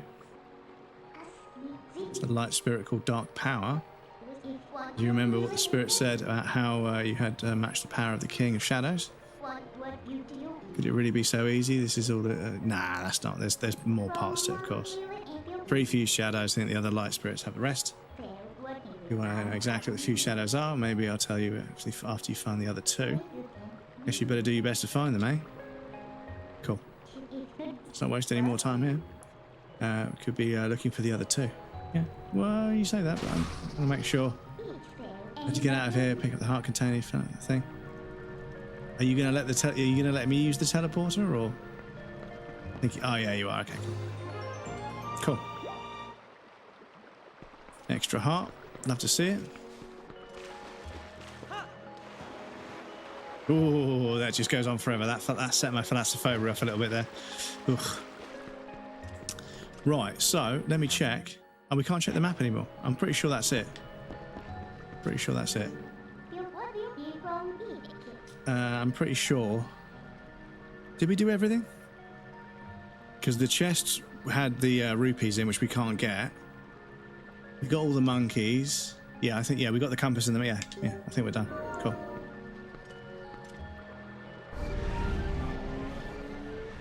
Don't remember anything about this fight other than it sucked. Yeah, it was very sort of simple to begin with, but then it got a little bit awkward at the end there. They started attacking while I was trying to do what the game wanted me to do, even though I'd waited for them to do an attack. But yeah, it's an old game, you know. So, you know, the thing is, when you work out what you need to do, and then the game's kind of like not allowing you to do it, it's like, whoa, do you want me to play the game or not? Oh, heroic crumbs. I'm gonna get a screenshot of that. Do not think that Hyrule is now saved from the spread of Twilight. Oh, no, definitely not. That was one of maybe 20 temples, 10, 15 temples. Leave the woods and go to east, where you will find the land protected by the spirit Eldin. And there you will find those you seek. But know that these lands lie in twilight, and they are now a dark realm covered by clouds of dusk. You set foot beyond the curtain of twilight, you will revert to your beast form, so be prepared. Okay. Hero chosen by the gods, leave these woods and go to the east to the land of Eldin. Cool. That's better. Searching should be much easier now. But of course, feel the need to go help out the other light spirits, don't you? Yep. Don't worry. When you turn into the beast again, I'll take good care of you. First thing you'll need to do is find the land covered in twilight. So you do, I'll help out. See you later. Cool. Right. Wonderful. So I'm going to get a save state down there. We saved our game, but I want to get a save state down as well. Because that was a decent chunk of gameplay. So save. I'll save there. And I'm also going to save on another slot as well. So we've got a backup just in case everything shits the bed. Cool. Right, chat. We've got time before the air break, which is good because I will call it there. Like I say, I've got to get up very early in the morning for the race. I've got to wake up early. I'm not going to get up. I'm going to wake up early for the race, and I'm playing golf. And then I've got dinner with my parents, so it's going to be quite a busy day tomorrow. And as you can tell, I'm very tired today for some reason. I think I slept all right, but I'm very tired. Anyway, cool, so I can stop that now. YouTube, we can't read out on YouTube, so I'll end the YouTube stream there. Thank you for hanging out on the YouTube, everybody. Don't forget to like and subscribe and all that social media bollocks. Much love to everyone that hangs out on the YouTube and subscribes. I really appreciate you guys. It's very nice to get the ball rolling, get some momentum going on another platform. But yes, YouTube, I'll call it there.